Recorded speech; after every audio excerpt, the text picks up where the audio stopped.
Good evening, everybody, and welcome to the Town of Greenwich Planning and Zoning Commission holding a meeting virtually. It's Tuesday, March 21st. This evening, Mr. Yeski is absent and Mary Jenkins will be seated for him. In addition, on application, well, when we get to it, I'll re-announce it on one of the applications on 420 on application number 6. Mr. Wells will be seated for Mr. McRae or something like that, but the two of them will be seated as Yeski, and McRae is recused from that application. Also, application number 9 has been postponed. That is Railroad Avenue Realty and Development in LLC for final site plan and special permit for a 4-story mixed-use, moderate-income residential building at 281 Railroad Avenue and 0 Woodland Drive. And with that, we turn to the first item on the agenda for the regular meeting. It's a decision item, and it is Tyler Mitchell for a final site plan and special permit to construct a pool house, pool, and patio, the result of which would increase the building volume above 150,000 cubic feet. And this is at 45 Burying Hill Road. As stated, since Mr. Yeski is absent, Mary Jenkins will be seated for him on this decision, and the applicant is aware that we are placing an alternate. Mary has attended all the hearings on this item and is familiar with the transcript. How would you guys like to proceed on this? Do you want a hand at a motion first, or do you want to have some discussion about the issues first? We can go either way. Maybe we could actually talk about issues at hand, because I think in my notes, we had a couple of different options to look at. And, I think it's actually kind of laying out options and seeing what we can do for making a motion. Okay. Well, before we get to the options, we can, among the 5 of us, we're able to have a conversation or make comments, etc. Correct? Asek, what you just said, can you, if somebody makes a motion, can you amend it? Yes, sir. Indeed, you can amend. No, that wasn't what I asked.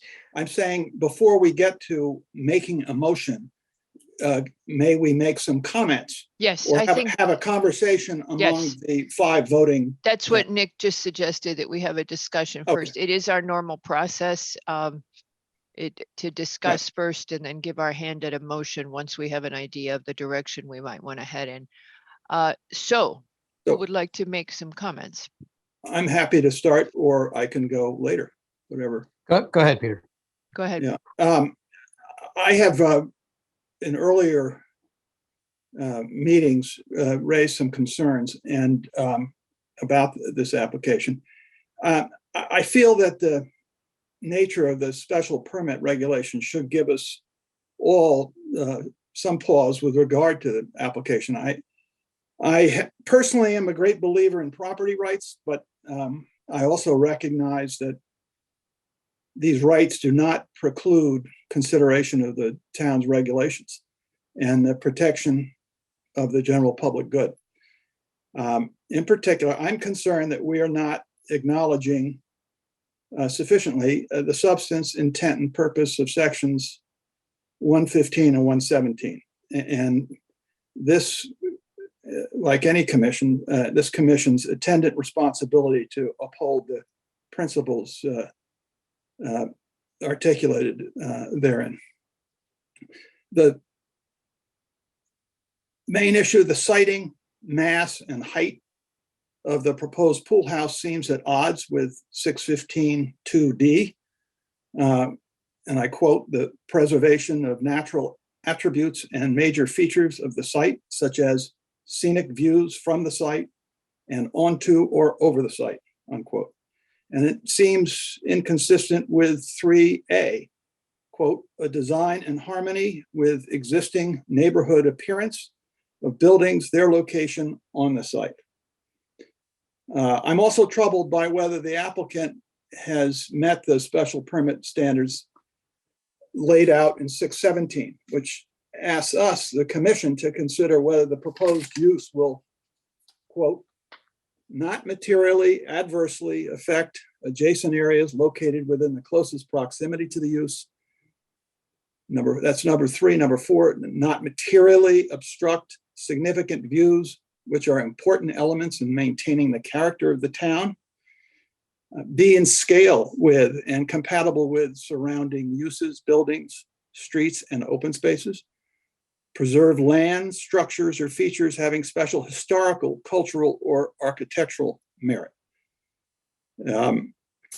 And not, number 10, not materially adversely affect residential uses, not be detrimental to a neighborhood or its residents, nor alter a neighborhood's essential characteristics.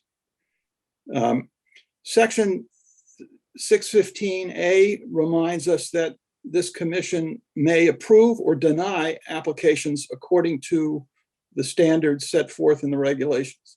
It further, though, offers us an alternative to modify the proposed plans in order to comply with the regulations. This application seems a candidate for such modification, particularly with regard to the siting, mass, and height of the proposed pool house. Those are my comments.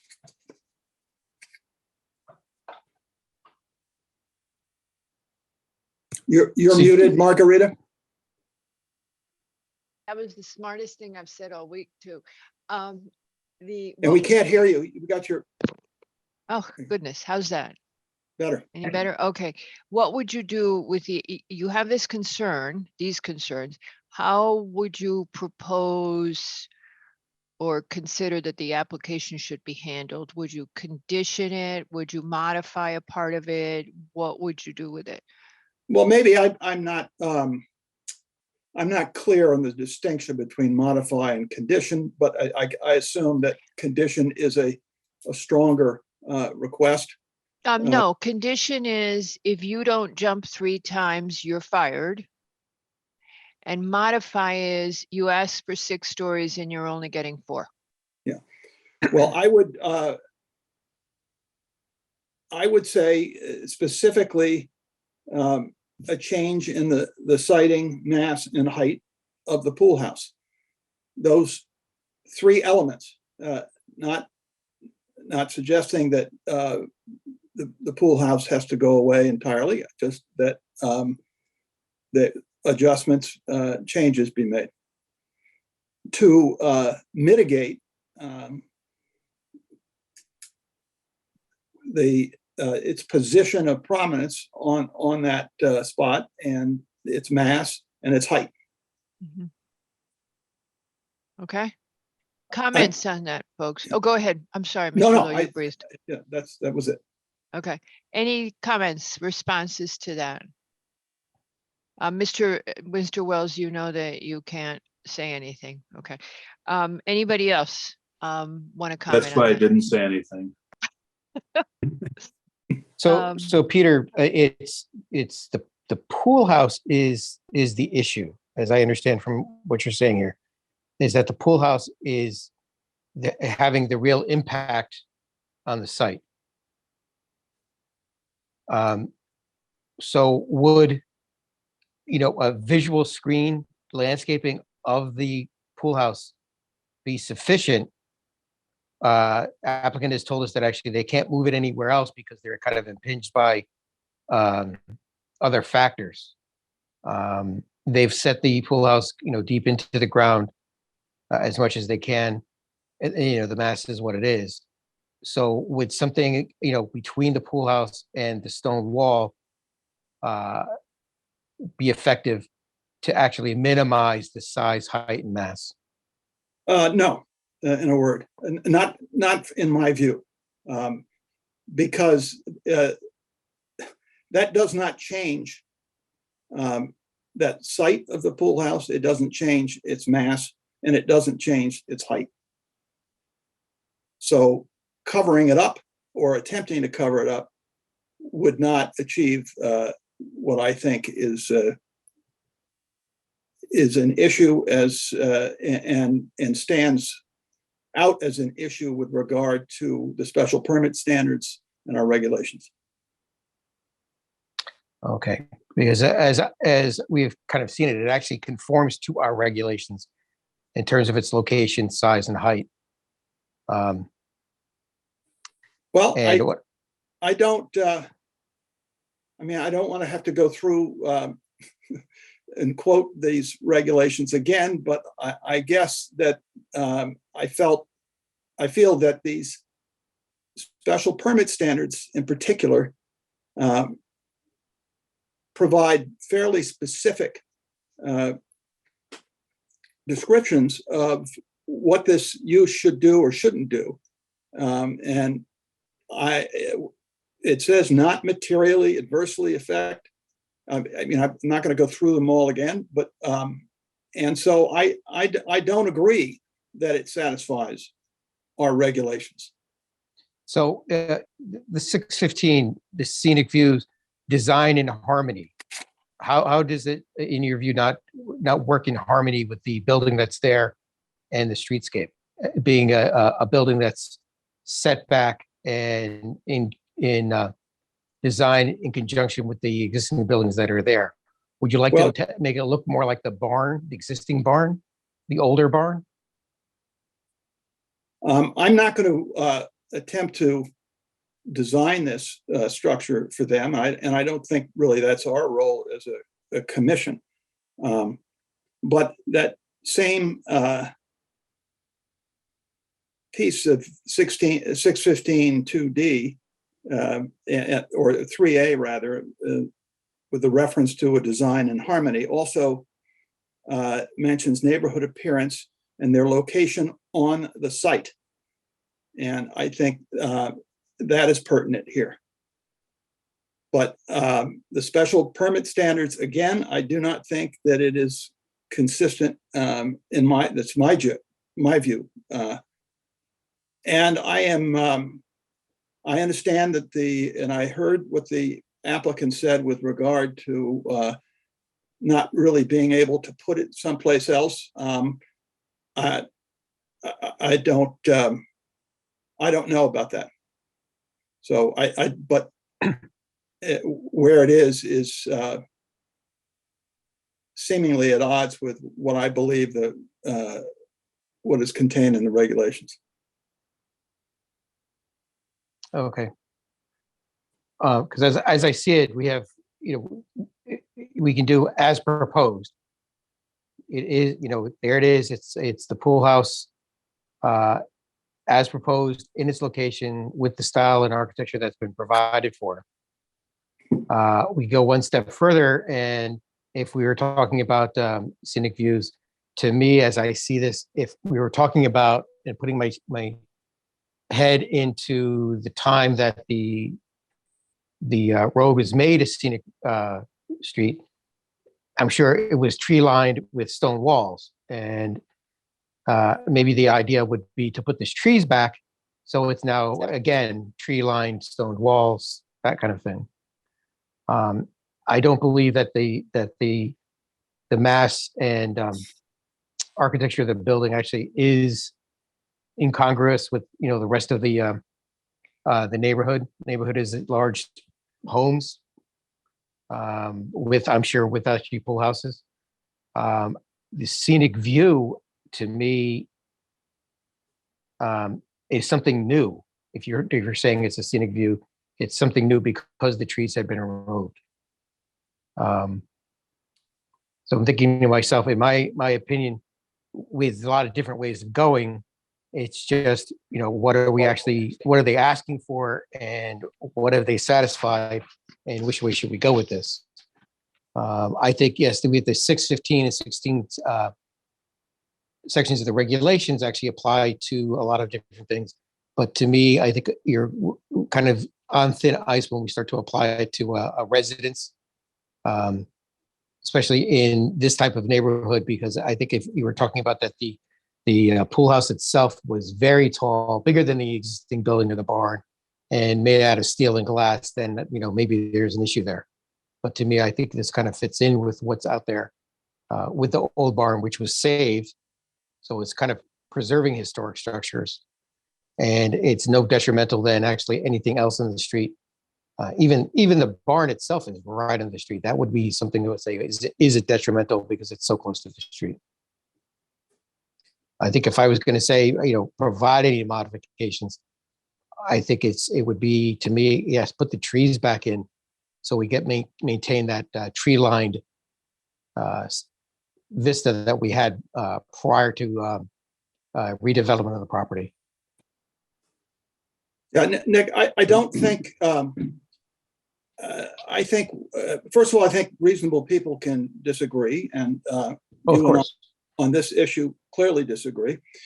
I don't think, one person's idea of a scenic view can be quite different from another person's. And I personally don't think a scenic view is defined by a wall or trees. And it can change over time. It can and remain scenic even as it changes. Mhm. Well, Okay, I'll let other people talk. I'm yeah, sorry. Levy, Jenkins? Yeah. Yes, so, Go ahead, Levy Peter. first, then Jenkins. Thank you. okay. I would say that I think that the new building is set back from the street, is actually, the street rises higher than the building. So it looks recessed nicely. The issue comes about where you have so much building that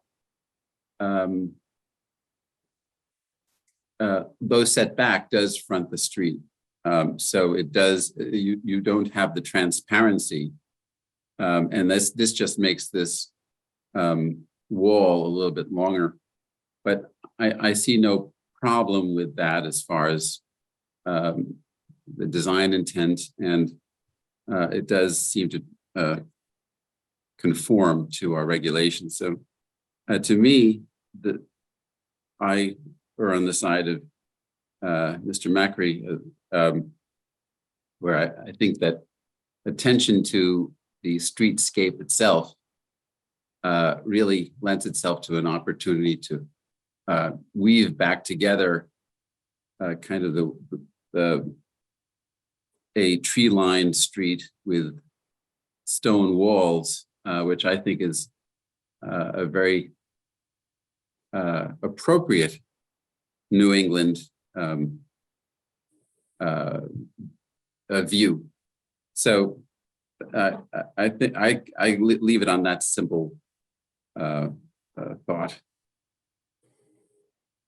Would you have any, if you were going to modify your condition, did you have any thoughts? I would modify it by saying that we recommend additional trees along the road, especially in front of, and particularly in front of the new building, and not spaced and spaced loosely, not bunched together, so that you do have views through the trees.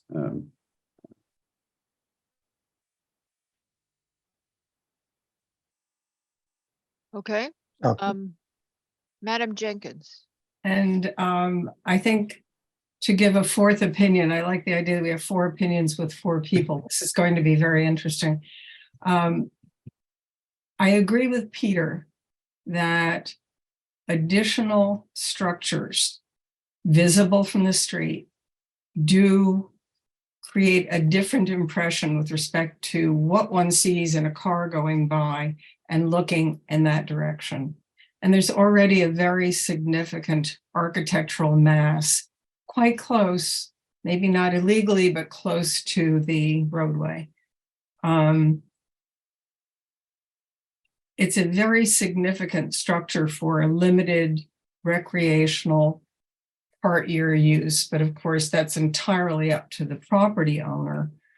It would be, I think instead of trees, it would be great if there were some consideration of lowering the roof line. Again, I know we asked both the architect and the applicant, and we were told that basically a smaller building is not cost effective, if you will. So I'm torn because it would be preferable to minimize the architectural mass there, but I do not know how we would draft a condition to accomplish that. So my heart is in one direction, but in terms of a decision on this application, I'm no help drafting a condition that would meet what I would consider to be an appropriate modification. Which puts me, I think, in Camp Nick on this one.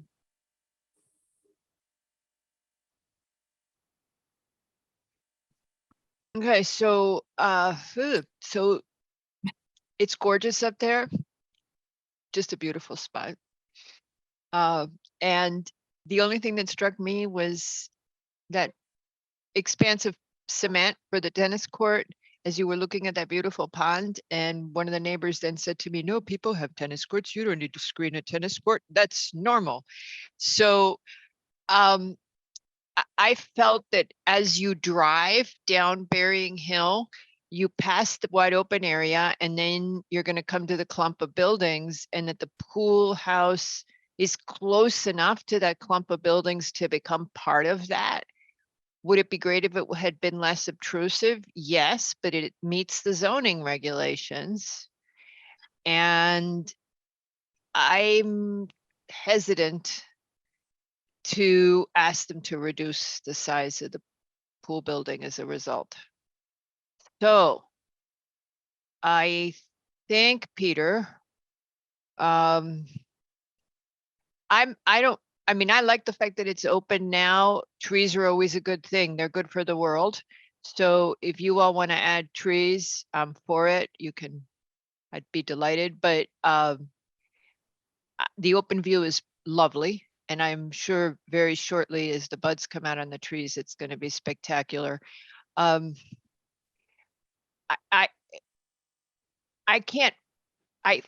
There's still a view of the pond from Berrying Hill, which is just, it makes it feel so rural and so peaceful. Bucolic comes to mind, of course. There's still going to be, from the road itself, you're still going to be able to see the pond. You're still going to have that. I like the idea of putting a lot of screening, and I think the applicant did that. There was that tree that we placed, screening the pool building so that it blends into its surround. But I'm hesitant to reduce the size of the building because it does comply with the regulations and you still have preservation of the public view. So I guess I'm also leaning to the leave it as proposed. So how about this as a halfway point? Wait, you know, offering what is it called? The Compromise. A compromise, not quite a compromise, but what about if in the decision, we said we would encourage that the footprint and size of the building as proposed are approved, but that if the applicant were to reduce them, were to reduce the building, they would not need to, can we do this, Patrick? They would not need to come back to the commission, and that we encourage them to consider a smoother fit. Because in other words, we approved the max building, and if the applicant was willing to modify the building to make it fit better into its surroundings and be more harmonious, that we would welcome that step and that they would not need to return to us. How about that? So we'll leave it to Mr. Mitchell to see if he wants to find something that respects some of the concerns that have been voiced here today. How about that? Well, question. Yes, sir. Two things. One is the applicant has mentioned that this is the only place that this pool could go. But there was never any rationale provided that I heard anyway for this building's height. Given if we're acknowledging that this building, at least to some people's eyes, appears excessively tall or massive, or however you want to describe it, maybe a modification could be to reduce the height. There are lots. I'm no expert, but I've seen lots of pool houses in my life, and they aren't all this tall. So I know that it's possible to make a pool house with a lower profile. And again, and then the second part of what I was going to say in response to what you said, Madam Chair, I don't know. I don't know. It seemed kind of one-sided. We're just going to hope and pray that the applicant, has the milk of human kindness coursing through its veins and would like to appease this commission for some reason or other. Yeah, because he's done a lot of stuff that's historic. He's done a nice job. He kept the old barn building. He's done a nice job with the property. He has contributed a great deal to the communities in which he operates. I mean, yes, I'm saying. Okay. And then let me answer you one point you made. Yeah. He hasn't justified why the building is this height. By state statute, he really doesn't have to. He I understand. absolutely doesn't have to. I understand it. I'm just saying that some of us have expressed concerns about it. Yeah. And both we could be responsive to those concerns through a modification or a conditioning, or he could be. I would obviously prefer that we put in place a few teeth with that modest request on our part, but one that has no teeth. So I would like to see some condition or modification that would have that feature. But that's me. Mr. LaRoe, if the applicant during the permitting process reduces the size of the building, does that affect the special permit conditions, the 150,000 cubic? I would say, well, if you're let's just, for example, the height or the footprint was to change, I don't think that's a material change that needs to go back to the commission. That's a reduction in the ask and acceptable. I would just say that most likely staff would probably, if there was trees being moved or grading decisions that are being made that are not in character with the design as the commission consider it, we may flag it and just ask you for your opinion.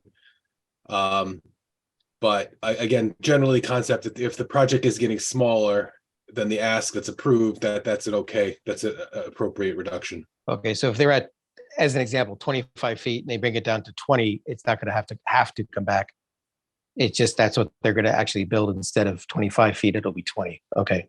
To be totally frank, if any applicant did that, we probably would not signal to the commission that the change Okay. had. And remember, for your comfort, Nick, that we have talked to council about potentially doing the same thing when we work with the trust, that we would approve an 830G application at its maximum size and at 30% affordability. If the applicants subsequently work with the trust, shrank the building or expanded the affordability, we would set it for administrative review. We would say, whatever you do within this, as long as it's less than this, you're good. And council had no problem. So we can do that. And it's a great way of giving someone the flexibility. I know, Peter Lowe, it's not much because it means Mr. Mitchell has to make the decision of whether or not he wants to respect the aesthetics of those of us who, the love of Greenwich, those of us who spend countless hours here, and how we're fighting to protect it every day. So he would say, okay, I feel this way or I don't. And that's his choice. But on the other hand, why not let people make that decision? Mr. Lowe, just a quick question. Would your largest concern would be the actual roof ridge height? If there was some concession in terms of actually lowering the roof ridge height, that's where we're kind of getting to. Well, that's one aspect of my concern. Yes. Okay. I don't, I don't know whether it serves any purpose to rank my individual elements. of the No, concern. I was just, if it's overall, then it's not just roof ridge, it's Yeah, and I'm not, footprint, mass, roof and ridge. the we're whole not 9 talking yards. about, 6 inches here, right? So, Right. Okay. So that would be my suggestion. It's not much, I know that, but at least it acknowledges and gives voice to Peter Lowe's concerns. And I think the other thing we've seen is that this applicant has made every effort to work with his neighbors, and many of the neighbors have been supportive, and the closest neighbor has been working with him. So hopefully they will resolve this in a way that's good. Okay. Oh, are you closing your eyes real tight because I said something bad, Mr. Levy? No, okay. All right. So Nick, you probably did what I did, and you have like 8 different motions written for we're gonna do tonight. I was kind of So- distilling it down, and I think actually when we get into the weeds here, then we can actually kind of wordsmith this a little bit. But let's get to that point first, and then we can go from there. Okay. So this would be 45 Bering Hill Road, PLPZ 2022-537, final site plan special permit. Applicant seeking approval to construct a new pool house, pool, patio, bocce court, and stairs, associated drainage improvements, and site grading, where the total volume of all the structures would exceed 150,000 cubic feet in the RA4 zone. Commission finds zoning issue comments 11/14/23 meeting the BZR. Health issued a memo dated 12/13/22 indicating approval of the relocating the septic tank. Engineering issue comments on 1/27 indicating approval for zoning building permit. Wetlands issued permit needs questionnaire on 10/18/22 indicating no permit required. Therefore, motion to approve the application noting the following. It's strongly recommended that the applicant reduce the overall size of the pool house, roof height, footprint, massing, prior to zoning permit. And the applicant shall address any and all remaining staff or interdepartmental issues. So putting that on the table, we can add, subtract, change. Up to you guys. The commission, okay, so first of all, okay, where do we come out on trees? I think we were Finley- actually kind of, they had suggested trees, but it's one of those issues. I think it comes down to more of the trees would be kind of going in the opposite. It's more of the building its size that's the concern of most people. And that the trees actually would be kind of a detriment to that. It's the open area that everybody appreciates. So we were kind of nixing the trees to be put back in. We have in so many words, we have a different scenic view now. It's more wide open than as before. Although Peter Levy was amenable to additional trees in front of the new pool house building, but not very close together. I would agree with that. And Okay. I think actually it would be just, actually, there was a proposal during one of the presentations between the tennis court and the stone wall. Maybe there's some kind of trees in between the back elevation and the driveway.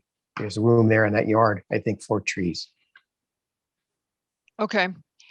And so that would be the first thing. So we would say applicant shall um, uh, plant additional large, actually, why don't we just say shall review the planting of additional trees with staff to be placed to soften the appearance of the proposed pool house Okay, and with sufficient separation to leave an open view to the pond. Is that what you guys said? And then we say, the commission further requests that the applicant consider revising the massing and height of the proposed pool house. Any revision proposed by the applicant that reduces that reduces the pool house dimensions does not need to return to the commission. Badly worded, but something like that. Do we want to use the word reduction throughout and not suggest revision? Because that suggests possible other revisions that aren't reductions. That's the wordsmith. Yes, reduction everywhere. Absolutely, because we So don't they mean can- they can revision. cons- Yes, They ma'am. they can Aye, aye. consider reduction of the proposed pool house footprint, Yes, okay, especially with regard to height and mass. and such reduction shall not require further review by the Planning and Zoning Commission. If implemented, such reduction shall not require further review. if implemented, okay. And then somewhere in the findings, I think we just note that this stretch of Burying Hill, the commission notes that this stretch of Burying Hill Road offers a beautiful vista of the rural portions of Greenwich, something like that. I don't know, just a recognition that it's, because it's just like why you want to live here. It's so pretty. Right. Throw in bucolic there somewhere, bucolic. I think bucolic is overused. Okay, so that's kind of it. Do we have a second for that? Second. Mr. Levy has seconded. Mr. Levy, how do you vote? Aye. Ms. Jenkins, Aye. Mr. McRae, Aye, Mr. Lowe, Nay, and Albin is aye, and that is a 4-1 vote with Mr. Lowe voting nay on the amended motion. And with that, we move on to our full regular meeting and 2 applications from the town of Greenwich for intersection improvements. And we are, Mr. Kantorsky, we will call on you when we go to the public comment. For now, we're gonna talk to the engineers first. Ian, oh, I just lost Ian. There he is. Ian Brown first, and Jim Michael is his shadow, I believe. Okay.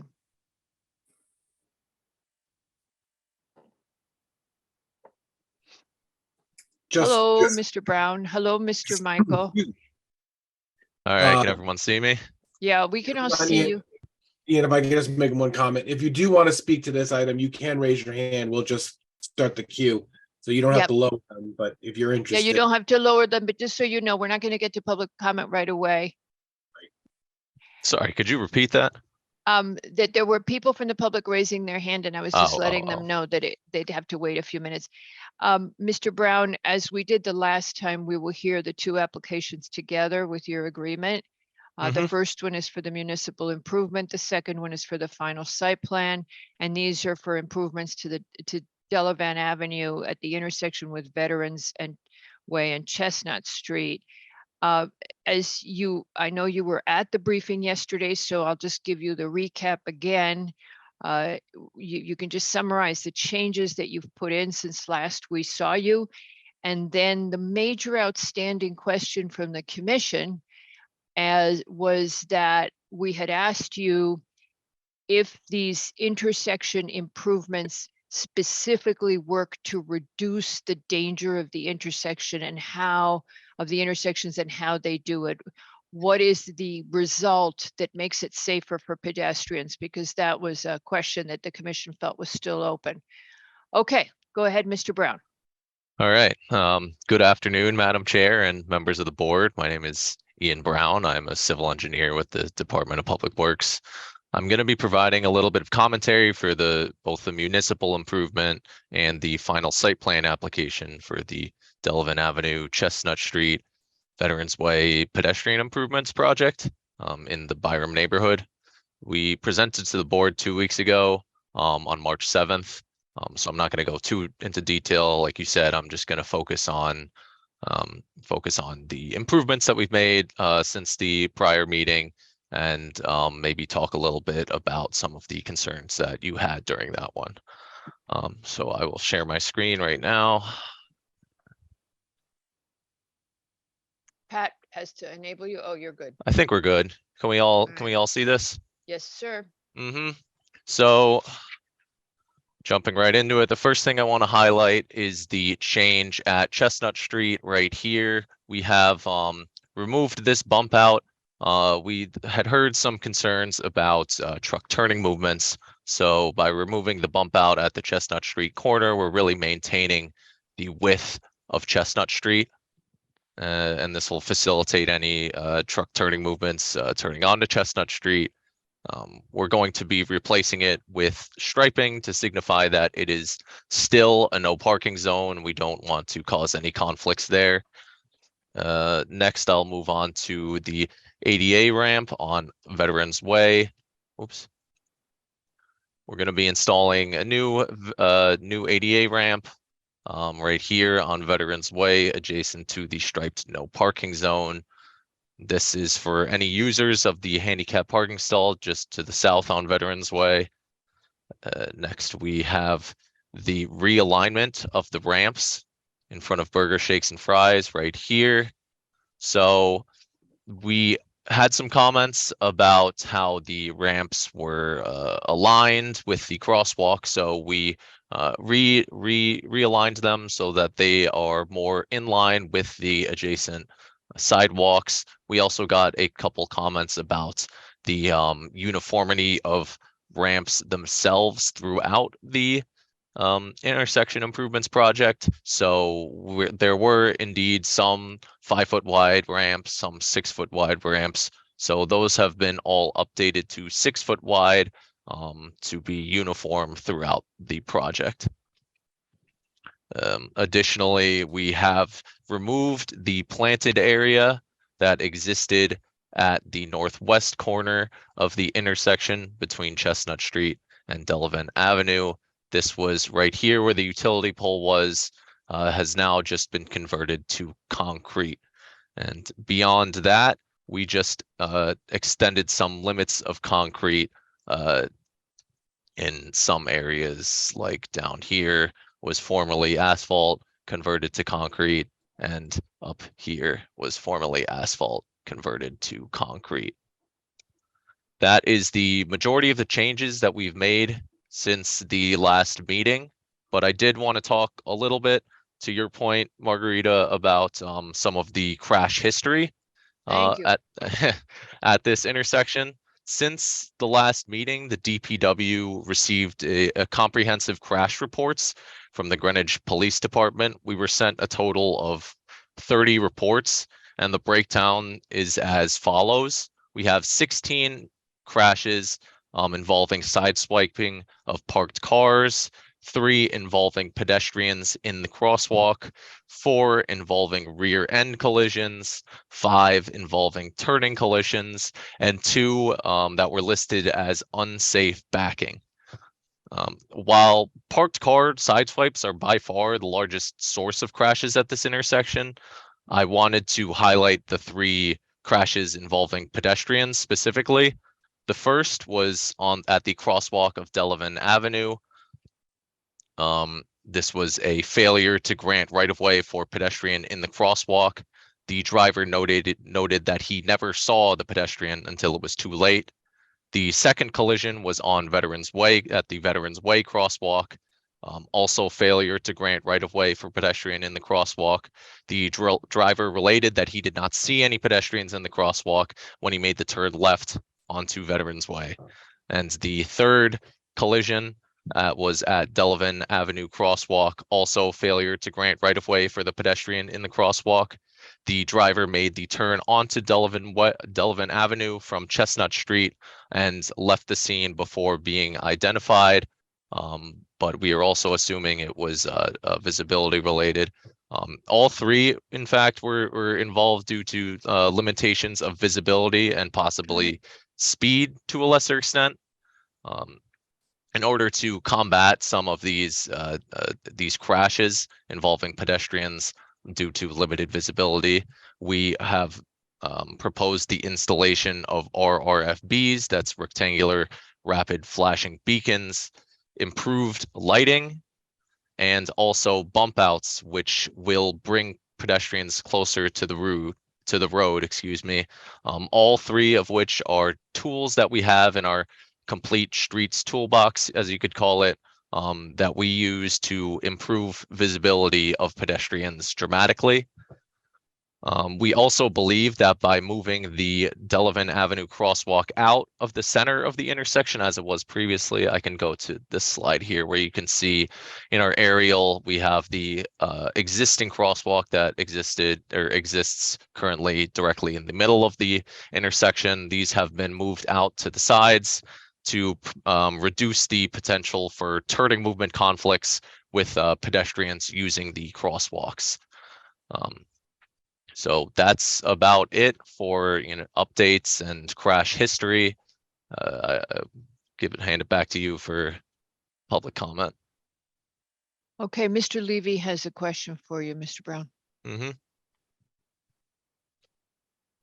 You need to unmute, Peter. Yeah, thank you for the presentation. Those were some good changes. There are some things that I just hit me as things that are concerning to me. One is that you have these raised beds, and looking at the other bump outs on Greenwich Avenue, those raised beds create a little confusion and problems for people. There seem to be tripping hazards. So I just don't think that you should, I think you should certainly consider the height of them and keeping them pretty minimal. But it seems like the ones at on Elm Street are too high. So I'm not even sure why you really need an additional curb there at all, because this is a very tight sidewalk in particular. And the green space, I'm looking at the Delavan going west.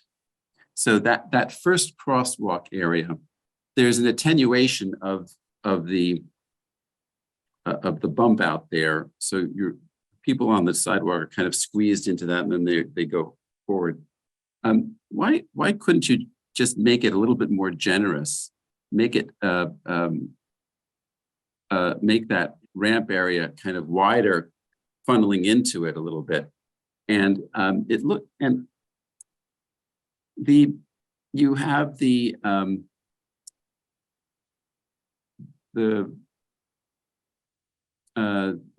walkway side of the green space right next to that, where it channels so that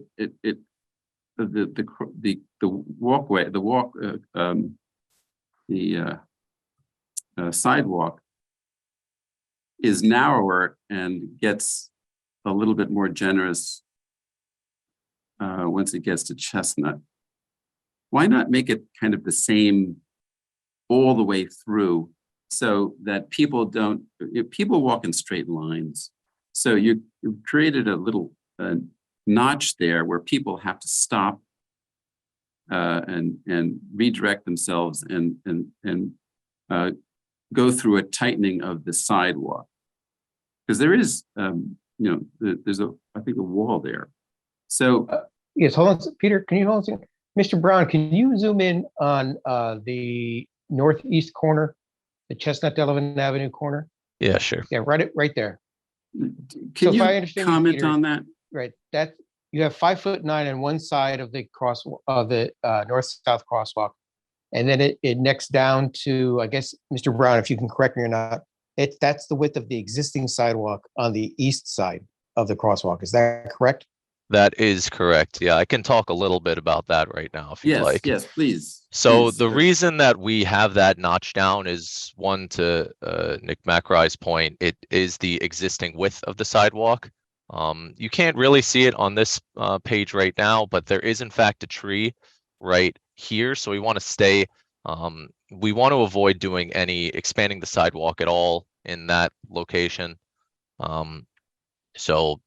But we do want to match with the width of the pedestrian ramp that we have along Chestnut Street.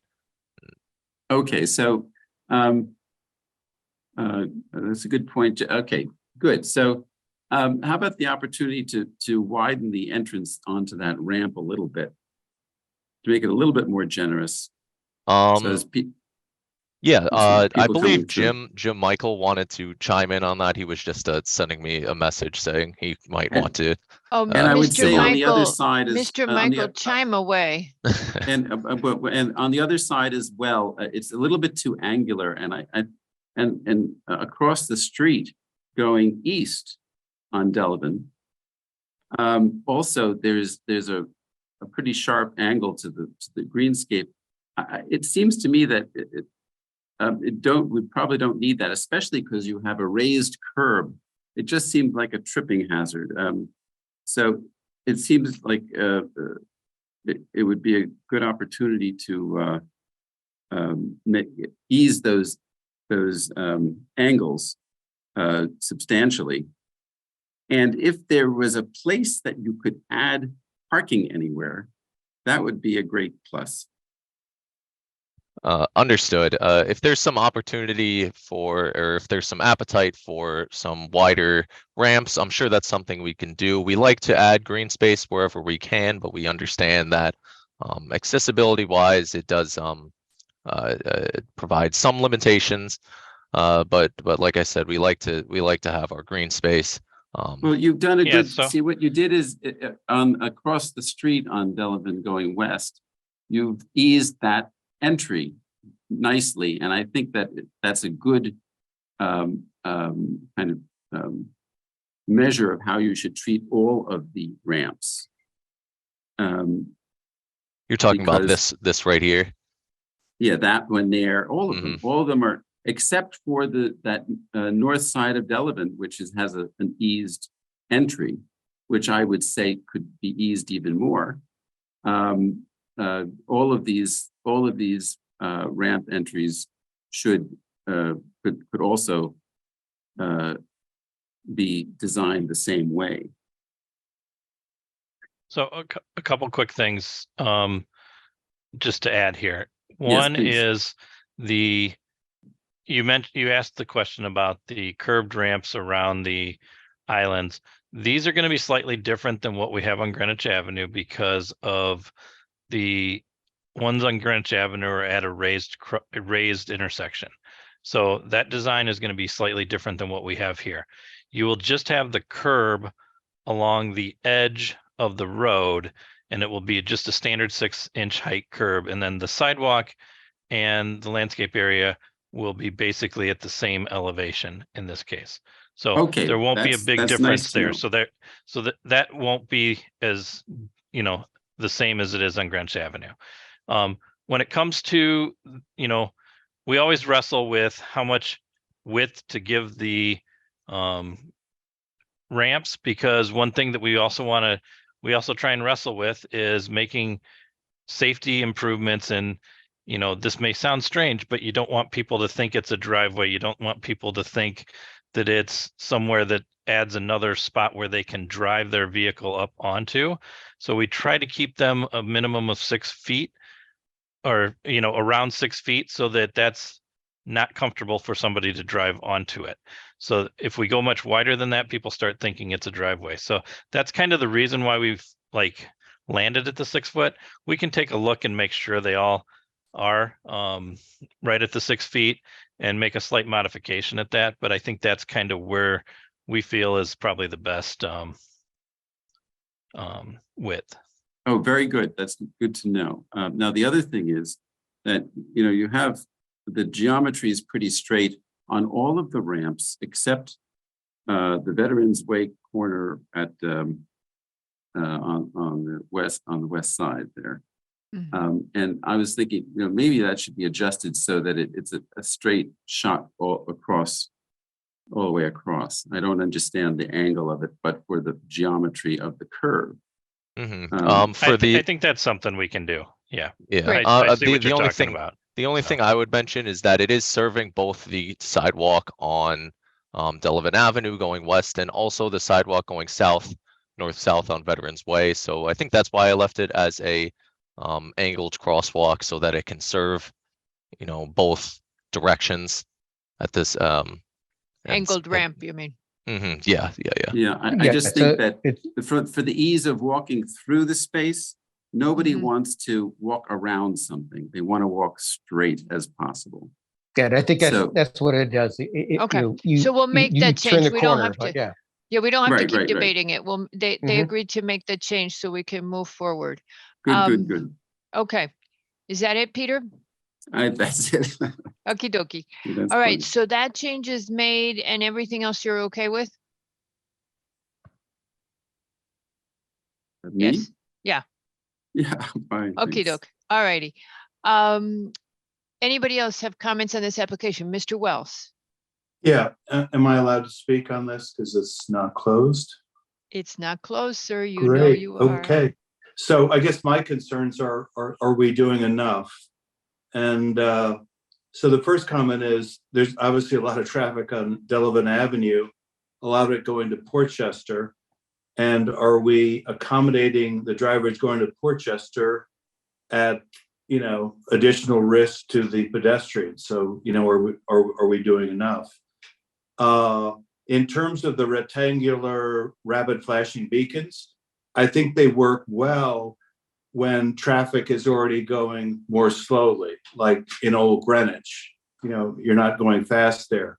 I live very close to Orchard Street, and they don't work as well there.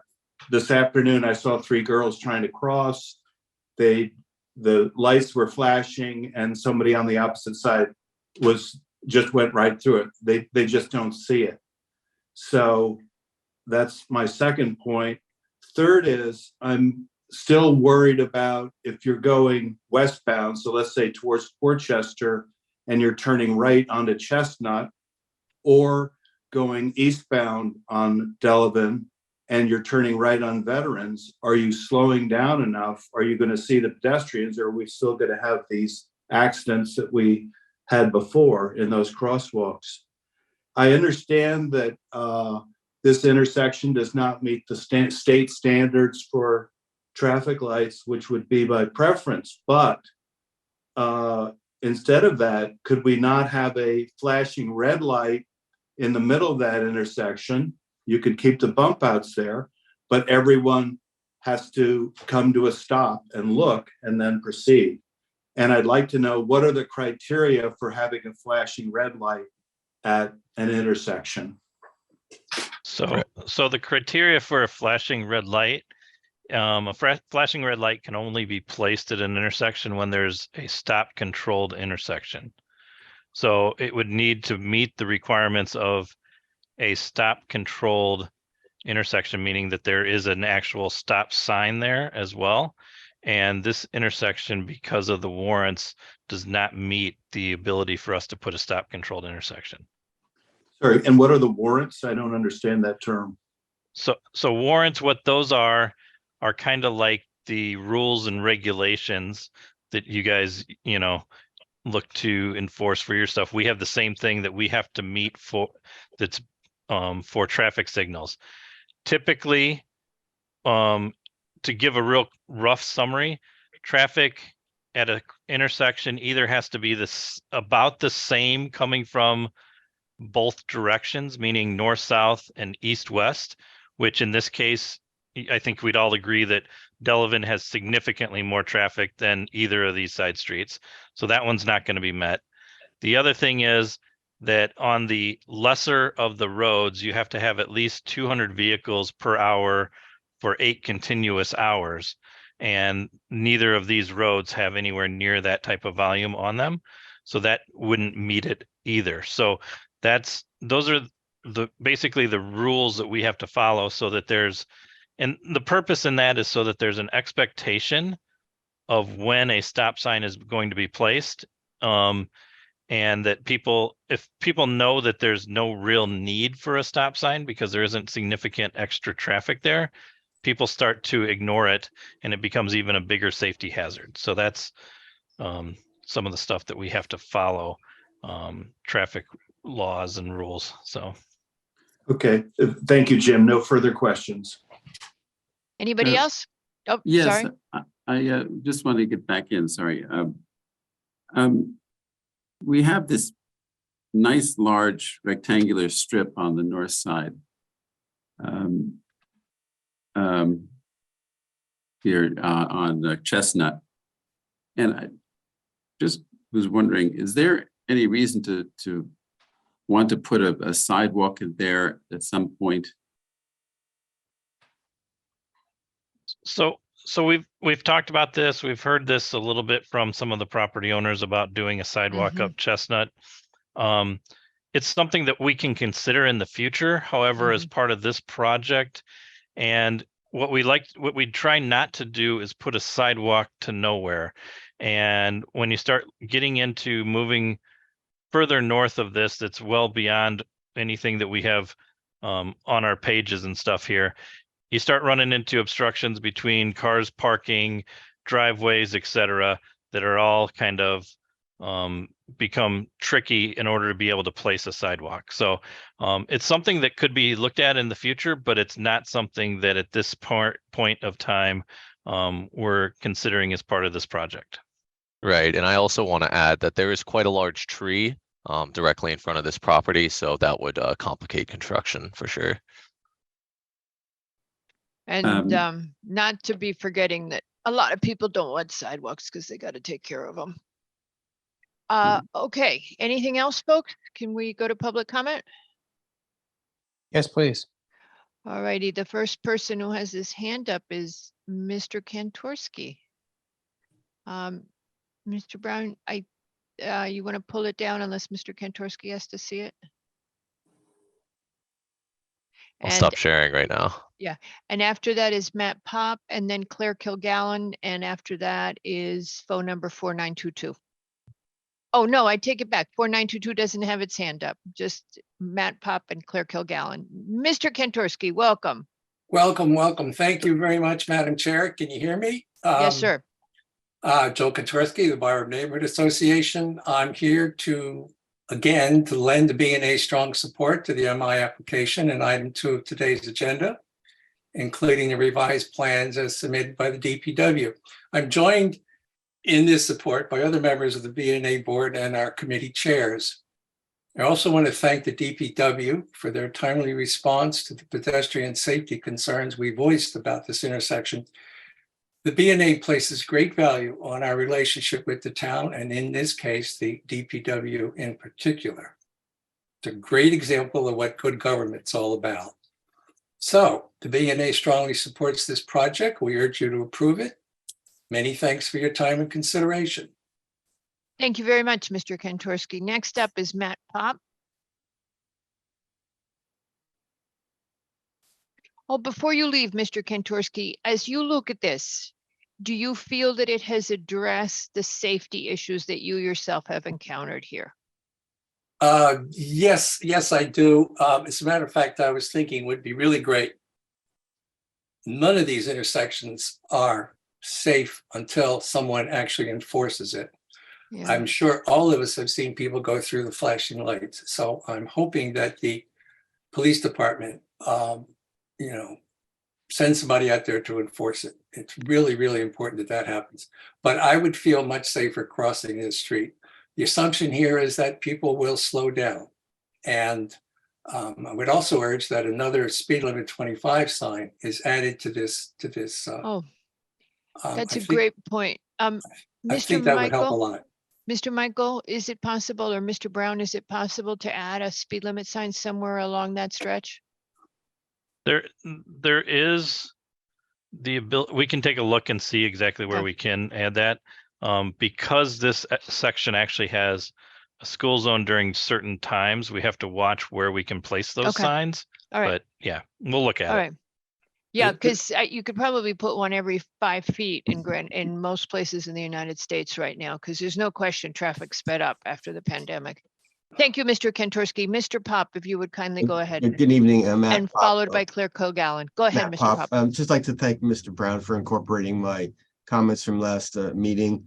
I just had one comment. I think just like to piggyback on what Mr. Levy said, people walk in a straight line. And at the crosswalk, Byram Vets, going across Byram Vets Way, it's not aligned with the sidewalk. The original plan from last meeting was aligned, and now it's not aligned. So like if you shovel snow in front of Byram Vets, you're gonna end up shoveling right over a landscape area, and Okay, we could align that crosswalk with the walk in front of the Byram Vets. That'd be a great thing. So it's just an awkward location.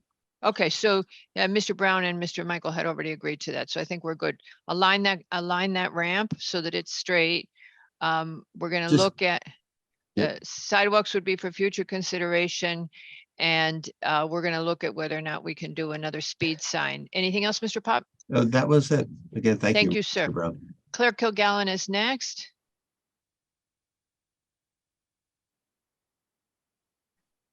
Ms. Kilgallen, if you could unmute and you're all ready to go. Hi. Hello, thank you for having me. Thank you to the Ian and Jim and the entire DPW team, and to your P&Z for the service. I will out myself as a sideswipe unreported crash report, because a few years ago, traveling westbound towards Port Chester, right outside Burger Shakes and Fries, somebody went over the line, and I thought my side window had come off. My side passenger window had come off. It did not. It just got hit, and it was scary as heck. So I appreciate anything that can be done to slow things down. In reflecting on the no pun intended, the reflecting beacons, I would point out that there is a concern. I don't know if you've been out to it, but on the westbound side, which is the north side, as you come past toward Delavan towards the intersection, there are 1 or 2 trees that currently sit in front of a posted sign about the pedestrian crosswalk that no one can see. So literally the tree is at the worst possible angle to impede the visibility and the sight line. So I know it's a younger tree. It's not certainly nothing like the tree on Chestnut. And I would say that I would hope that in the discretion of the DPW, they're given the ability to determine whether that tree needs to be removed and maybe something replanted in an angle that increases the flexibility of the viewing, which is very bad at literally a few foot section as you travel westbound.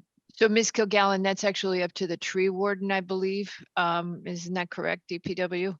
They would have to go to the tree warden. We've and been bef- working fairly closely with Yeah. the tree warden and the Greenwich Tree Conservancy in this area Mhm. about doing some maintenance to the trees to make sure that sight lines are improved in these areas. And we think we will work very well together to try and get any sightline issues. We're looking to make sure that any of those things can be cleared up without removing any trees.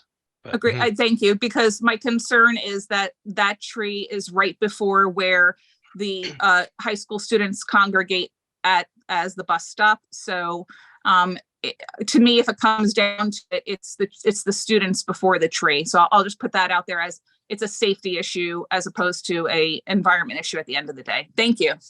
Thank you, Mhm. Ms. Kilgallen. And not surprisingly, our next speaker is the Tree Conservancy. All right, Ms. Messina, on her way in.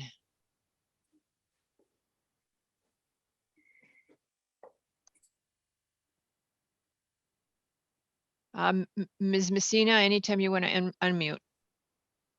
Thank you, Madam Chair. And thank you for the comments on the trees. I've just taken a look at this, sorry for the light, now, and it's all looking very positive. I wanted to make two quick points. One is that we are very interested in maintaining the trees that are there, as was said in the application from the tree warden.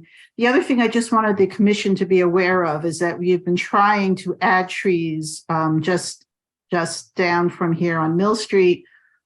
We've gotten some state monies to add trees, and historically there have been trees, but asphalt has come in place of trees.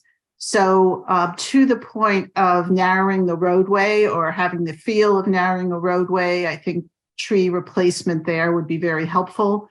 I think most of us know that if there are trees on the sides of the road, it does tend to slow traffic down. It also happens to be an area of town that is in great need of tree canopy. So number one, we don't want to lose any of the trees there. And number two, we'd like to see additional trees where they had been there before. Other than that, we do support the Byram Neighborhood Association and the DPW with this plan. Thank you. Thank you very much, ma'am.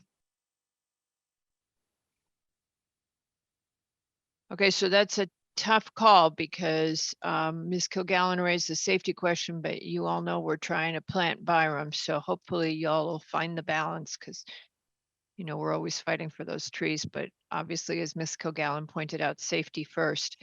I think that's it for the public comment. Does anybody on the commission have any more questions on this? Yes, I Or- have a question for Okay. Mr. Brown. The symbol on the plan sets for the flashing beacons, is that basically kind of a placeholder, or can they actually be placed closer to the curb line? Or is there a specific code or rule of thumb to actually where they're located? Yeah, so I don't think there's anything written in stone about the location, but there is general guidelines about where you want your rapid flashing beacons to be located. You want them to be visible, of course, but they also need to be accessible to, if you imagine someone on a wheelchair, they need to be close enough to the ramp itself that they can be pressed, number one. And it's also recommended that they be further back in sort of the landing area of the ramp, I believe, which is kind of how we have it right now. But I know for sure there is some leeway for them to go closer to the roadway if it becomes, if it is advisable. Right, because I think actually they're from previous testimony, I guess no trees are being taken down. So then there's a little bit more latitude actually putting the beacons so they're not conflicting with existing trees. Exactly. That was and one going to be. They're highly visible from people passing east and west. Yeah, that was going to be one of my points, is that with the addition of the bump outs, you have additional space to put these rectangular rapid flashing beacons so that they are more visible to passing vehicles and pedestrians alike. Okay, just one more quick question, just so I understand what I'm seeing. On Veterans Way, going south to north on the east side, it's about a width of 10'7", I believe that's asphalt. And then new greenscape in front of that to the curb line. That curb line just slopes down to the street. So that whole area, basically, it just kind of dead ends and slopes down into, I guess would be the first garage door or adjacent to the first garage door in the building? That is correct. It would slope down to be flush with the asphalt in the roadway because of the adjacent driveways to the apartment buildings that are just south of there. Is there anything proposed, and anything proposed in terms of pavement marking or something that indicates the lane, the 10-foot lane or 11-foot lane that's there, or what will be provided? Yeah, as it exists currently, there is a white edge line there, and we'll want to maintain that. It'll kind of line up with the new curb that we're looking to put in, just to maintain, visual separation between the adjacent driveway and the nearby lane. So it would be Okay. a white edge line on the right side. If you're heading northbound on Veterans Way, you can imagine a white edge line on the right side, and then the double yellow on the left side. Okay, great. Fantastic. Thank you very much. Okey-doke. Okay, public comments done. No commissioner wants to say anything more. I'm just gonna mention once again that we want to keep kids safe, but we're really working on putting trees into Byram too. So I hope you guys can manage that process. Is anybody opposed to us closing this application at this time? No. Seeing no objection, these applications are hereby closed. And Mr. Secretary, we would happily entertain a motion. Okay, let me get my stuff together here. We're looking at MI and site plan. Okay, let's do the MI first. Yes, sir. Okay, this is municipal improvement, Delavan Avenue, Veterans Way, Chestnut Street intersections, PLPZ 2023-044. Whereas the Department of Public Works seeks municipal improvement status to make major redesign of the intersections of Delavan Avenue, Veterans Way, Chestnut Street, in the Byram section of Greenwich. The commission finds that at a meeting held on February 23rd, 2023, the Board of Selectmen voted to approve the referral of the MI to the Planning and Zoning Commission in accordance to section 699A2 of the town charter. And as indicated in the 2019 Plan of Conservation and Development, the proposal is consistent with guiding principles 1.1B, 4.2J, 4.3Q, 5.5C, and 5.7G and 6.2C. Therefore, motion to grant municipal improvement status in accordance with section 99A2 of the town charter.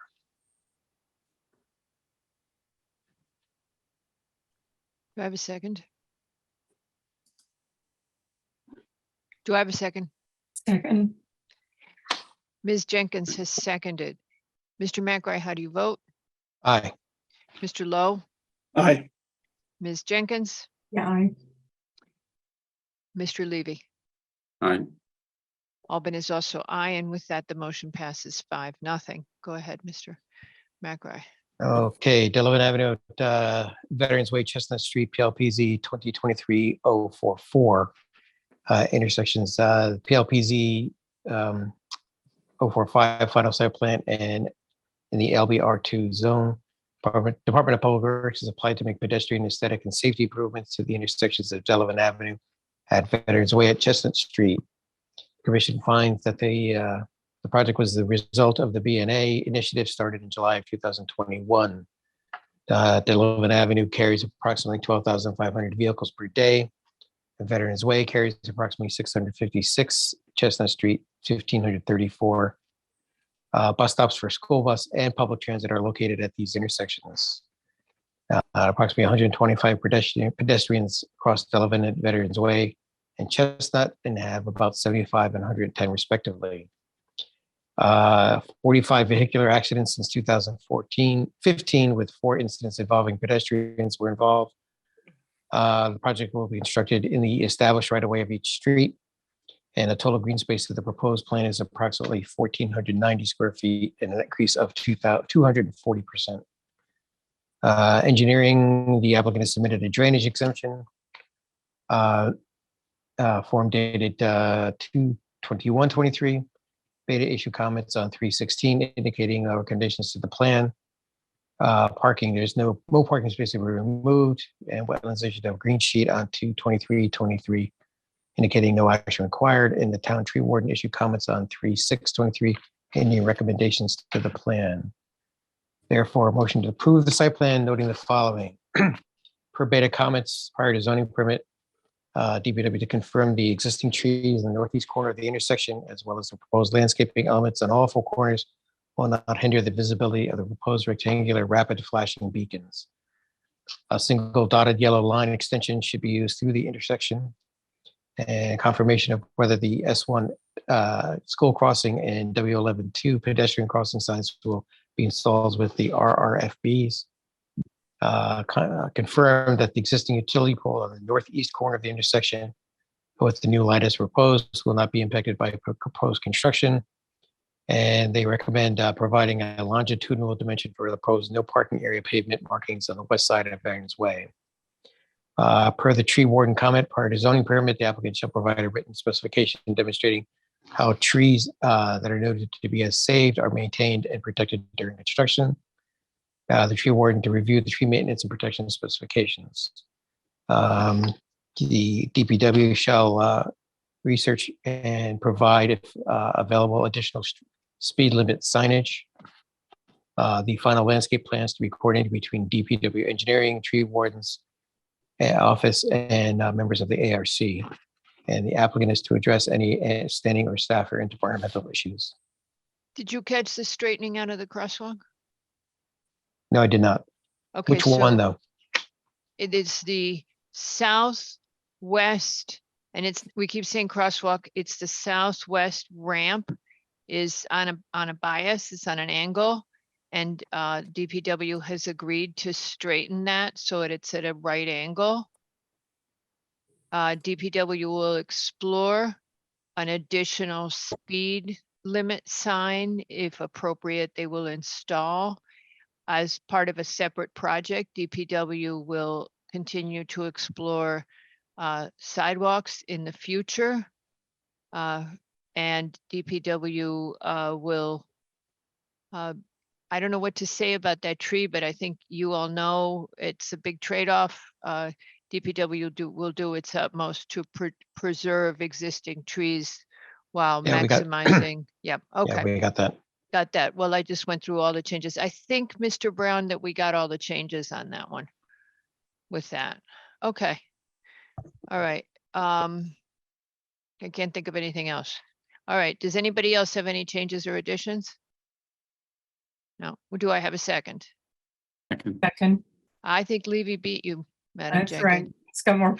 practice. Mr. Levy has seconded. Mr. Levy, how do you vote? Aye. Mr. Lowe? Aye. Ms. Jenkins? Aye. Mr. McRae? Aye. Albin is also aye, and with that, the motion passes 5-0. Thank you very much, gentlemen. Thank you, Madam Chair, members of the board. Have a good afternoon.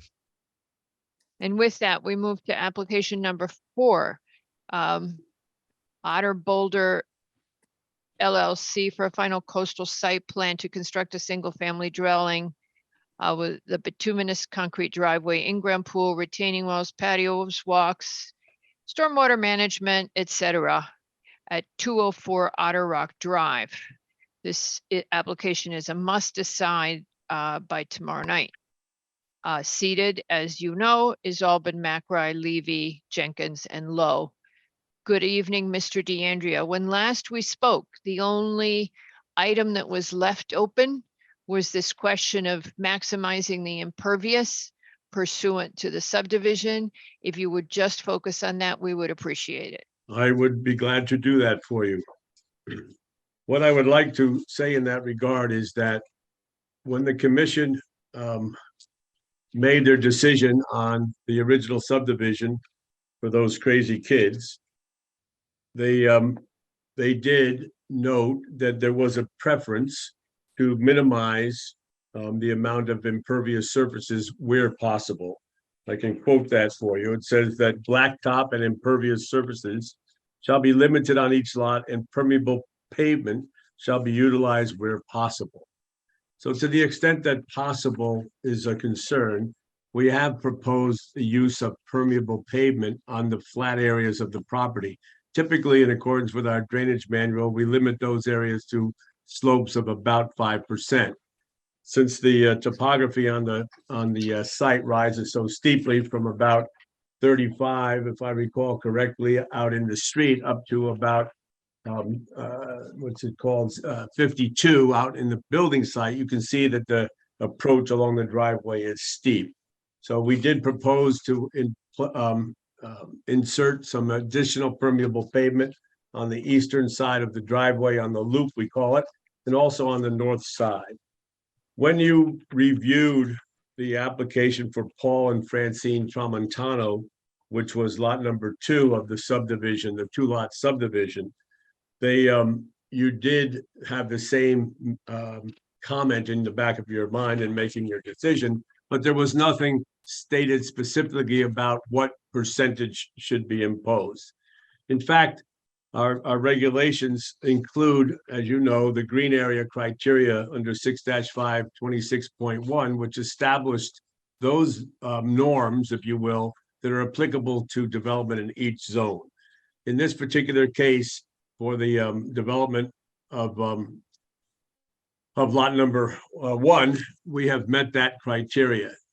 The way we look at it is that while we're cognizant of the benefits of limiting, the commission also was aware of it and made the regulation as a standard that we should follow. It's no different than from building height, setbacks, floor area ratio. As you all know, oftentimes the architects do come in with some close tolerances. We're always looking at that, mostly in our regard, in our responsibilities on setbacks. But the zoning enforcement officer looked at this plan and noted that there are no reasons to be concerned. Everything that he looked at in regard to the zoning criteria has been met. So that includes, as I just said, setbacks, floor area ratio, building height. And we should note that the building height is even 5 feet less than it could be. All of the setbacks are more than feet in excess of what they could be, not inches, but feet. So overall, this plan has been designed totally in compliance with the zoning regulations. And as a site plan, it's our opinion that it should be approved as presented. The other issue that you had was concerns about the open space. And we believe that those concerns that have been expressed are not accurate for the following reasons. When lot number 2 was developed for Tramontano, in order to receive a certificate of occupancy, he had to be deemed compliant with the regulations, which were to restore, if you will, the open space parcel, which had a driveway traversing across from west to east up the hill, and it actually served lot number 1, which is the subject of tonight's hearing. Prior to being approved for a certificate of occupancy, he had to demonstrate that the planting plan that was approved was complete. That included, and it's documented in your files, that there was a boulder demarcation placed along the northerly side of his property. Since that time, a chain link fence has been installed encompassing the boulders, and a dense evergreen hedge was also planted. The landscape plan, which is also documented in your files, was produced by Tramontano and Rowe. It was a family member or relationship between the Tramontanos, but in accordance with your declaration of restrictions, changes to the landscape plan could be approved by the Planning and Zoning Commission or a designee of the commission.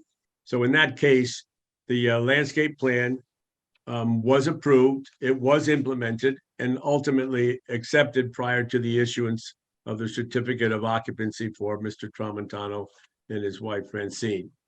So I think those were the two main issues: the coverage and green area, totally in compliance with the Greenwich building zone regulations, and the open space is in accordance with the approved plan. Now, I will add that our client, who only purchased the property less than a year ago, is certainly willing and able to participate and comply with all criteria of the declaration of restrictions. Until this time, they've certainly not had the opportunity to do anything in that. I also wanted to point out that it was commented by Conservation that the open space appears not to be a meadow. The declaration, also allowed for mowing to be done twice per year, not more than twice per year. So I think one would rightfully assume that somewhere along the line, somebody did cut the meadow. The reason you cut the meadow is to keep out invasive species, especially shrubbery, woody shrubs that don't belong there. So what your intent was to have a meadow. There have been trees and bushes planted. I submitted photographs to document that condition as a matter of part of the record. So in our opinion, open space is totally compliant. We'll let it grow. There will be boulders placed along the westerly side of the lot number 1, which is the subject parcel, to delineate that border. It's questionable as to why the boulders weren't installed by the original subdivider and Mr. Tramontano when they were developing the property. Nevertheless, our site plan includes those boulders, and of course they will be installed to complete the compliance with the subdivision regulations. So having moved right on to those two issues, I would conclude right there, unless there's some questions or more discussion that we can have together. Okay, Mr. DeAndrea, I have a Yes, couple. sir. go ahead. Go ahead, Mr. Lowe. No, go ahead. Madam No, go Chair. ahead. No. All right. The site plan comparisons are great. Do we also have square footage for the previously approved driveway design that does not include the large loop into the covered garage? No, I don't have those. The reason we don't is because they were schematic and they were for the purpose of demonstrating feasibility for the development of the lot. When we present a subdivision plan, we have to demonstrate that we can place the house and driveway in accordance with the regulations. And we also had completed more than a preliminary drainage design to satisfy the drainage manual. So those things were done to prove the feasibility of development, and therefore, while they were presented, they were not binding and they were not adopted for the new owner. In the design process, as I mentioned at the last hearing, there are several elements that we have to consider. We have the architects. We have a very reputable firm with Mark Finley Architects. We have the owner's preferences. We have the landscape architect's input. And then, as I said before, we have the obligation to comply with all aspects of the zoning criteria as well as the drainage manual. So there's a lot of things considered, and this plan was developed with all those, with all that input from various sources. And quite honestly, we disregarded anything that came before, other than the conditions of the subdivision approval, which we believe we have complied with. Okay, a follow-on question, if I might. As we're looking at the gray surface that extends out of the right side of the garage on your site plan comparison. Yes, sir. And then it extends out and then goes toward that what is labeled as that sort of drive. It's sort of a parking area or whatever up onto the right of the house. Yes, sir. What is that a significant? Is there a significant grade coming out of that garage and also up? Does it go up to that parking area?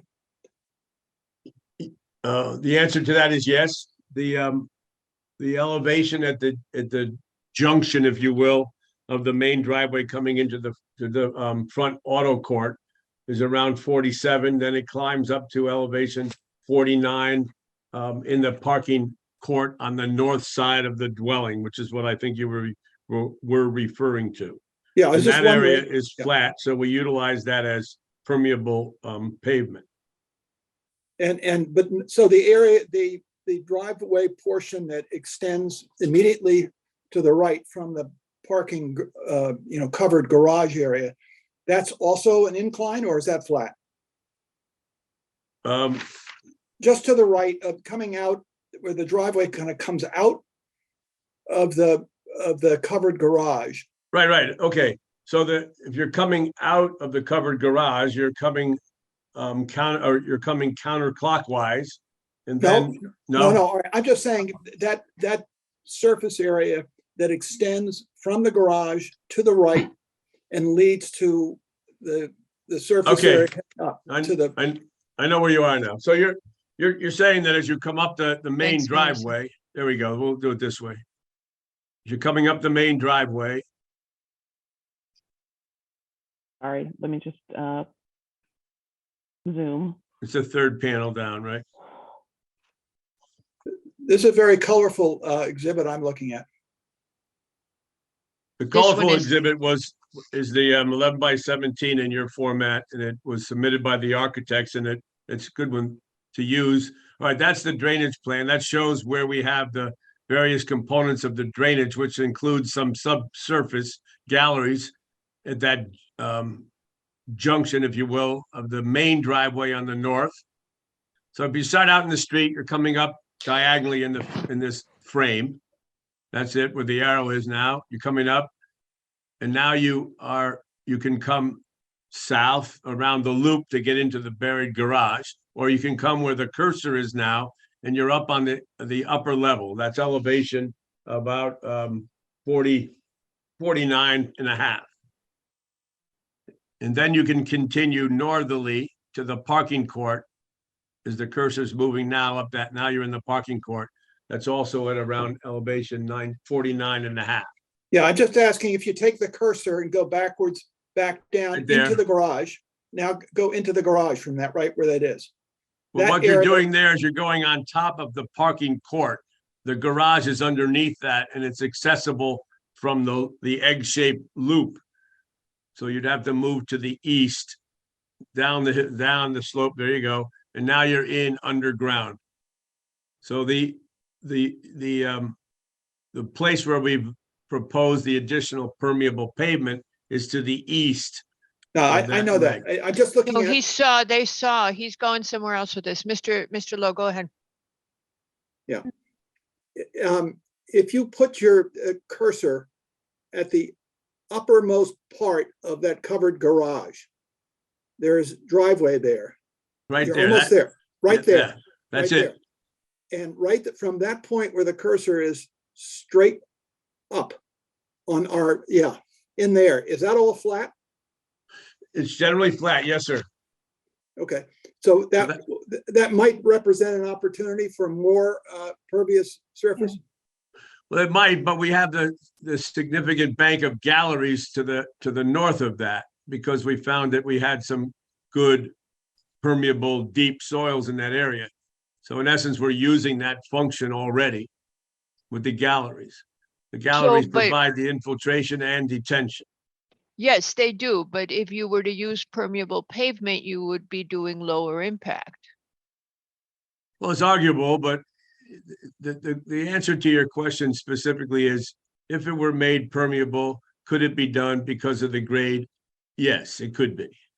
Is it necessary? No. Is it redundant? Yes. But we're not asking you to either do redundant, and we're not asking you to do necessary for drainage. We're asking you to reduce impervious. You're answering a different question than the one you're being asked. You're Mis- being asked where else you could reduce impervious. Go ahead, Mr. McRae. Mr. DeAndrea, that gallery actually takes up roof leaders. It takes up, I guess, under drain of the parking court. Right. So it's actually serving a purpose actually as part of the drainage.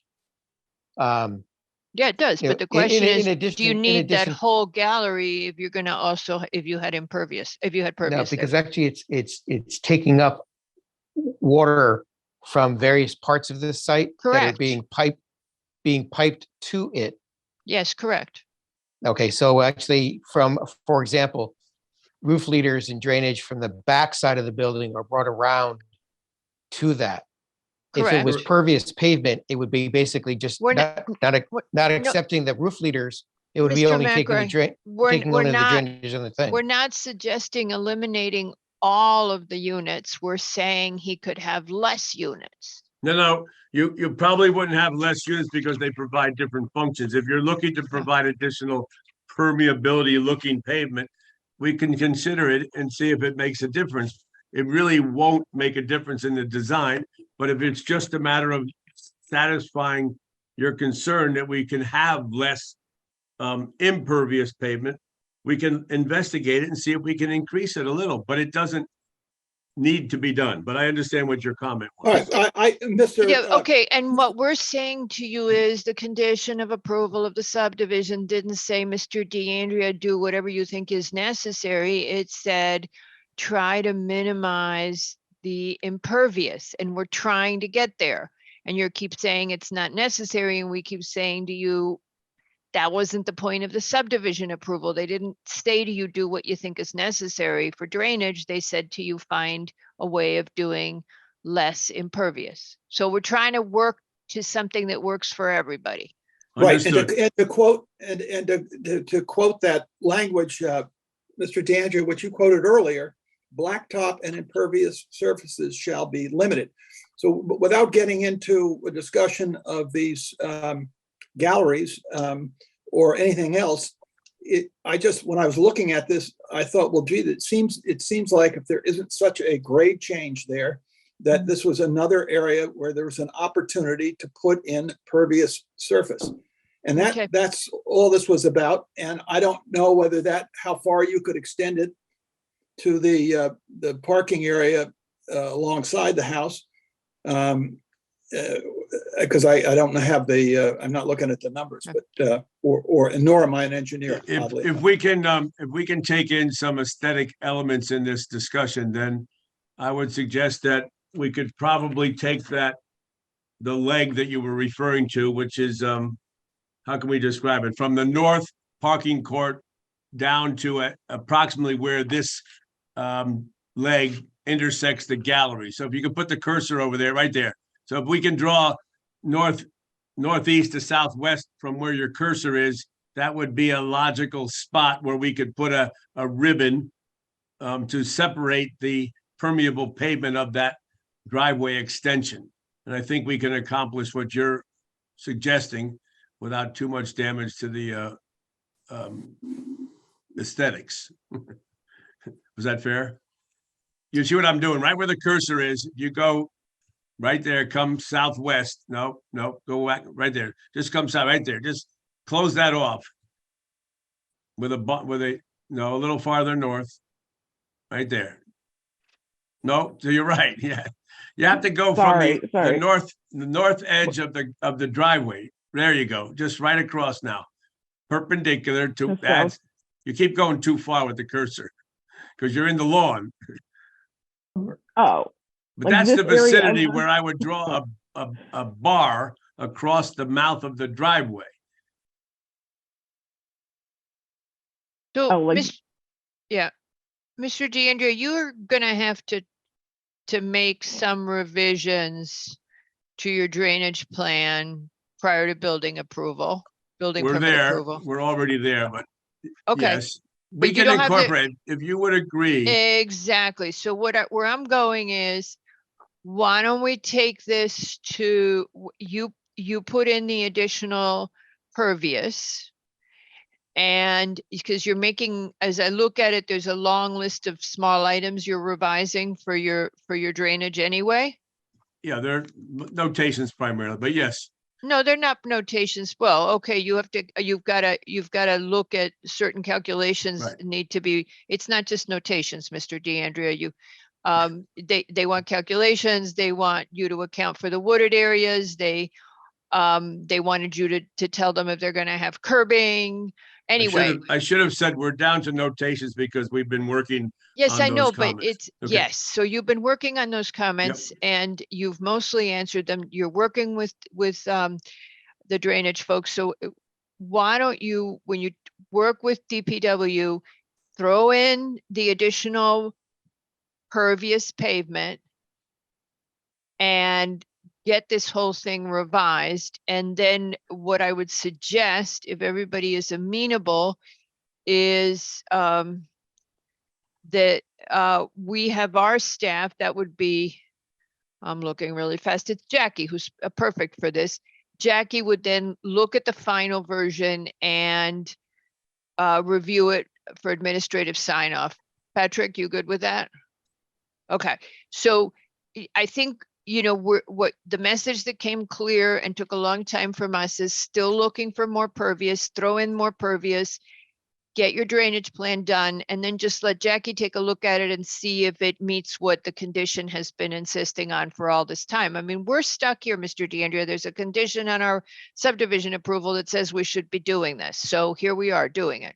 Okay, so what I'm doing is I'm drawing that now on my plan, which is Yes, at best to describe it is from the intersection of the northern leg that runs from the galleries to the parking court on the north side. I'm going to close that off and make that permeable heading up to the west.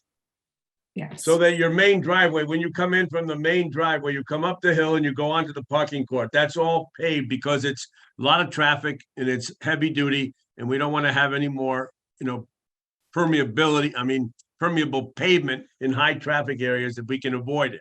So we come up the main driveway, turn left and hit the parking court. As soon as we turn left, I make that permeable going northwest to the parking court on the north side. so Mr. Okay. DeAndrea, can you just tell me why this site is high traffic? It's high traffic only because when you come into your own home, A lot of most of the- people only have pervious driveways, Mr. DeAndrea. You can't make the argument that when you come into your own home, your I- main driveway can't be pervious. A lot of people have only pervious driveways. Not really what I said. What I said was I want the turning movement to be on solid pavement, because when you come up the driveway, the turning is what has an impact on the permeable pavement. That's all. We're Okay. proposing this to be pavement. If the owner decides to use brick pavers, it might change. But there's Good. also a consistency in the design that you want to see. So where these changes in texture go is something that the landscape architect and the owner should have some input in.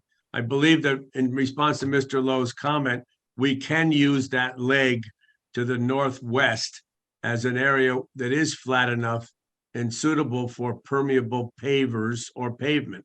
And we'll Okay. draw it that way and include that in our final design. And I would just add also that leg, if you will.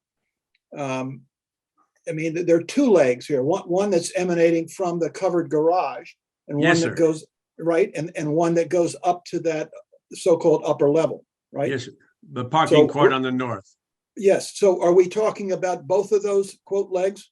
No, sir, I was talking about the one that starts at the galleries and goes northwest to the northerly parking area. That's the most appropriate place to separate from the pavement to the permeability aspect of the pavers. Right there, that leg should be permeable and can be done. Tell me But again, not- Mr. DeAndrea, why some houses can have 100% permeable driveways and this one can't? You don't put it on the slope that exceeds 5%. So we have greater slopes than that. And the reason for that is just not permitted, so to speak, in the manual, because the velocity of the water running down the hill negates any effectiveness that you could have by infiltration. It's just a matter of speed. So we do it at not more than 5%, and that's been accepted by our colleagues Okay. in the DPW. Well, Okay. and not to beat a dead horse here, but that, again, that leg that's extending from the covered garage. Yes, is sir. on- I understand, and He I'm got going to it. Okay. review it. All right, we got it. I think we're there, right? Okay. All right. Yes. All right. Anybody else have any comments? No. All righty. Any comments from the public on this application? No comments from the public. Any objection to closing this application at this time? No objection to closing this application. This application is hereby closed. And dear Mr. Secretary, we would love to have a motion. Okay, And after you get through with the boilerplate, it's just a question of have you word this thing, goes back to Jackie. yeah, I got that. The DPW engineering signs off on the revised increased permeable, and I don't want to have this discussion again for 45 minutes in the future. I just wish that we could get, when there's a condition like that in an approval, that we could get it more easily. Okay, yeah, let me get Mr. let me get into something. I think I got an idea, and Okay, we can we can play with Alrighty. it. Get the right one here. 204 Otter Rock Drive, final coastal site plan, special permit PLPZ 2022-551. Applicants seeking construct a single-family dwelling, related site stormwater improvements. 1.83 acre property located in the RE1 coastal overlay zones for section 611 of the BZR and sections 22A90 and 22A96 of the Connecticut General Statutes. Okay. Whereas the commission notes the lot was approved with modifications to final coastal subdivision application PLPZ 2017-415. The commission finds that zoning issue comments 115-23 indicating proposal meets the BZR and endorse the project for zoning permit sign off. Sewer issue comments dated 119-23 requesting applicant submit a signed letter of acknowledgement. Engineering issue comments on 216 indicating engineering concerns can be addressed prior to zoning permit. EMAC issued comments dated 114 indicating recommendations to the project. Conservation issued comments dated 215-23 indicating recommendations to the project. And wetlands issued a permit needs questionnaire at 11/17/22 indicating no permit required. Therefore, a motion to approve the site plan special permit noting the following. Per conservation comments, the open space should be allowed to return to natural meadow. The site should be revisited during the growing season to verify meadow growing in the open space. The new boulder demarcation should be installed and a survey of the open space should be provided to locate the demarcation, the equipment pad and utility easement, and the stone retaining wall located close to the property line between 204 Otter Rock Drive and the open space area. And an inventory of the installed plants should be provided. The inventory should only include the plants which are still alive. Per sewer division comment, the applicant shall submit an acknowledgement letter dated 1/30/23. The applicant shall provide additional permeable pavement to the northwest of the proposed drainage galleries. That is driveway from intersection to northwest to parking court. Staff is to review final extent of permeable pavement. And then this is the question I would have. They are to review it for what? And do Planning we and want them to zoning staff to review final proposed permeable pavement for compliance with conditions of the subdivision approval. Mhm. Okay. Everybody good with that? It's a Because little, that's what we're looking for is, has the applicant done what can be done on this site to maximize pervious? okay. And I Patrick, is understand that what you're fair to saying. ask you guys? Big frown. He's frowning. He's not Oh, talking, but he's frowning. I was waiting for, I thought you No, said my, Jim- and then everybody, so that I was waiting. No, Sorry. it's Patrick, is it fair to ask staff? Mr. DeAndrea ups the pervious percent, and then is it fair to ask staff if that's enough? I mean, y'all look at these things and Well, say, I think again, as long as we understand that an increase in the impervious pavement is what the goal is, then if there is a certain area amount or something like that, other criteria, then I think putting that in writing is helpful. where, But how again, about where possible on slopes that are, I mean, and I'm believing Mr. DeAndrea on this because I've never seen it anywhere in writing, where possible on slopes less than 5%. I believe Mr. Dimitri is right about the percentage, is that the functionality of the work, right? You know, I only believe staff, right? Not just. I agree. I understand. It's still early. All right. Okay. Well, does that mean we can be meaner later? No.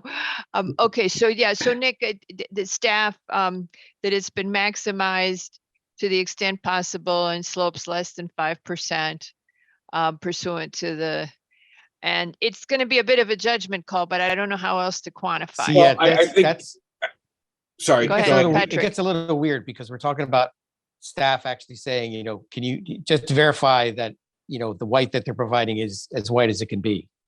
It's Right. white. And let me put it another way. These folks are all, there's AICPs and there's a lot of places in the world where they don't have planning and zoning commissions to look at stuff. And these people do it by themselves. They're all professionals. They know what we're looking for. is every area where DeAndrea doesn't insist it's needed for aesthetic continuity purposes, every area that is less than 5% is utilizing pervious. That seems Okay, like a I good got an step. idea then. Can we word it this way? That Give it the a shot. staff is to review final extent of final permeable pavements for compliance with intent, planning and zoning commission intent of the subdivision for reduction of impermeable surfaces. Because Yeah, I think it's that's what- actually, That's what I said, with the conditions of the decision. I wouldn't say intent, I would say the conditions stated in the decision. okay. Intent is suable. Go ahead, Mary. Can I make a suggestion? That's an awful lot of discretion at the staff level, and I trust them all implicitly. But can we say something like, in no event less than the site plan CAM submission of 3/7/23, and in addition, the portion of the driveway from wherever up to the northwest driveway? So at least they know, at the very least, they have to see what's on the site plan that we got today and what we agreed to in the meeting. And if it's better than that, that's great, but they know what the minimum is. Okay. Mary, you hit the point that I wanted to ask, was that is the intent of the discussion now, or the decision right now, to have more than what we have right now as in pervious pavement?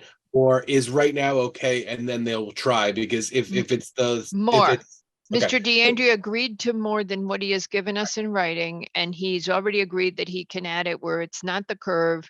And actually, the applicant has agreed to increase it from the currently proposed level.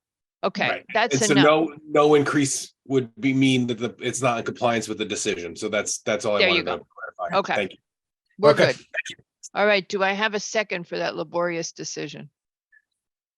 Oh, and did you say all the stuff about, I guess you don't need to say that. You have a bunch of other things that we had made conditions that you've already implemented, right, Mr. DeAndrea? We have, yes, ma'am, we have, yes. You had made all the other changes. The only thing you were still stuck, you have everything else about, I think there's a rain garden you're using.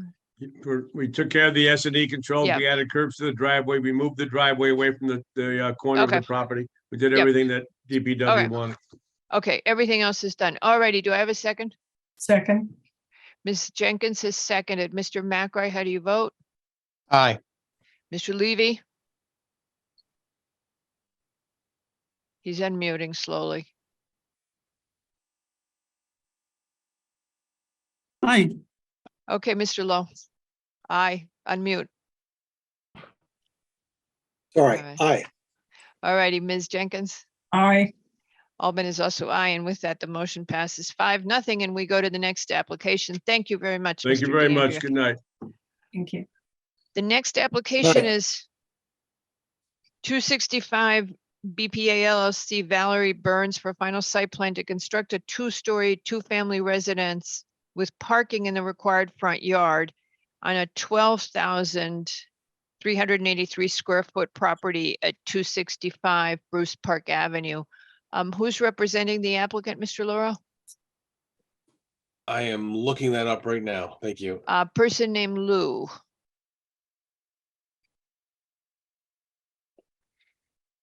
All right, while Mr. Lou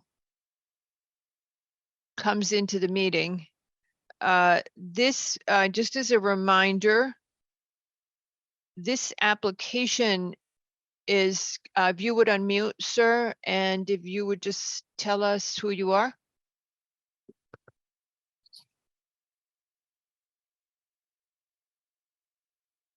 There you go.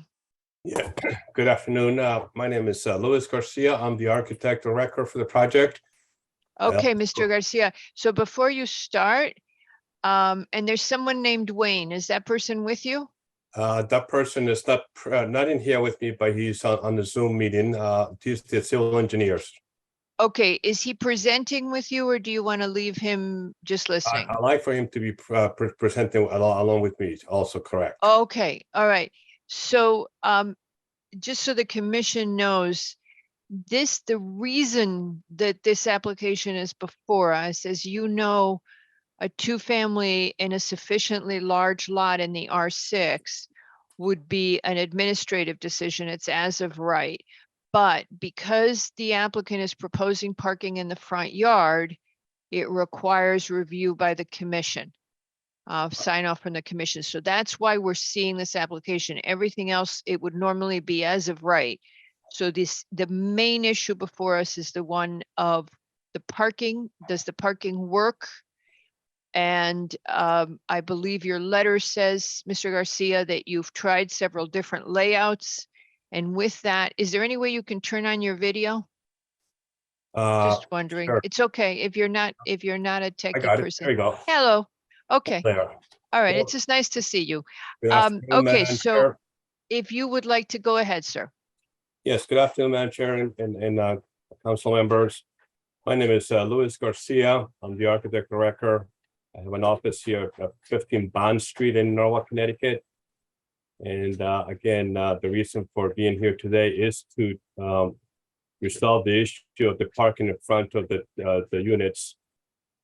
We did try very carefully to locate the house in the area that is showing now.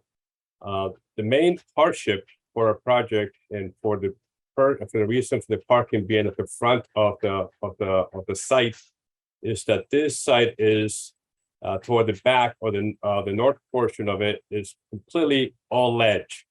I have provided the commission with a picture of an area where we started to do some the removal of the ledge, a lot of jackhammering. And it's almost solid. The contractor broke two pieces of equipment trying to chisel through this very hard rock.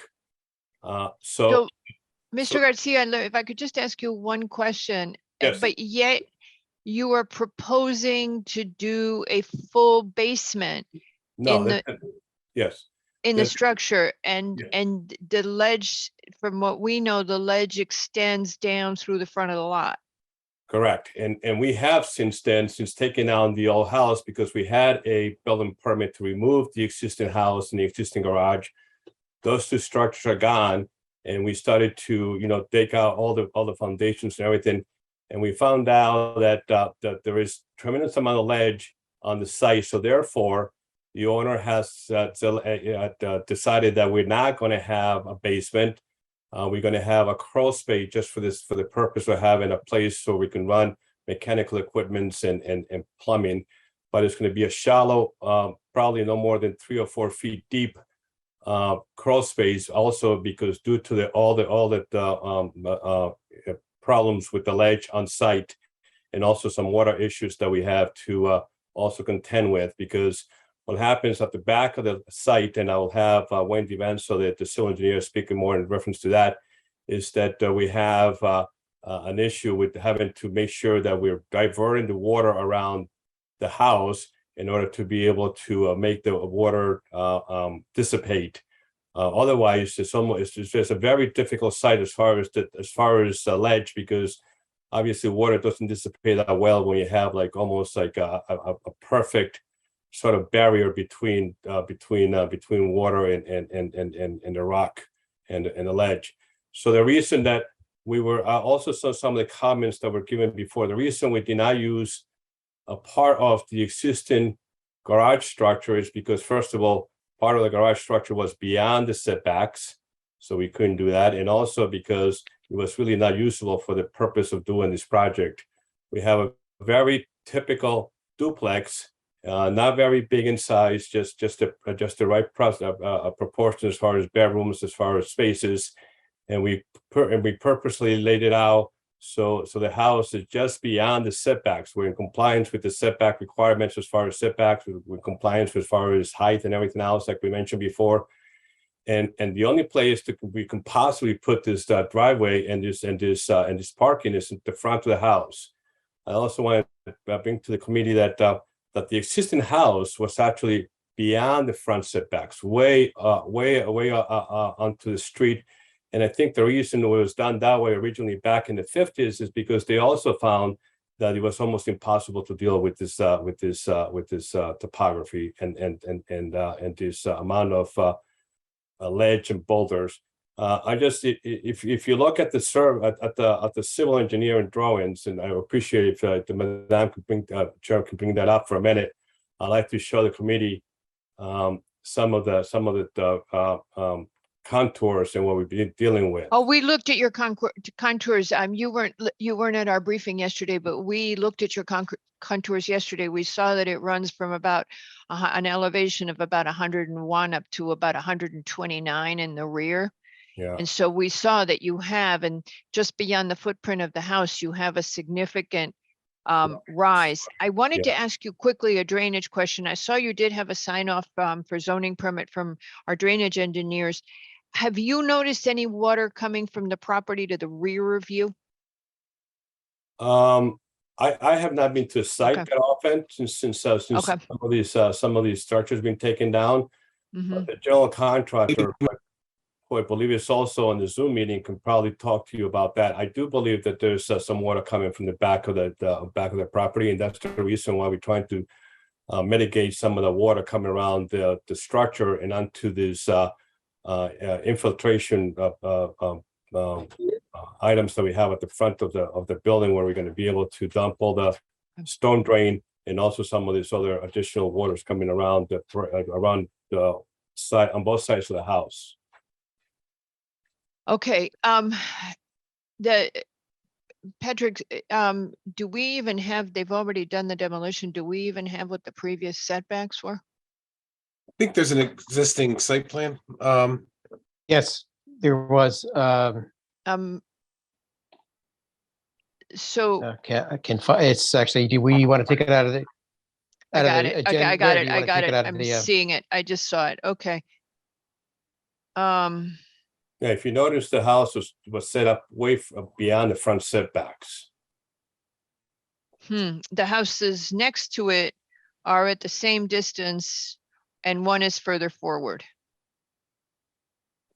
So the prevailing setback on the street is actually, this house is set back. The old house was set back from the prevailing, or the same as a lot of the setbacks on the street is how I'm seeing it. Oh, no, this is a better picture. Okay, there's two to the rear and one that's the same. Okay.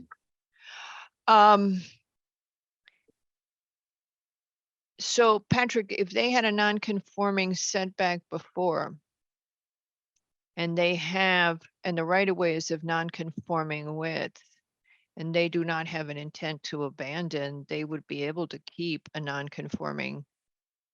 Okay. They So- do. They have that option. They also, we have the average setback regulation as well. So if there's a consistent pattern on the street, they could So- move. but if Miss- they so go maintain the ahead, Nick. nonconformity, Yeah. if they so maintain the nonconformity and keep the house closer to the street, They they have can't no park. room, they Yeah. can't park. There's no room for They know parking. that, but the thing was, Nick, so Mr. Garcia, Mr. McRae commented yesterday and at the briefing that the street here is non-conforming, that Bruce Park Avenue is a non-conforming right-of-way width. And when you have a non-conforming width, your building has to be set further back than the normal setbacks. Your current plan does not accomplish that. Yes, it does. Yes, It's, Right, your zoning location survey shows one thing, but your site development shows the proper setback of 30 feet, because you've got a 40-foot width. 30 feet. Um, 30 feet is yeah. where the setback we're going to. Okay, so Okay. that provides you with access to your garages and 2 additional parking spaces as back out space. And it Correct. also offers you now, between those back out spaces and the property line, an area of landscape. Correct. Okay, and it still offers you sightline issues, resolves your sightline issues, because the distance from your property line to the edge of asphalt is quite a distance as well. Correct.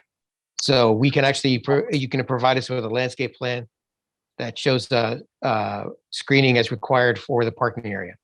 so Mr. Garcia, what we'd like you to do, the most important thing to us is we want you to screen that front yard parking. There is a comment somewhere in your application that you can't screen it because of sight lines. That's not clear to us, that you couldn't provide some sort of screening.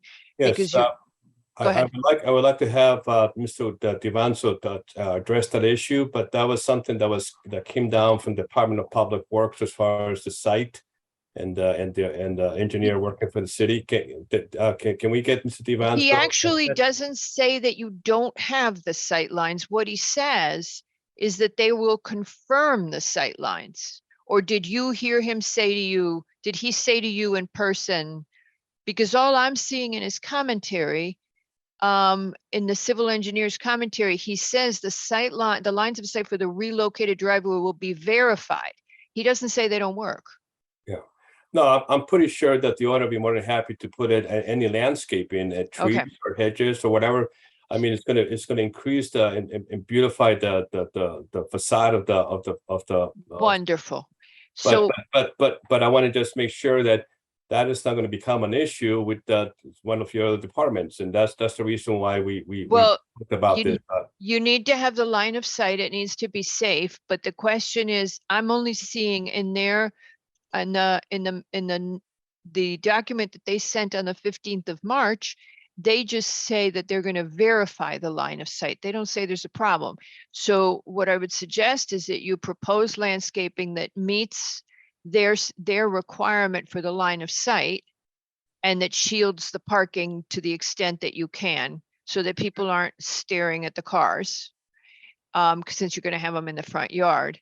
And then we'll review that with them. If you propose that, our staff will route it back to engineering, make sure they're satisfied, and then everybody will be happy, hopefully.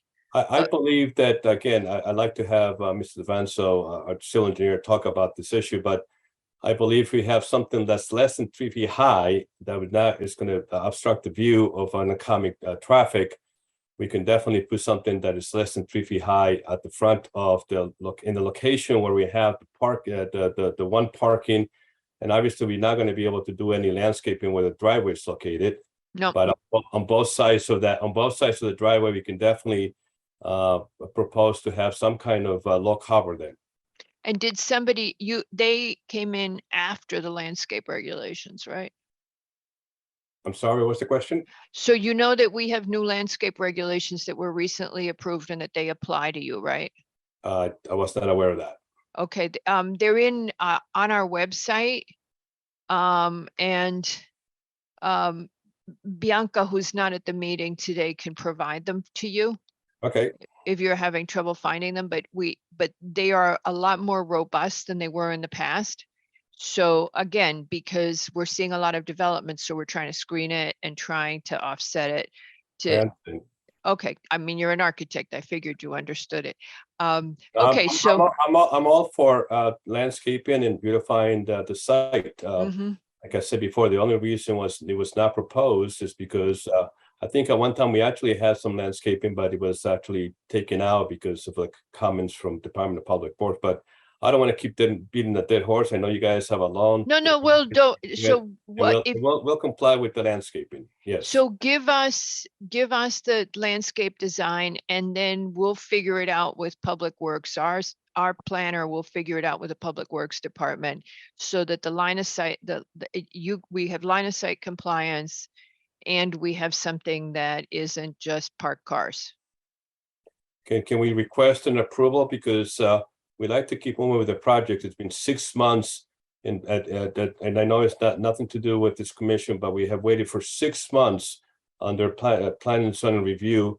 And we like to have the project move forward this spring. Is there any chance that we can? Well, so that's what's with interesting. I mean, that's an interesting thing that you're saying that, because actually, we're way ahead of schedule with you. We don't even have to decide this until May. We Okay. will decide it sooner, but of course, we'll decide it as soon as we can. But I'm surprised to hear you say that you had to wait so long, because as soon as you file, we have a deadline of time. You know, it works the same as Norwalk, in which we accommodate you.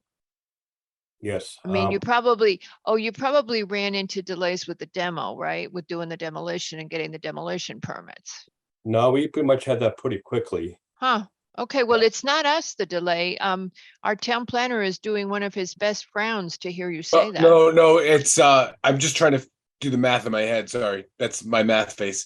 I know the Does applicant not instill filed an confidence. administrative application as what was understood to be required. However, once we found out that the parking Oh, front okay, yard setback, we had to convert it over to here, and that's where the delay. So there has been delay. I can't say it's been 6 months, but I can certainly. okay. look So, and Mr. find- Garcia, here's the bind. We would like to see what you're gonna do for landscaping. All we absolutely have to do is we have to sign off on your front yard parking. But now that it's before us, you know you have a different site plan now because you've gotten rid of the finished basement as well. And you didn't send us that. Okay, can do that. So, yeah, so Okay, so upon the return, we're looking for revised floor plans with no basement. with no basement, The- landscaping plan. But coordinated setbacks of front yard between the ZLS and the site development Mm-hmm, and the full landscaping plan. mm-hmm. Yeah. And then, I don't know how crowded our agenda is. Maybe Mr. LaRoe could help you out and have you come on our agenda in 2 weeks. Well, Okay. it's more about getting materials in a timely manner. So, but yes, if we got something by the end of this week, or Monday, we could possibly, it's not an issue. All right, okay. So, Mr. Garcia, that's I'm just gonna go through the comments just to make sure we have everything. You have a green sheet. Did you have done the acknowledgement letter from the sewer department? I guess we never got comments from conservation, huh? No. Well, it doesn't matter because we're doing the most important thing, which is we're getting some landscaping, we're getting some green area. Okay, so, but let's talk about that. So zoning, engineering, sewer, conservation, All good. EMAC. EMAC. Doesn't look like EMAC's looked at this. I didn't Okay. see anything on it. Because it's a new conversion to a full site plan. Just a quick Yeah. question, Mr. Garcia, how many bedrooms are proposed in each one of the units? 3. There's gonna be, yes, 3 bedrooms. Oh, wait, hold on a second. I'm wrong. You I- had 5 if I counted the I'm sorry, basement. there's 4 altogether. There's 1 on the. 4, first yeah, floor and 3 on 4. the upper I'm floor. sorry, 4 altogether. Yes. 4. 4 altogether. There's in 3 on the each side. second floor and there's 1 on the first floor. 3 on the second floor, 1 in the attic. No, it's on the first floor. It says it's First an, first it's floor a, is, it's a guest bedroom and then 3 on the. Okay, upper let's second floor. let's talk about this because I see 5 bedrooms in this house. well, there were 5 bedrooms if you counted the basement has a full bath. No, but no, that's- no. It's a bonus room in the attic. Bonus room in the attic. It's got a full bathroom and a closet. Okay, so, but it doesn't really matter because the parking is the same. We talked about that yesterday when I was at 5 bedrooms. You still Okay. require the 2.6 spaces per unit once you're over 3 bedrooms.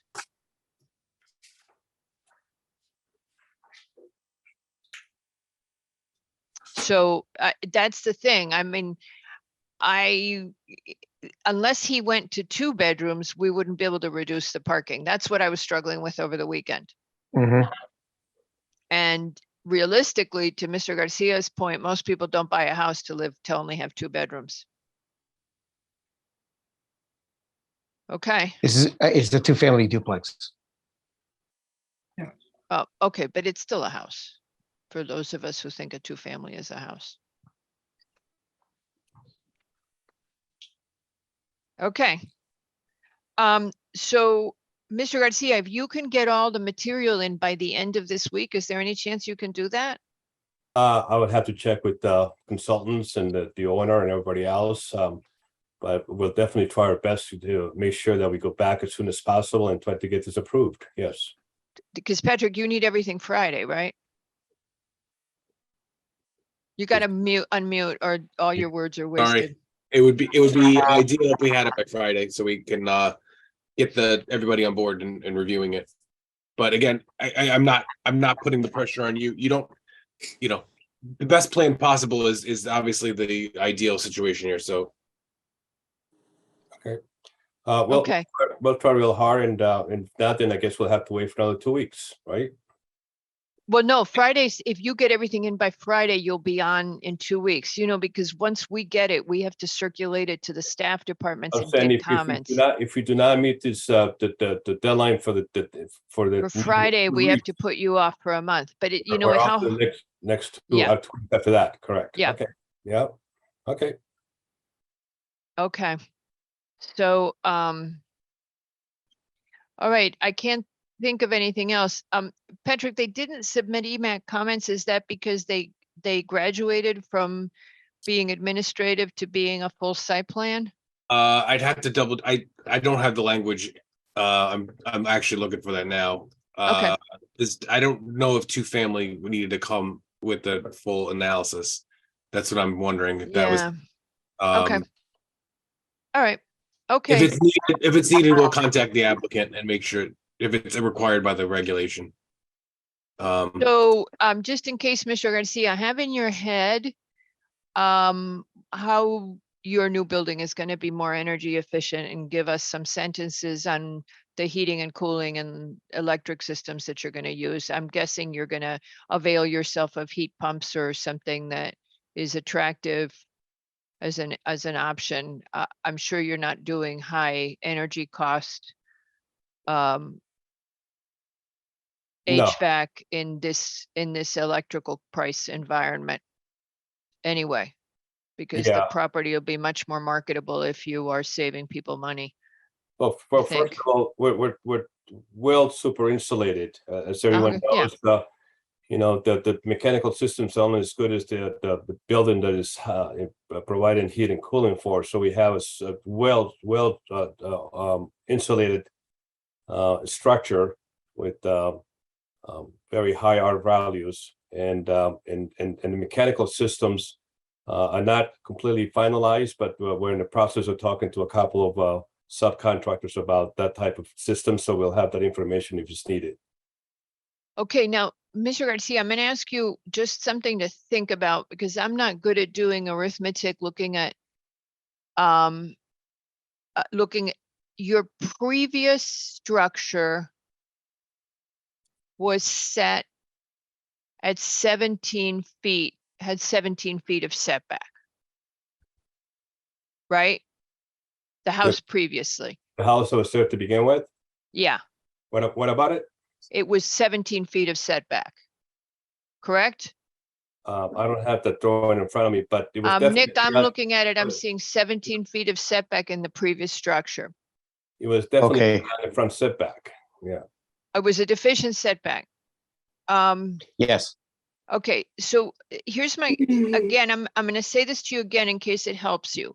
Okay. You could push the house back forward and put the parking in the back if you had room. By state law, you are required to keep you are allowed to keep a non-conforming setback if you wish to. This is just your option. The state law, which we don't like, but I'm doing you the favor of telling you, allows you to keep the non-conforming setback. If you were to keep it, would you be able to squeeze the parking into the back? I'm looking at the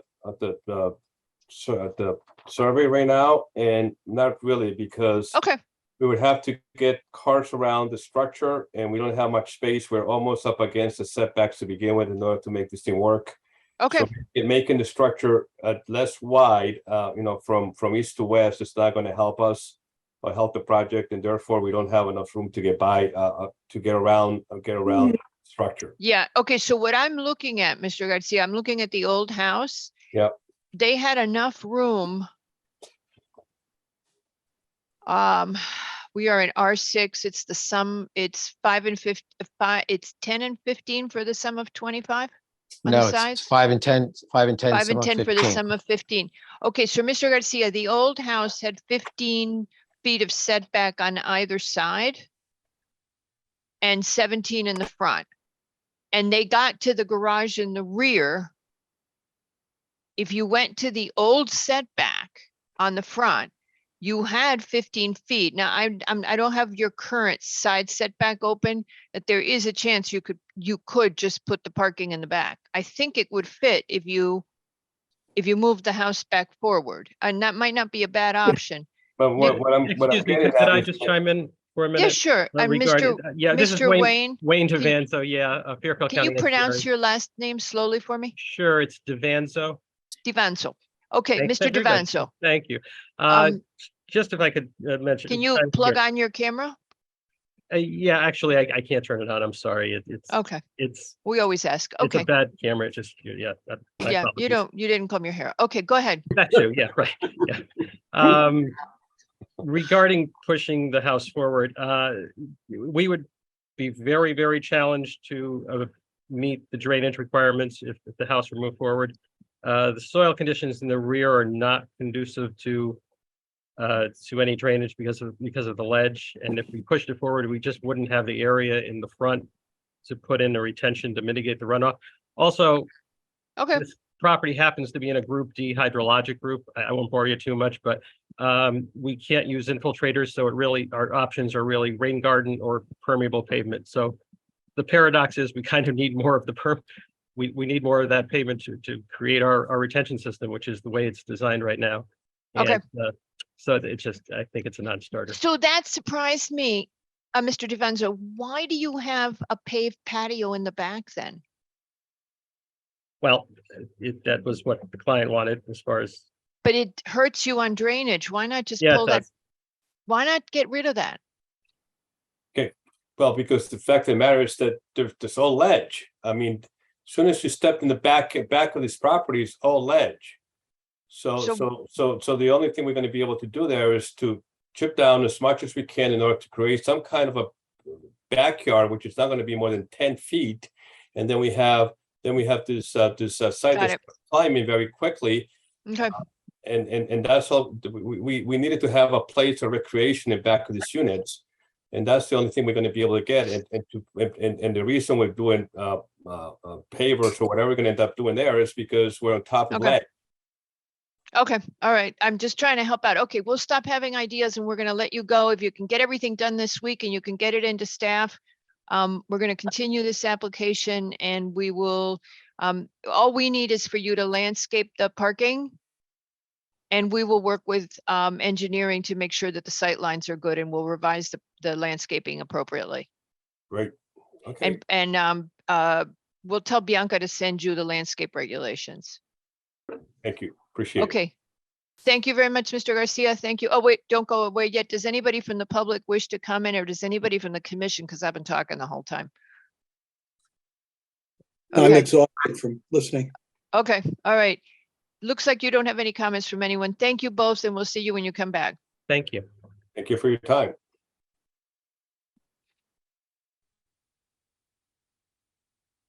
All righty, time for the public hearing.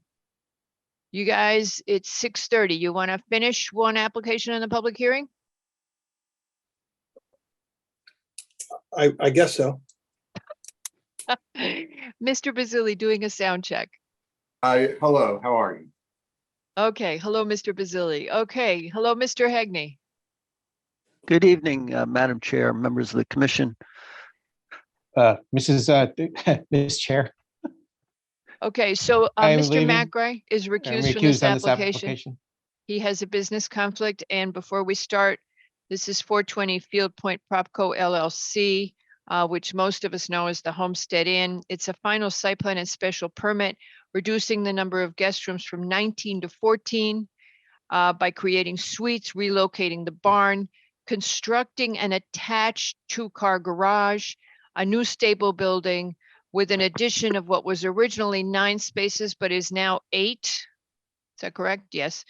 On a 2.73 acre property. When last we spoke, we obtained an extension from the applicant so that the commission would have an opportunity to walk the site, the people who had not seen it, to go walk the site and to further consider the issue of nonconformity. But so before we go into a discussion of those topics, Mr. Hegney, as I went through my notes on this, I had a bunch of little things that I just wanted to ask you that I just kind of wanted to get out of the way if we were to approve this. So, Certainly, Madam Chair. so before you start, sorry, just trying to cut to the chase because you've seen us a whole bunch of times and you were ready to close. So you don't have to do a whole presentation until you get to the nonconformity. And I think then you're going to want to. You had never given us the existing number of parking spaces. Would you be amenable to providing what it was before you started working on the property? Would you be able to get us that information after we close and decide or whatever we do? Certainly, we can provide that to staff. One of the issues that we have is the spaces aren't striped for the most part. Okay. And so I'll have to have Mr. DeAndrea measure them out to see how many spaces would fit. We are proposing 53 with the garages, and that is what's required for the number of seats in the restaurant and the 14 guest rooms. Okay, just wanted to, so one of the questions is just, we don't know what you had and what you're going to, so we don't know what's happening to that part of the footprint exactly. So that I suddenly realized that, wow, I don't know the answer to that. The second thing is, there's a piece of the history in the staff report, but not all of it. Over time, the buildings were added. There's some little buildings that have been added. I think it says in the staff report that in 1979, there was water damage and the inn was repaired and added to, but there's no detail on what. At some point, could you provide us the construction? I mean, after we close is fine, but we don't have the construction history on that. Certainly, If you have it, if you could just give it, because those were two things. So we were struggling with a little bit, what's the footprint of this of the use? And as I was working this weekend, I said, well, I don't even know when it was added, what's been added. And it's clear that it's been operating for a long time and that it was operating before we had zoning regs. So got that. True. And it was some sort of inn, hotel, boarding house, as is in the staff report, but I'd love to know the history. Okay, with that, unless Mr. Lowe wants to ask you a question, and then we're really going to let you talk about what you want to talk about. Go ahead, Mr. Lowe. I had several questions for Mr. Hegney, but I'm probably breaking protocol. So should he go first? Mr. Hegney has, you know, he owns this, he's got the ability to present his case as he sees, and he knows that we were struggling with the issue. No, fine. What I cede the floor to Mr. Hegney, and I'll pick it up when he's done. Okay. Well, Mr. thank Hegney, you, Madam Chair. you have been seated too. Thank you. Good evening. For the record, Tom Hegney on behalf of the applicant. We've been before you a number of times, as the chair indicated, and I hope everyone who was able to had a chance to get over to the property and see what's going on in terms of the existing buildings that are under construction right now. As you indicated, Madam Chair, we have 19 guest rooms that we're reducing to 14 guest suites. There are 120 seats in the restaurant that we're reducing to 100. So although this is a non-conforming use in the residential zone, we are reducing or diminishing that degree of non-conformity. The manor house, carriage house, and cottage are under construction currently. Proposal that we have before you this evening is to relocate and rebuild the barn so that it is off the property line and construct the garage building or stables with 2 suites above that. The area where we're proposing the stable garage is currently all pavement, basically right up to the property line. And those of you who walked the site probably saw that. I wanted to touch on a couple of things and then get to whatever issues you'd like to discuss as well. The neighbors have submitted a letter and appraisals regarding the impact of the garage on their property values. And that's certainly something that you need to be considering as part of this special permit application. The impact on adjacent properties was really a very substantial issue that we spent time discussing with ARC. And as a result of the comments of the Architecture Review Committee, we made significant changes to the garage building and had substantial increases to the landscaping. If we could put the presentation material up and go to slide 11. To summarize those changes, and I have the before and after within the presentation materials. So before is slide 11.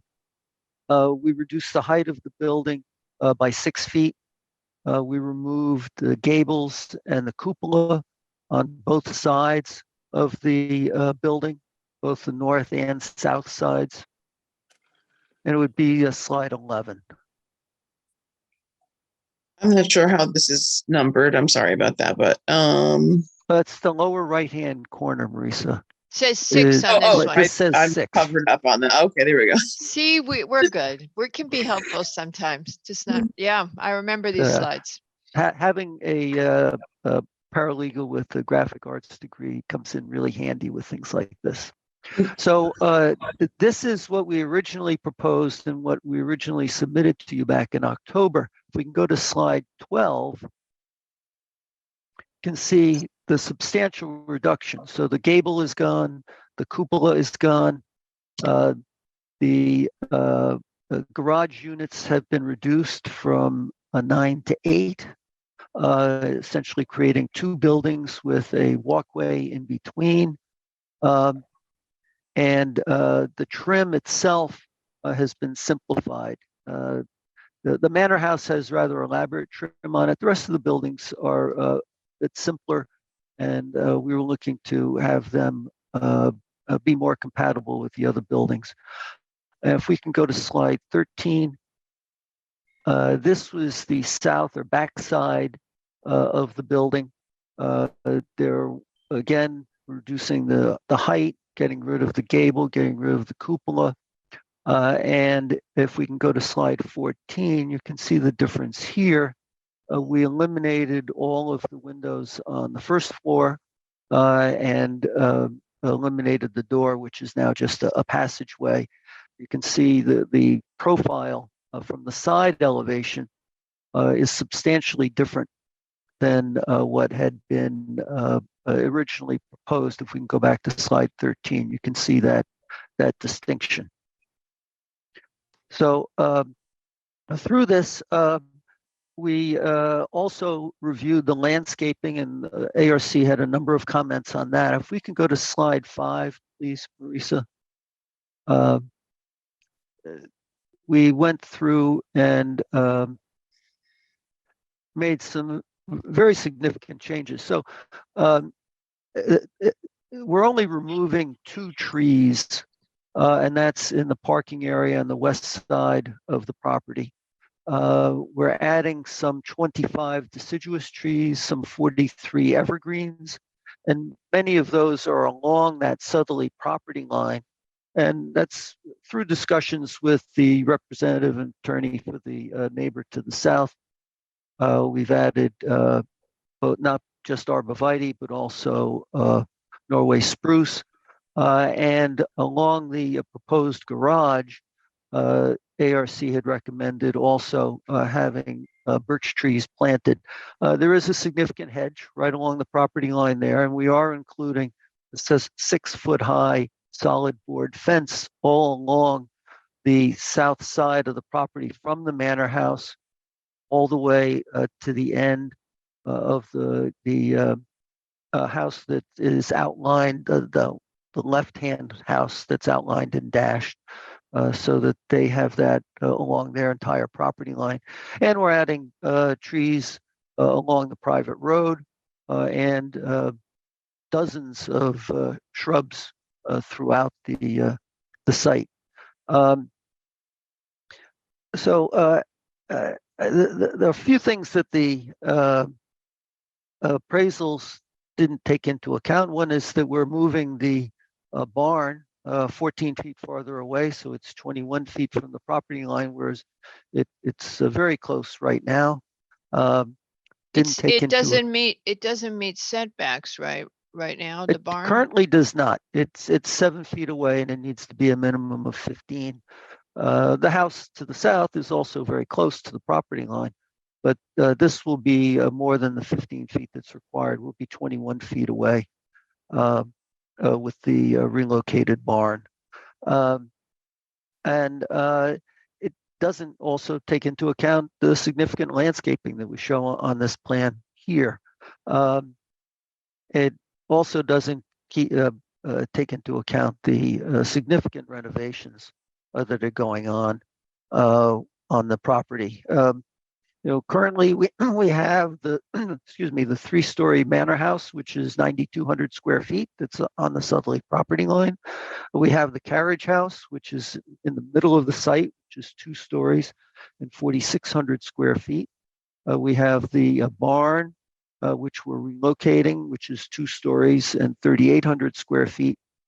And so the garage at 2 stories and 4,200 square feet really fits in with the development that is already on site and has been there for over 100 years. The garage will be conforming as to setbacks and height, and the total square footage of the site will be 22,900 square feet, whereas 24,500 square feet is permitted. So that will be conforming. The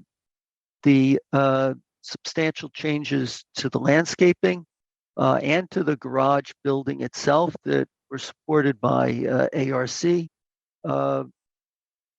really do address the impact, the potential impact on any adjacent property owner.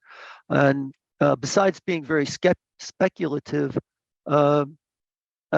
we didn't find that they were taking into account the fact that the activity on this property will be reduced by the reduction of the number of bedrooms, guest rooms rather, and the reduction of the seats in the restaurant. And nor did it take into account the really substantial improvements that my client is taking into account for this site. You also discussed section 6141. The buildings themselves are conforming. It is only the use that is non-conforming. We're not looking to expand the use, but to diminish the non-conformity that exists there. We did submit a memorandum regarding the expansion versus intensification. And in that, we cite the Zacks case, which is really the leading case in Connecticut on this. And I would submit to you that what we're proposing here falls very much within the 3 criteria or factors that the Zacks case uses to determine whether whether a activity is an intensification or an expansion. There is no expansion of the use here. This will continue as a around the year inn and restaurant. And really it has been one of the landmarks in town for over 100 years. And my client's intent is to restore the buildings that are there, enhance the site, and to continue what has been something very positive for the town over those 100 years. So I'm happy to go over any other issues that feel we need to be discussing or resolving. But I have to say, with all the comments and that have been made in the letters and emails you received. Um, we think that this is going to be a very positive development for this area and for the town overall. It's been the experience my client has had at Gray Barns in Silver Mine that he wants to bring here and restore. I know there were comments about that we should think of this as in the realm of an 8-30G. This is really the antithesis of an 8-30G. This is taking a property that has been like this for over 100 years and restoring it rather than tearing it down and building something very large in its place. And so we believe that this is something that will enhance the neighborhood and enrich the town. And that's why we're asking for your approval. Does the commission have any questions or comments? I have some questions, if I may, Oh, Mr. sir. Hegney. Mr. Hegney, does this property currently provide for the housing or garaging of passenger vehicles or any vehicles? No, there aren't any Okay. garages on site now. Well, given the current absence of such garaging facilities, does the proposed construction of a garage then represent an additional a new amenity for the inn? I would say it provides an amenity, but within the scope of providing parking on site, whether it's in a garage or whether it's in a parking space, you're still providing the required parking spaces. So I would not see that as an expansion of the use. It's in keeping with the use.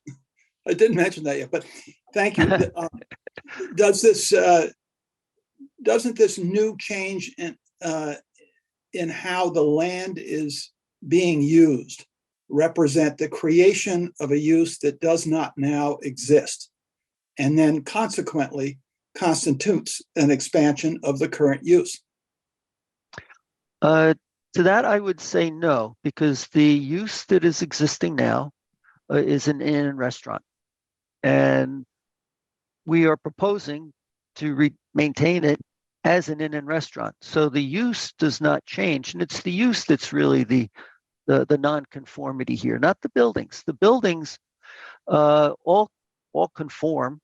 Well, I should say the manor house has 3 stories and you're entitled to 2.5 in the zone. But we're not looking to change that at all. All we're doing is renovating that building. But aren't you literally changing the use of the land by building this new garage? I would say no, because we're building it over existing pavement, which is where vehicles were parking. And whether they park on grade in the open or whether they park in a garage, I don't see that as a change.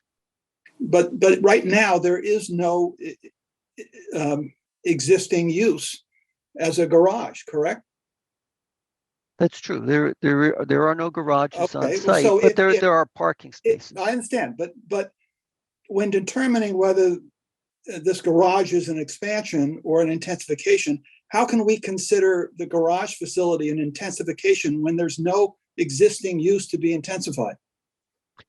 Because there is parking on site, patrons either to the restaurant or to the inn, and the spaces we're talking about in the garages would be dedicated to the residents who are, or the people who are residing at the inn, have to park on site. And the fact that they are parking a vehicle in an enclosed space or not in an enclosed space, I don't think changes the use at all or changes the activity on site.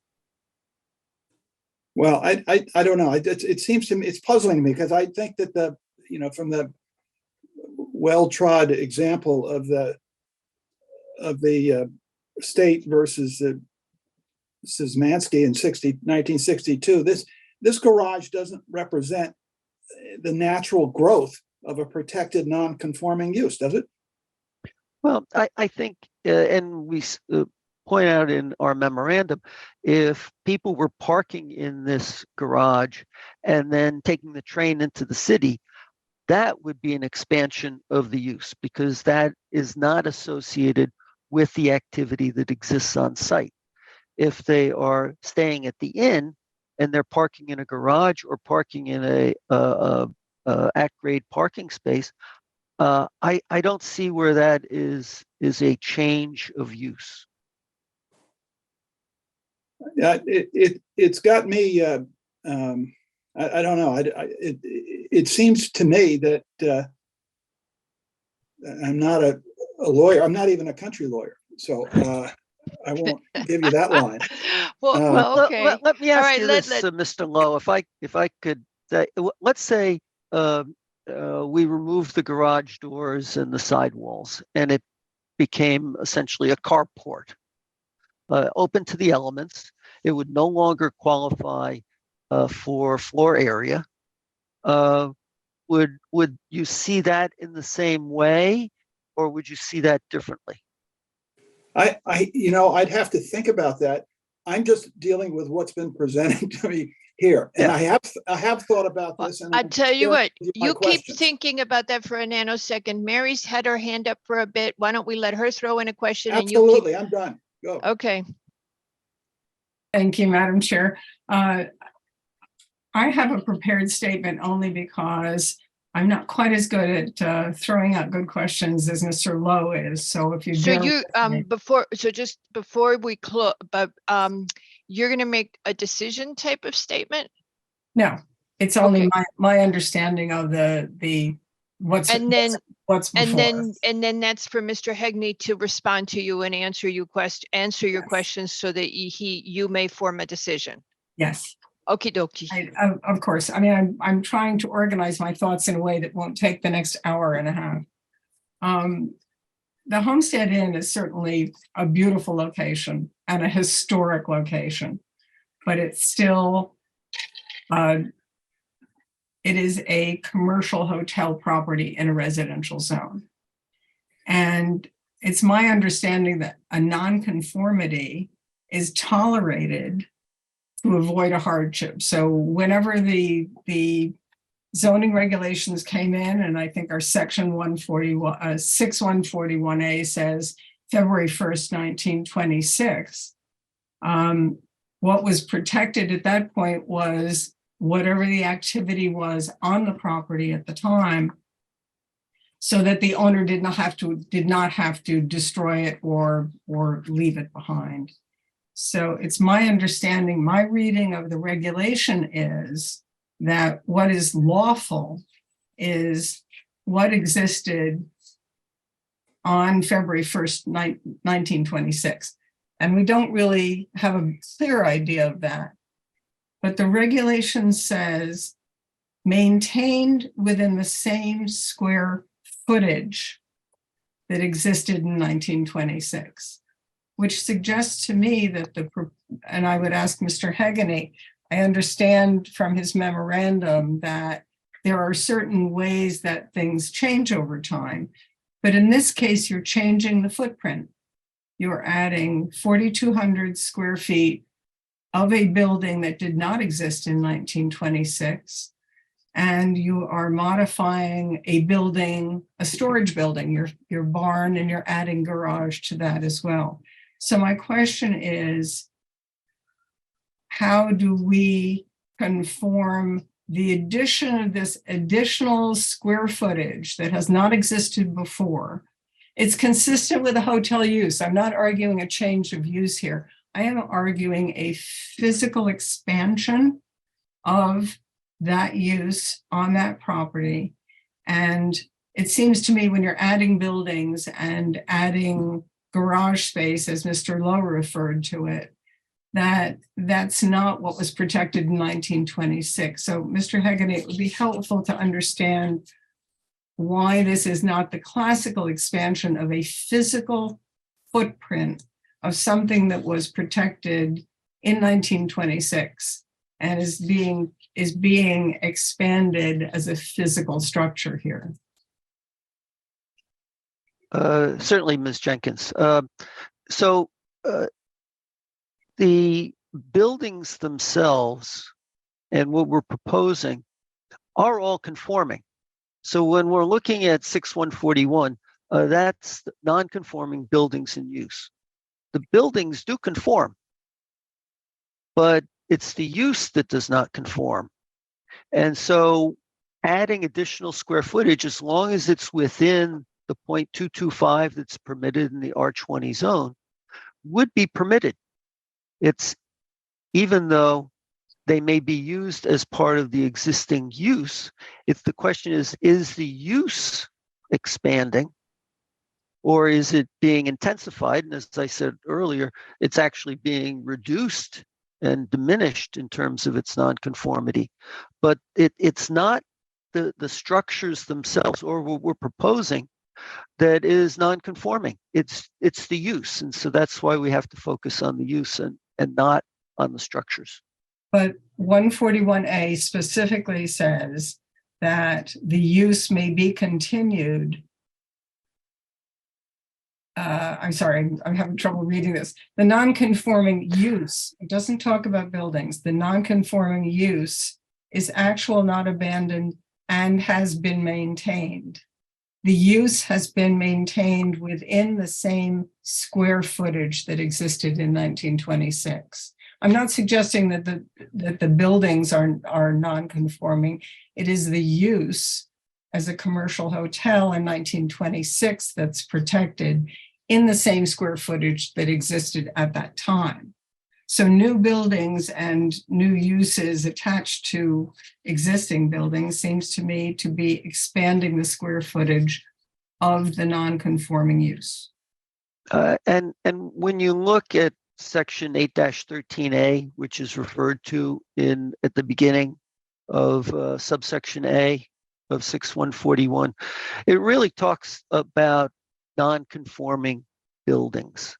And if we can't add additional square footage that's permitted in the zone without increasing the use on the site, I think that would be an inappropriate application of 6141.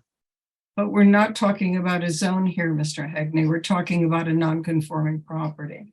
If it were zoned for this use and you were adding to buildings that were otherwise conforming, that would be different. But a non-conformity, as I understand it, is limited to whatever existed at the time. It's not it's a tolerance of a nonconformity, not permission to turn it into spot zoning for a hotel on that property.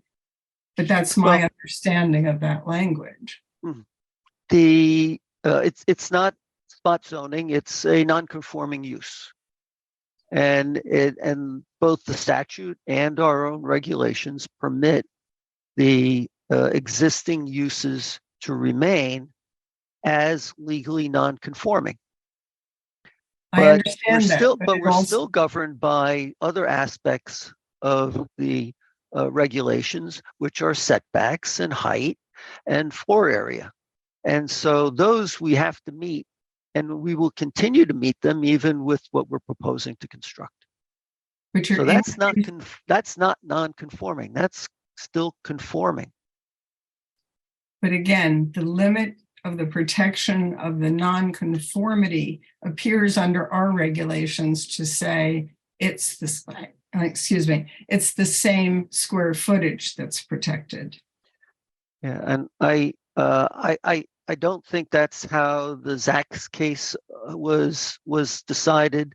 It's really a question of the use and whether you exceed any other regulations on the site besides the non-conforming use that exists.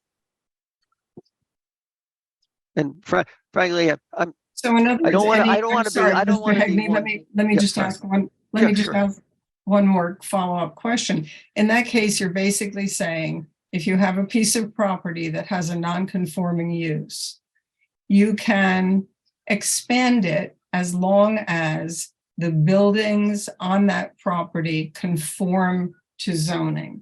which makes it, No. I would not say that, and I don't think that that's true, because there, if you're expanding the use through the Yes. buildings, through the new buildings, that Yes. would not be permitted. but But isn't that as what you're our, doing? I'm sorry, you're expanding the use by adding a new building, same use, but you're expanding the existing use on that property. the use on the property is as an inn and a restaurant. And currently it has 19 guest rooms. We're proposing 14 guest rooms. That's the use. Whether we have it in 3 buildings or 4 buildings or 5 buildings, that doesn't change the use itself. The use is how much traffic does it generate? How many people are going to be there? And as long as we are not increasing that, and in fact, with our proposal, or decreasing it, that is not either an intensification, and it is certainly not an expansion. I have to admit that not knowing the history of how the additional buildings have ever been used, you are expanding your non-conforming commercial hotel use into, first of all, a storage building, which was not designed and has never been used as a hotel, as a guest quarter. And then you are providing new guest quarters, again, in a new building that was not covered, could not have been covered in 1926, could not have been covered today because it does not exist. So I'm not suggesting that you're changing the use, but what you are doing is you are expanding the expression of that use beyond what was protected by the regulations that provide for nonconformity. It's a toleration of that. It's not a permission to then do anything additional that's consistent with the original use. I don't think that's how our own 6141 reads, and certainly that's not how the court had applied it in Zach's. Well, and I'm not sure that the intensification example that you cited in your memorandum is a good example, because that was a clear intensification situation. What existed there was an intensification of I'm trying to make clear my distinction here. You had an existing use which was made more useful. But if somebody had said, okay, I want to put up a second transforming tower, that would have been an expansion. So I'm kind of lost on why the reasoning in that particular case is considered to be the basis for this, when you are in fact, you're not just renovating, you are creating new space, you are modifying existing space, and you are adding something which is consistent with hotel use but new. And it seems to me that nonconformity is meant to protect an existing property in the form it existed, to avoid the hardship of saying you have to take the Homestead Inn down. But to continue to add buildings that conform with the zoning regulations but expand the use that's non-conforming is inconsistent. The use, I don't want to be a broken record on this, but the use is the activity itself on the site, and that is the renting out of guest rooms and having people in the restaurant. And if we change from that to something else, that would be an expansion of the existing use. But you know, I'm sorry, continue. I suppose if we were running a bordello, oh please, that would be an expansion of the existing use. Not so sure. It's just a shorter term rental potentially. I'm definitely not going to go there. I mean, but I don't mean to turn this into a debate. I mean, it's Mr. gotten very interesting, but there is case law, Mr. Hageney, that suggests that even when you stay with the existing use that you have, if you increase the square footage of the non-conforming use, then that is a classic definition of an expansion. There are cases that say, okay, I have a trailer park, it's got trailers in it, I'm replacing them with bigger trailers. That's an increase in the square footage of the use, and it was considered an inappropriate expansion. And similarly, there's a case, Guilford v. Landon, where a barn was converted to a non-conforming use, and that was also considered an expansion. The idea being a physical expansion is a classic definition of an expansion because it exceeds what was protected by the nonconformity law. And that I can continue to say this, but that's basically my point. Yeah, and when we look at our regulations on how we define a hotel or motel or inn, it's based on the number of rooms, not on the size of the buildings. And as long as we're conforming as to the size of the buildings on site, we are not increasing the degree of nonconformity. Okay, I think you've answered my question, although I disagree with your conclusions. You've answered my question and I appreciate it. All right, thank you. Mr. Wells. Yeah, thank you, What's your Madam name? Chair. I'd just like to go through the site plan standards and the special permit standards, somewhat similar to what Mr. Lowe did earlier, but I think they also apply here. And just get your reaction to why you think this current project is in conformity with our standards.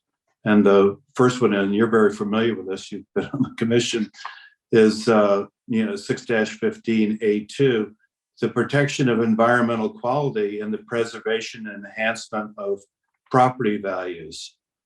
Well, we've had 2 appraisals from licensed appraisals. I think they were pretty thorough, which indicate that if you take away a view from a house by putting up a large building in front of it, that has a negative effect on property value.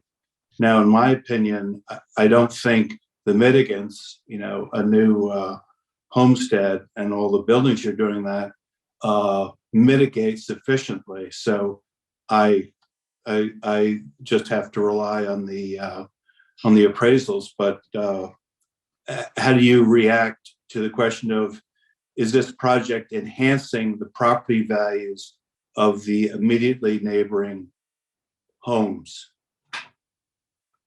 And I touched on that a bit earlier in my remarks. The property is undergoing significant renovations and significant site improvements. It's reducing the amount of activity on the site. So if we're talking about the impact that a hotel and restaurant have, and you reduce the number of rooms that you're renting, and you reduce the number of seats in the restaurant, I would say that that would have a positive reduction on the amount of activity in site, which is what impacts the residential surrounding neighbors. Okay, well, there are 2 specific homes that are specifically impacted. One is Mercier Lane 1 and one is Mercier Lane 2. And Mercier Lane 1 is just going to be looking at the back side of your garage out her 2nd floor window, whereas before she was looking at the homestead and probably farther than that. And I think you also have the same situation with Mercier Lane 2. So those are 2 houses which are, I would say, significantly negatively affected by your 8-car garage. The carriage house, which is in the center of the site and in the same location as the proposed garage, is 2 stories and 4,600 square feet. So it's not like people on Mercia Lane are looking out into this vast expanse or lawn or meadow area. They're looking at another building that's roughly the same size as what we're proposing. So and the other thing I did want to say is, this construction is on the south side of our property, but on the north side of theirs. So in terms of impacting light, I don't think that what we're proposing has any impact on the light that they receive on their property and in their homes. And I don't see how this has a significant change from what's already on the site already. Well, I'll ask you a question. If you were living in One Mercier Lane, which would you rather look at? The redone carriage house or the backside of the 8-car garage? Which would you rather look at? Well, actually, when I'm looking out my back window right now, I'm seeing the wall of the barn. And I would be happy that the barn is being refurbished and moved away from the property line to create more air and space between my house and the barn. I think that that's actually an improvement for One Mercier Lane. Okay, well, I think if you go upstairs to your second story, the view would be quite different. But you're at ground floor, probably not much of a change. Okay, so we'll debate scenic views. That's fine. And it's really the same point on special permit standards 617D3, not materially adversely affect adjacent areas located within the closest proximity to the use. Again, I'm just going to make the same point. We have the appraisals.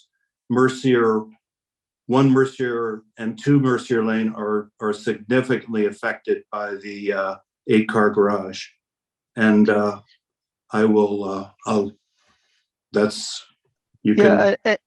And yeah, I think that the appraisals at best are speculative as to what impact the activity would have. But what it didn't take into account is reduction of activity on the commercial property, and it didn't take into account moving the barn farther away, and it didn't take into account what is very significant landscaping that's being put along the southerly property line. So I think those mitigate any negative impact that the garage building might have on 1 and 2 Mercier Lane. Okay, well, I invite you then to submit appraisals based on the completion. No, all right. I mean, the record will be closed. Well, it's not closed yet. I think it's a must close. Okay.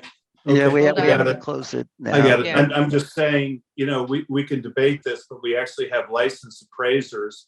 And, you're making good points, Mr. Hagney, but it isn't backed up by, an appraiser. And I'll leave it at that. Thank you. Okay, Mr. Levy just unmuted.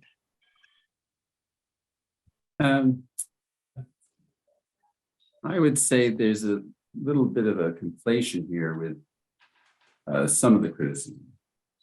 I think that the applicant has done a lot of good things that are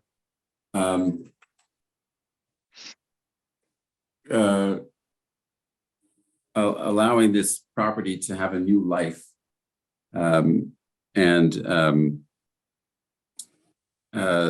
which is very important not only for the town but for the neighborhood. Otherwise, it would be derelict. But the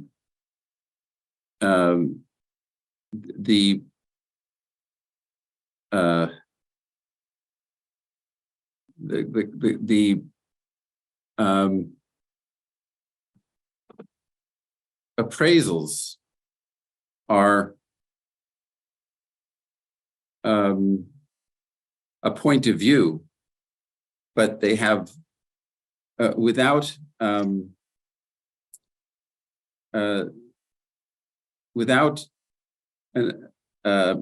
two appraisals, it's hard to evaluate the how accurate the claim is. So usually in an arbitration, each party has an appraisal, then there's a third party that gives an appraisal in order to substantiate the range of values. We don't have that here. Mhm. And I think that's a significant thing to understand, that to put all your feathers in one cap and saying, well, we can substantiate a point because we have an appraisal, is certainly valid, but it's lacking in the way I view value. Because as the applicant is putting forth, there are significant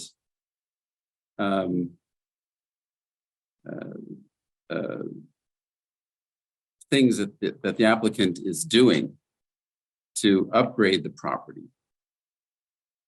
And he's opined on it substantially, so I won't go into it. But the other point, which it has to do with a non-conforming situation, the use, to me, I understand how there's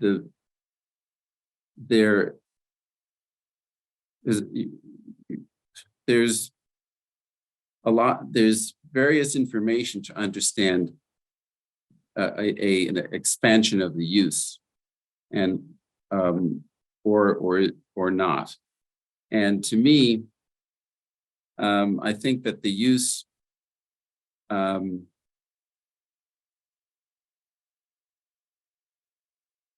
is better explained by the applicant, and and I think that this idea that FAR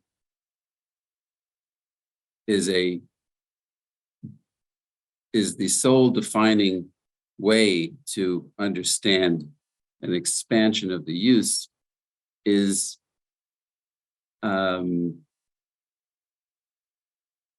might be overstepping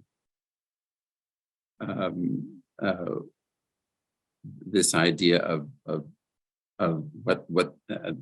the use, and it's I don't think you can only go to that as a definition as a way of evaluating the use. No, it's not. But the case law differentiates between what's called an impermissible, when a non-conforming use changes. There's a ton of case law that Mary referred to, and on impermissible and permissible changes to non-conforming uses. And it breaks down that you may, in the biggest cases, that you may, quote, intensify the non-conforming use. This is really legal hair splitting, okay? This is zoning at its deepest. You may intensify the non-conforming use, but you may not expand it. And then there's all these cases on whether it was a permissible or an impermissible expansion. And that is one of the things we're struggling with. I do agree with you a little bit. We are in a funny situation with the property value thing because it's two sides of a coin. The enabling state statutes for zoning tell us that we have to protect property values, 8-2. However, appraisals are speculative. And we are also told that we should not make any zoning decision, a decision on a zoning application based on speculation. So when we see an application, we say, wow, the traffic's going to be really bad. If we don't have data, it's not valid. We have to have data. So it's a real catch-22 in the statutes. To talk about what an appraisal says might happen with a completion of a project is in part speculative. And yet at the same time, 8-2 tells us we have to protect property values. So it's a rock and a hard place. Historically, the commission has sidestepped this issue because it's a rock and a hard place.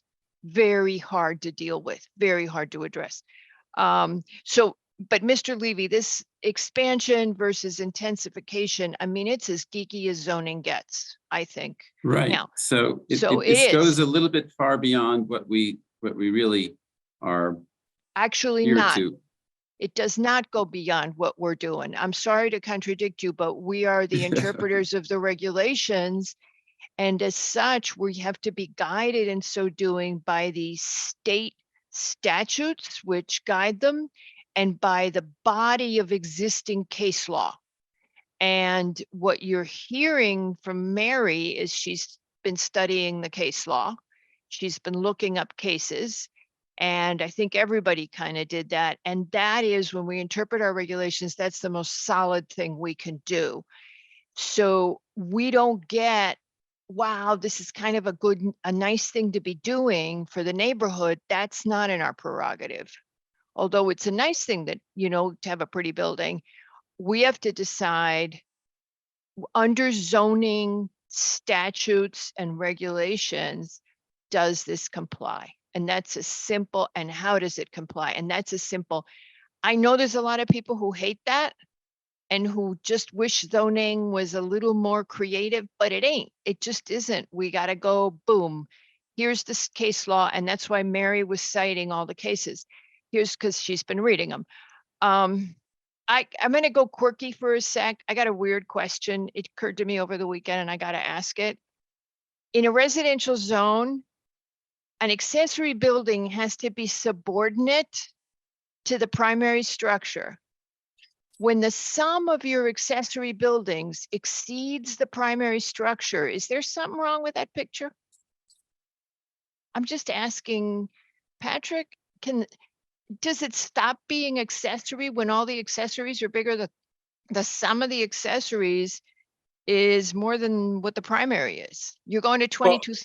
So it's just weird, right? Does that even work? Well, that's not a concept that we haven't delved into before. When we look at the schools, for example, we don't consider any one of their buildings to be subsidiary to the other. They're all equal standing. So when you have a special permit use or non-residential use in a residential zone, I think historically the way that the commission has looked at these is that they're all part of the campus or part of the property in total, and there's not a subordinate sort of situation here. I went there, except that this is a non-conforming use, not a special permit. Well, again, as with everything we've talked about tonight, there's always this sort of nuance with the fact that the use is not permitted in the zone even under special permit, right?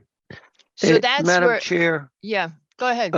I did have this discussion with the zoning enforcement officer because he asked the very question that you have asked. God, he's so smart, isn't he? You're good. You're lucky to have him. But what I said was similar to what Mr. LaRoe just said, which is there are not subordinate structures here. These are all primary for the use. The use is an inn and a restaurant. And as long as you are using it in that way as part of the inn, it needs to meet the required height of 37.5 feet and meet the setbacks so what the and meet the floor definition- area, but is not, none of the buildings are subordinate. The definition doesn't say that, though. In a residential zone, you have the primary building. And then the definition says, shall mean in a residential zone, any accessory building or use which is subordinate and customarily incidental, which is your argument, but it says subordinate. I'm just throwing that out there as something that was bothering me over the weekend. Mary had her hand up because she's like, oh my God, this one went way over on the zoning deep end here. Yeah, and I think I'm probably, my reaction is not so much subordinate, but if you define the services that are offered to an inn broadly enough, it would cover anything. You could have a spa, you could have a movie theater, you could have a playroom, But the problem is that's not what existed in the operation of a business of a hotel in 1926. So It's not an organic outgrowth. Exactly. If organic outgrowth of the existing use, is that what you're trying to say? And I mean, and that the kind of thing of a natural expansion would be indoor plumbing or central heating, something that people who stay in an inn as transients would expect to find there. But not everything that's an additional comfort aspect is necessarily considered to be consistent with offering an inn for travelers and for people at the restaurant. Okay. I think, Perhaps they didn't have daily maid service 100 years ago, or a concierge. oh, sure, they did. Oh, no, they had Uh, they had daily maid service 100 years ago, trust me. Well, they may not have had a concierge to advise them as to what other amenities in town they might want to enjoy while they're staying at the, so at Mr. the But homestay. neither of Hegney- those service, I'm sorry, Madam Go Chair. ahead. No, go ahead, Neither of please. those services would change the physical structures that are protected on the property. If you want to have the best staff and there's one staff member for every guest, that's great, but it doesn't change your structure. It doesn't change the presence of a a business operation in a residential neighborhood. So some things are natural expansions that have nothing to do with land use and others do. Okay. Go ahead, Mr. Hegney. You were going to answer one more time, and then I think it's time to go to public and the opposition attorney and all that. Thank you. I was just going to say that it's really the intensification, which is if you have more amenities, more services that you're providing, that's an intensification. If you're offering something different, that's an expansion. And we're not offering anything different than what's on the site now. And that's why I think that it is an intensification, if anything, in terms of the structures, but the overall use is being made more conforming and less intense. And unfortunately, there's case law in Connecticut that does not support that reading, Mr. Hegney, but I return to Madam Chair, please. Before we go to public? Yeah. Two things. I want to take a little bit of issue with something you said, Madam Chair. I don't think this is so geeky. I think this is the guts of land use regulation. I think this is why we're here to a certain extent. That's number one. And what Mr. Hegney cited still doesn't, in my mind, address, and I was hoping he could. I'm not inviting you to do it now. You've done yeoman's work here. But the non-conforming use, again, that phrase which Ms. Jenkins cited is within the same square footage. I mean, we're kind of ignoring that. And anyway, let's go to the public. I just Okay, let's go to the public. Actually, we don't get public, and immediately we get Mr. Green, who is the opposing attorney and has his hand up. And Patrick, I just checked, and 8.2 still has the value language. You and I were wondering about that. Subject to standards set forth in the regulations and to conditions necessary to protect the public health, safety, convenience, and property values. So it's still there. All right, Mr. Green. Thank you, Madam Chair. Good evening. Good evening, Madam Chair, members of the commission staff. Once again, my name is Joel Green. I practice law in Bridgeport with the law offices of Green and Gross, and it's my pleasure to appear before you on behalf of DGLG LLC, the owner of the property at 3 Mercia Lane. I want to thank the commission for, first of all, your service, but the considerable amount of time and thought that you've put into this application. As I had indicated when I appeared before you 2 weeks ago, I haven't been before this commission often, and I appreciate all the thought and your comments And I'm going to significantly abbreviate my presentation this evening because you've raised so many of the issues that were in my. Oh, thank you so much, because you are now what stands between us and dinner. So thank you. For all of us. Thank you, Madam Chair. So, I appreciate the discussion, and I understand that this commission is not getting into the legal issue on ownership. I think that's appropriate. That's not truly within the jurisdiction of the commission, but by way of explanation, it is of significant concern to my clients because they have concerns about the future and the future use of this property in a situation where you have divided ownership potentially. You have a situation where with perhaps a non-performing use, and what that means in the future, where you have parcels that may be an individual title that don't meet the definition of a dwelling. If the restaurant doesn't thrive, I mean, there's all kinds of possibilities. So I offer that just so that you understand the tremendous concern. And I again want to emphasize that we've had a good exchange with the applicant, Attorney Hegney, and I have worked on a lot of details involving this application, and they included the landscaping and fencing and elimination of some windows and a representation on the location of the dumpster. And those were things that my client, and I use this phrase frequently in these kinds of dialogues, could be tolerably unhappy with, meaning you have a use, here, this is, at the end of the day, a residential zone with a non-conforming commercial use, which I know you recognize, and that the law favors, for so many reasons that have come up in this discussion this evening, the law favors the elimination of non-conforming uses ultimately.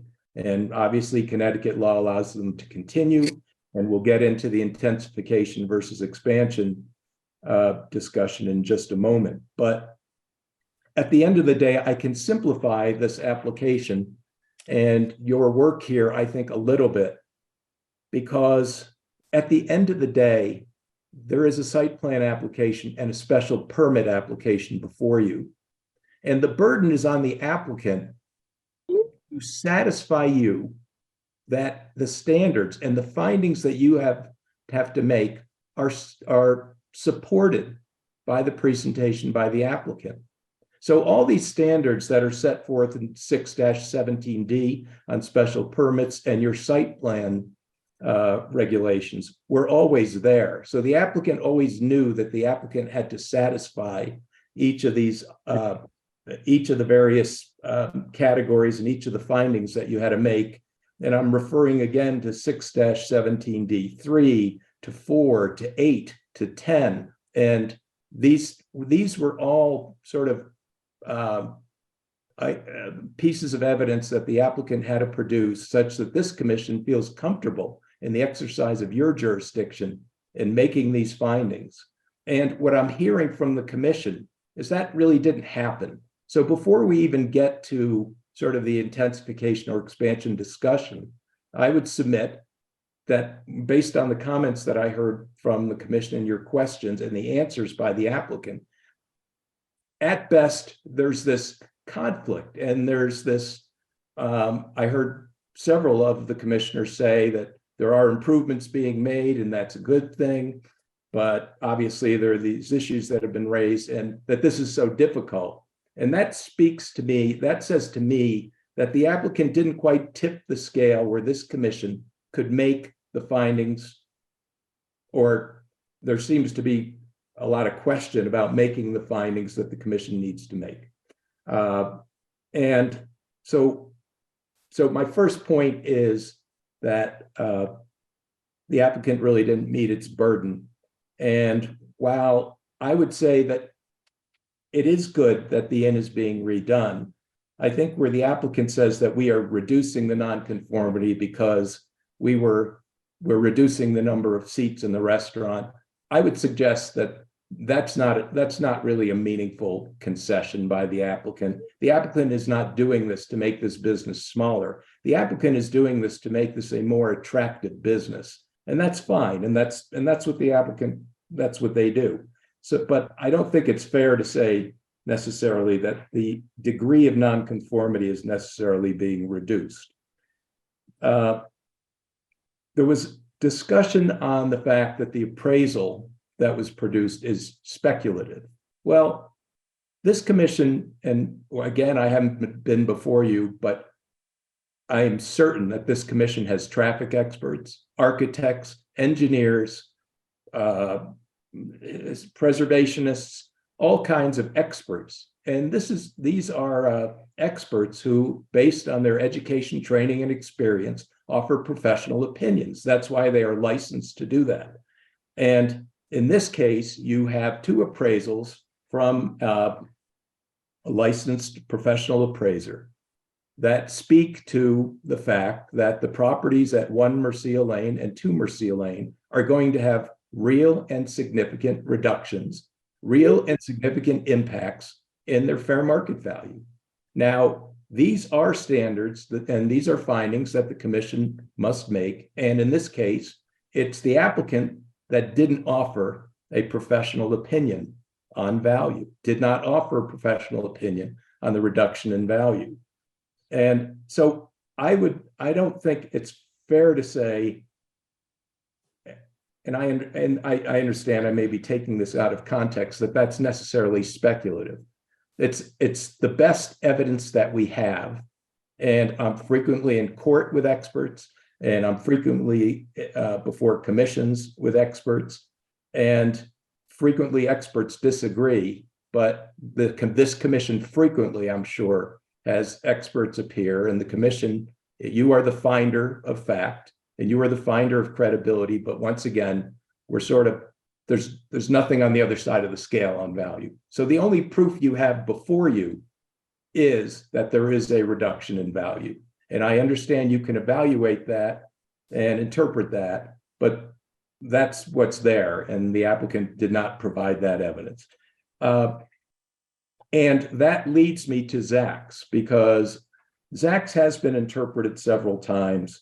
I always urge commissions also to not necessarily listen to lawyers offering opinions on case law, because we can all, and with all due respect, the lawyers to all involved, because we spend our days writing briefs where we argue opposite sides and we cite case law and we interpret case law. And I always urge commissions to speak with the town attorney if you have a question, to get an opinion from the town. So, Mr. Green, if you would just cut to the chase and talk about Zacks, I'm sorry. If you would just, I mean, yes, we do speak to our experts and our attorneys. Thank you. The fact is, the third prong of Zacks speaks to adverse impacts. Yes. Resulting from the proposed activity. Mm-hmm. In this case, you have heard, besides the appraiser, you've heard from the neighbors. By the way, my client is now going to have a barn moved, while the applicant said that it's moving further from the property line. The barn is certainly moving closer to my client's property. Mm-hmm. And my client's going to be looking at a lot more barn than my client ever did before from her backyard. Yes, but that is within the regulations and they're conforming. They're eliminating a nonconformity. So that would not stand up, Mr. Green. I'm sorry, but you're telling us that we should approve a nonconformity because conforming to the regulations is deleterious. I'm sorry, I have to stop you there, but go ahead with the rest of your argument. But the barn is being moved to accommodate the stables. And there's no question based on the evidence that that is adversely impacting one. Yes, sir. Okay, thank you. I guess, so again, the marketability of my client, of 1 Murcia Lane is being reduced by 15% based on the report that's in. 2 Murcia Lane is being reduced by 7%. Those are significant adverse impacts. I won't go through the individual sections of 16-D3 or the site plan approval. The last comment I did want to make, and I've raised this with Attorney Hegney, is the dumpster location. In terms of reviewing a site plan, the dumpster location is, while my client is pleased and the applicant is represented that the dumpsters will never be moved closer to my client's property, so that my client won't have the interference and noise and of emptying the dumpster, and that the applicant has agreed to certain hours, and that should be part of any, if there is any affirmative outcome, that should be part as a condition. But the layout for the dumpsters are such that you can't access the dumpsters without going through parking spaces. So there's not an independent driveway for the dumpster location, and there are those dumpsters between buildings, which apparently cannot be occupied, because if they are occupied, then you cannot access the dumpsters between 8 and 5. So I bring that to the commission's attention, but the applicant has made representations as to hours and proximity. So with that, I think that I've covered those points, but we urge you to deny this application. And I guess my last comment would be that the result of a denial would be that the applicant would have an opportunity to take a look at its site plan and reconfigure its site plan in a manner that does not potentially bring forward so much neighborhood outcry on this and so much neighborhood concern. And it's not clear to me, and on its presentation in chief, the applicant didn't prove or establish or really offer any evidence to the effect that it could not revise its site plan so that all of the objectives of everyone involved in this hearing could be satisfied. And I think only through a denial would that happen. And again, I want to thank the commission for your time, your patience, and your attention. I'm happy to answer any questions the commission has. Thank you, Mr. Green. Does anybody have any questions? Thank you, Mr. Green. Thank you. We're now going to turn to public comment, and since we've been at this for over an hour, we're going to limit the public comment to 2 minutes a person. If somebody has said what you want to say, what you were going to say, you can lower your hand or you can think of something new. And if there's something urgently important that you didn't get to say, just raise your hand again and we'll try to accommodate you, okay? Dr. Lassane, you are the first one, and anybody else who wishes to speak, please raise your virtual hand. I'm only seeing one person, there we go. Okay, so Dr. Lassane, you will be followed by Murray Galvin and then Cynthia Conero. Can you hear me? All right. Yes, sir. Hello. Great. I want to respond to some comments by Mr. Hegney and questions by the other commissioners. First of all, he is changing the use of this building and this site because he is now going to offer storing cars for long-term use. There is an increase in actual activity, not a decrease, as Mr. Hegney said.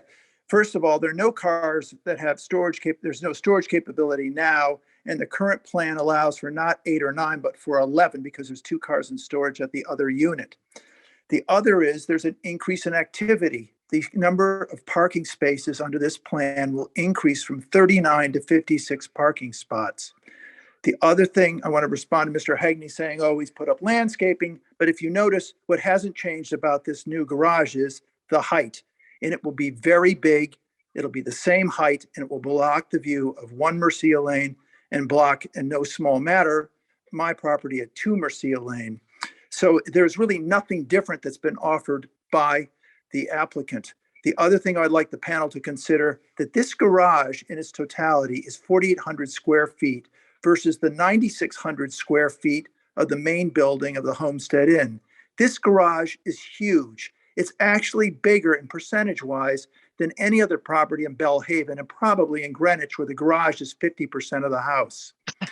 And according to Mr. Levy's comments about speculation, those appraisals each had 6 comps, 3 before and 3 after, and the appraiser had 30 years of experience in both commercial and residential appraisals in Greenwich. I don't know what could be more non-speculative. I also would like to point out to Mr. Levy, yes, it could be better, the damage could be less, but also the damage could be more.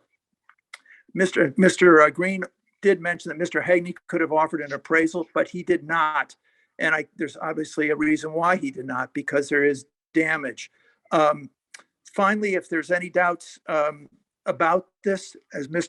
Green did say, I think turning this down would give the applicant time to go back, reconfigure the plan, and he, for once, could start talking to the people on Mercia Lane, and we could all get together and come to a satisfactory resolution for that, and in that revised plan, and give him a chance to cure all of these problems, and then we would all be pleased.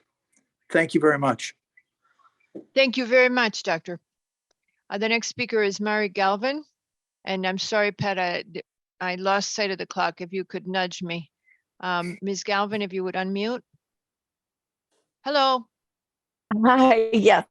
So I won't even use 2 minutes of your time, but quite a bit of attention has been on topics about expansion and use. And one topic that was in a lot of the residents' concerns was the timeshare condos, and the concern that if this proposal goes through and the financial plan or structure of this development doesn't work out, we're going to have multiple people having fractional interests that now don't have a kitchen, they don't have washer dryers, and if the restaurant's not there, how are they going to cook? So it kind of feels like it's a very risky in that regard. And I was hoping that either someone on the commission, Attorney Haggerty or Attorney Green, could comment on the concern about timeshares or condos and the sale of fractional interest in the property. Yes, ma'am. I'm going to comment on that. And then you're done, right? We can stop the clock? Yeah. Okay. So ma'am, I'm going to comment. Oh, you can still look at us or you can see us. Okay. So I'm going to comment on that. The timeshare or condominiumizing of this, which is apparently what they've done on other properties, is not zoning, and it is not within our scope to decide on or to consider. Mr. Hagney submitted something, a state law that clarifies that. But the bottom line, that the example I gave the last time, is it's almost akin to, I take a yoga class and I pay in cash, or I use Venmo, or I subscribe for the year. It doesn't change the fact that she's teaching a yoga class. And so zoning is focused on the use, and not how you pay for it and how you own it. So we don't have a voice in that. Oh, you went away again. So that's the answer to that question. Mr. Hagney doesn't have to answer it for you. Okay. And the viability, it doesn't matter the structure. Well, Mr. Hagney has agreed in a previous meeting that if anything happens to the building, they will come back to us. That if there's a flaw in the building, they've agreed that they would come back to us to discuss if there's something that happens wrong to the building. He's also removed the washing machines and the dryers. And if we were to, whatever we do with this application, I would again say, suggest that make sure the washer dryers are gone, because they indicate more permanence and less of a hotel stay. I've never been in a hotel room that has a washer dryer. Maybe there are some, but it's more of a longer term stay place. Thank you. Thank you, ma'am. Cynthia Conero, if you're ready to go. And Patrick, I'm sorry, I keep goofing up the clock.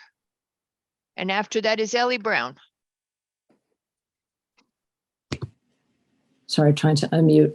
I'm Cynthia Canaro, and my husband, Ron Canaro. We live on 4 Augustus Lane, which was formerly 391 Field Point, across from the homestead, certainly echoing the other concerns. But I would prefer, rather than seeing these large suites, which have the possibility to become residents, certainly those owners of timeshare, and I understand that you don't have control over that, but those owners would not be eating at the homestead every night. The concierge would be enabling them to find reservations at other restaurants in town, would be a lot of increased traffic physically. That also would be opening up more traffic for the restaurant. So there'll be more physical traffic.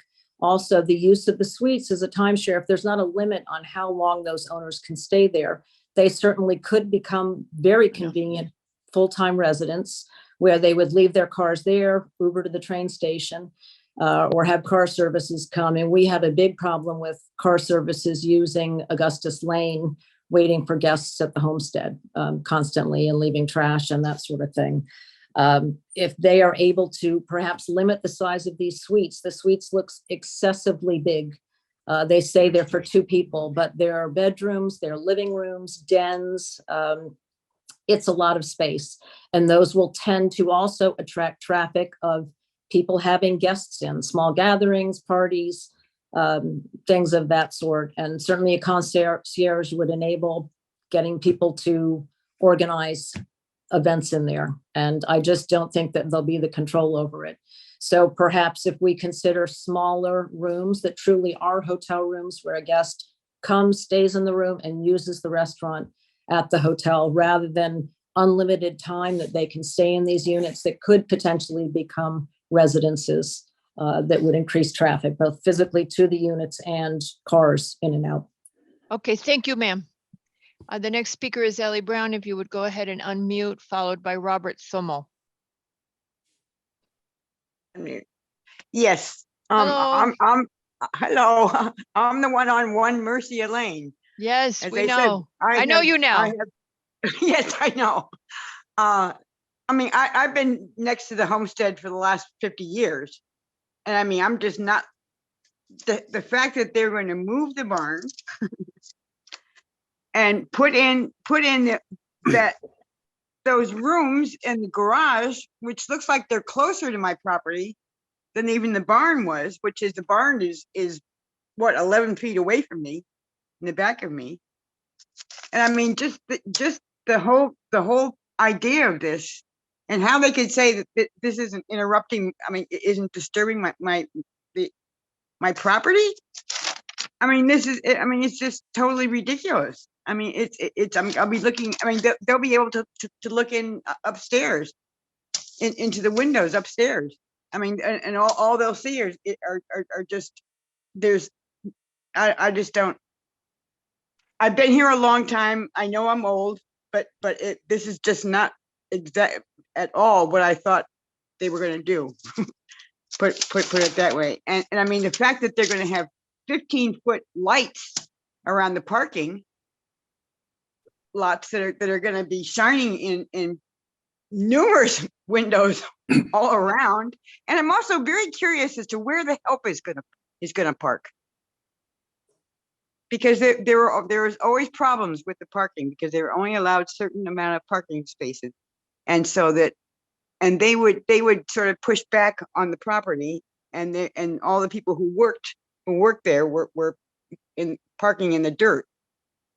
I'm just wondering where those people are going to park. Okay, that's a great question. We'll pass it on. Thank you, ma'am. Thank you. Mr. Thummel. Hi, I don't know if I have it right, but yeah, Thummel. Yeah, close. yep, okay. Pretty close. Yeah, just to kind of continue on these questions of the ownership. Does planning and zoning have any role if a unit owner decides to not participate in the hotel and keep it for their own use? Nope. Even if they live there full time, that's still considered hotel You know, use? I suppose we'd have to prove, right, Patrick, that somebody was living full time in the hotel, and Mr. Hegney cited the last time, you remember Heloise living at the Plaza Hotel. And I mean, you know, there are people who live in hotels and they're still hotels. So you would have to have some sort of. Yeah. The question would be is what is the change of the use, right? You know, Right. whether Is you're that changing the use from the Right. historical use of a hotel to a full-time living hotel? That's the question. I don't know the answer. And Eloise lived there. It was one person. So if 14 rooms were occupied by full-time, you have an argument, and how are you going to prove it? It's tricky. I mean, I see your concern. It's just, okay, Then go ahead, sir. Would planning Clock and again. zoning have any role if that that person that decided to do that then said, you know, a kitchenette would be really nice. I can. put a Yes, we kitchenette would in." not, wait, no kitchenette. They're gonna know that. No kitchenette and no washer dryer. That would be the change in use. If the, you know. That would be a change in So use. Yep, There's, no the kitchen. town has some way to control that somebody can put, Yes, put that it's, in? they can't Okay. have kitchens. all right. And then if as people have pointed out earlier, if the hotel fails, the individual owners can't find a new hotel company to come in, then what role does planning and zoning have? And So all we do is how the land is used. right, The so it's no ownership longer being or used the as, yeah, it's no longer being well, used as a hotel because they can't find a hotel.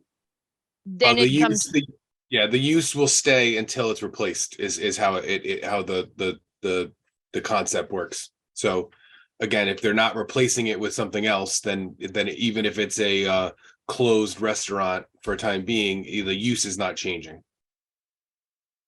And if it continued with those individual owners just using it however they want without having an actual hotel running, would there then be some grandfather time where that becomes an approved use of multiple owners living, using that property?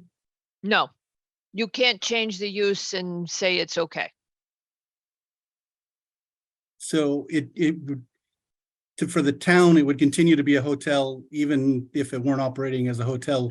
If it with were, if multiple we owners. knew that it wasn't operating as a hotel, we would issue a violation. There's a violation process that the town. Yes, yes. And what happens how does that process work? You know, you send a warning, then you send another warning, then you eventually send a cease and It's a desist. civil, yeah, it's a civil proceeding, so it's not criminal. There's no, there's no boots that kick the door down kind of thing, but there is notification, there is response and answer, there is, and they then show you, we've reached out to 10 different hotel operators and none of them want to take on That's this. not our problem. So then they have to. If you have a violation, you can't say, Okay. well, I didn't mean to have a violation. You know, it's like the IRS. You're either doing it or you're So not. they have to create a hotel out of a bunch of individual owners or convert it back to a single family residential somehow with Right. multiple owners. well, that is the eyes wide open, right? If they're investing in this, setup, then this is the understanding, right? That there's consequences, right? And there's no hardship rules the town would have to give into to let them continue. Nope. Okay. Perfect. Thank you. Thank you, sir. Okay, that's it for the public comment. Mr. Hegney, would you like to close? Yes, thank you, Madam Chair. A few things I wanted to go over from what Attorney Green commented to the commission.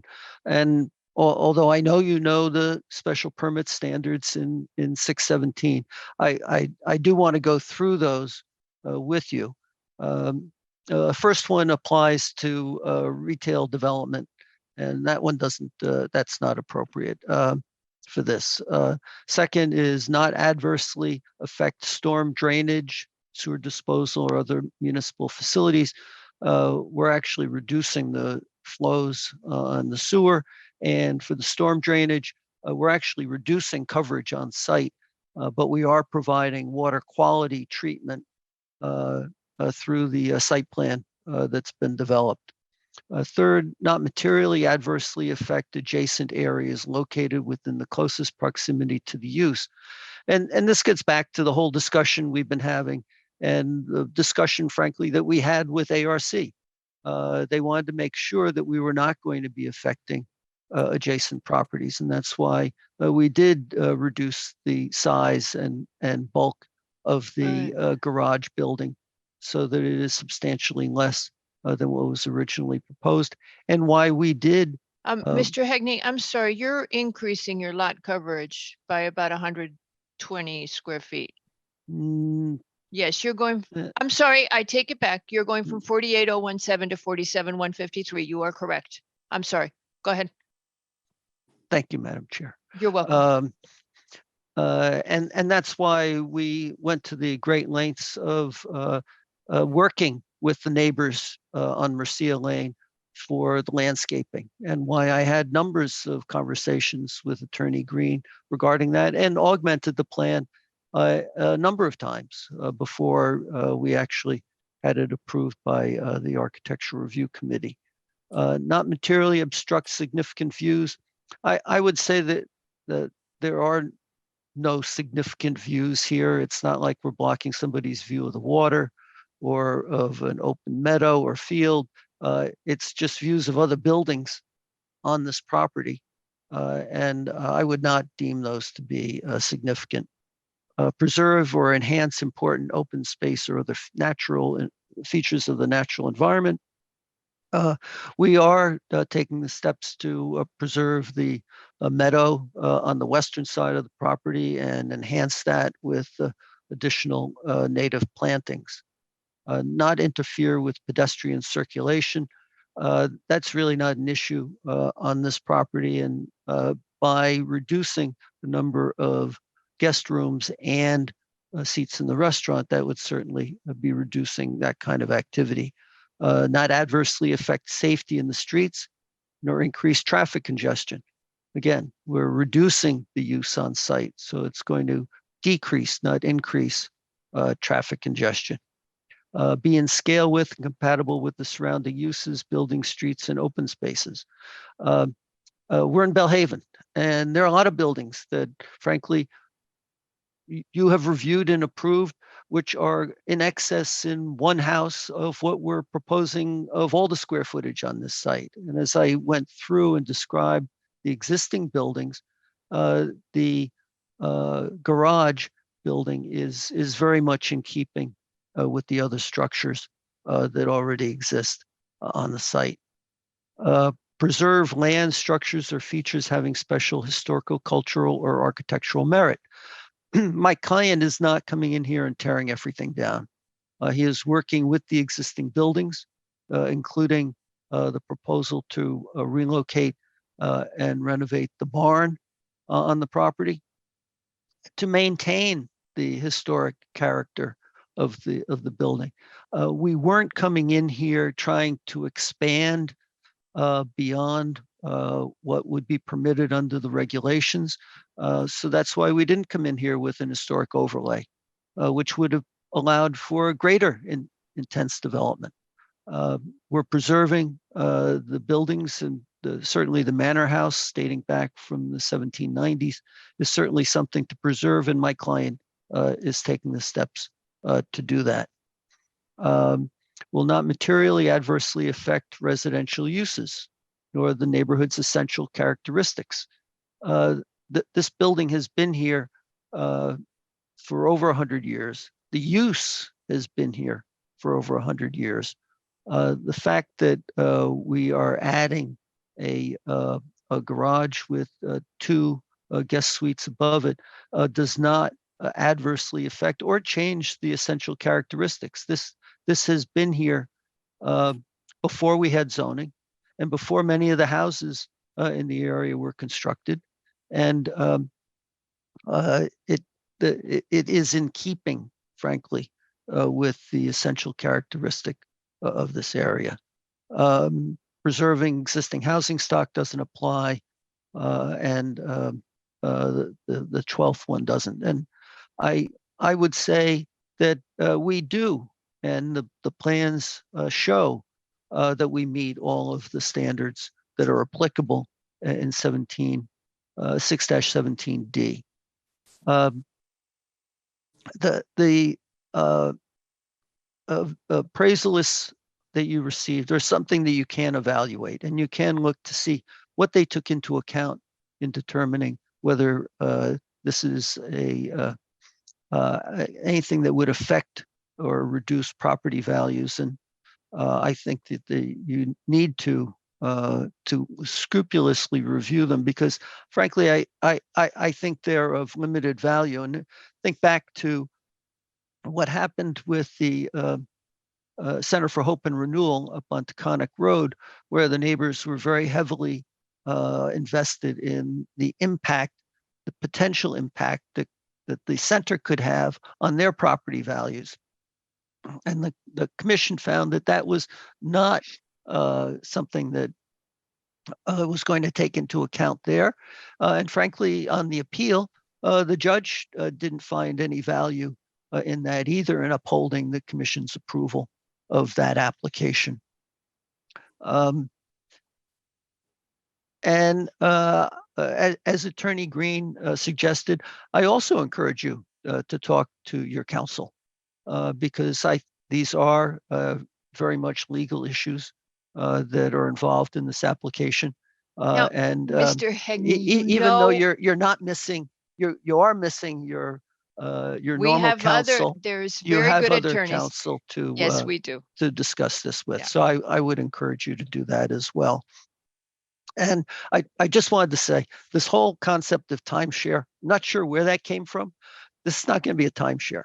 It would be a condominium form of ownership that my client has used at Gray Barnes in Silver Mine, and that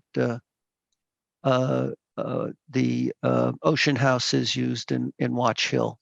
And it will continue to operate as an inn, whether anyone in particular owns the room or my clients continue to own all the rooms. And I think that this is something that is worthy of your approval and support as preserving a real asset and landmark in our community. This is not the first group that came to me to develop this property. This is probably the least intensive proposal that came through. And this is looking to really enhance the value that's already there for not only the neighborhood, but for the town. And we would ask for your approval. Thank you. Thank you, Mr. Hegney. This application is a must close tonight. Does anybody object to closing this? Oh, I'm sorry. Does anybody have any questions for Mr. Hegney? Or no? No, Okay. Does anybody object to closing this application at this time? no. No objections. Okay, this application is hereby closed. And with that, Are you hungry? yes, and I have hungry barkers. That's the worst of it. Okay, so it's 8:06, 8:25. We're gonna take a minute off. 8:25, all right? Good by me. Okay. And tell Nick. I'm back. Okay, so we mute.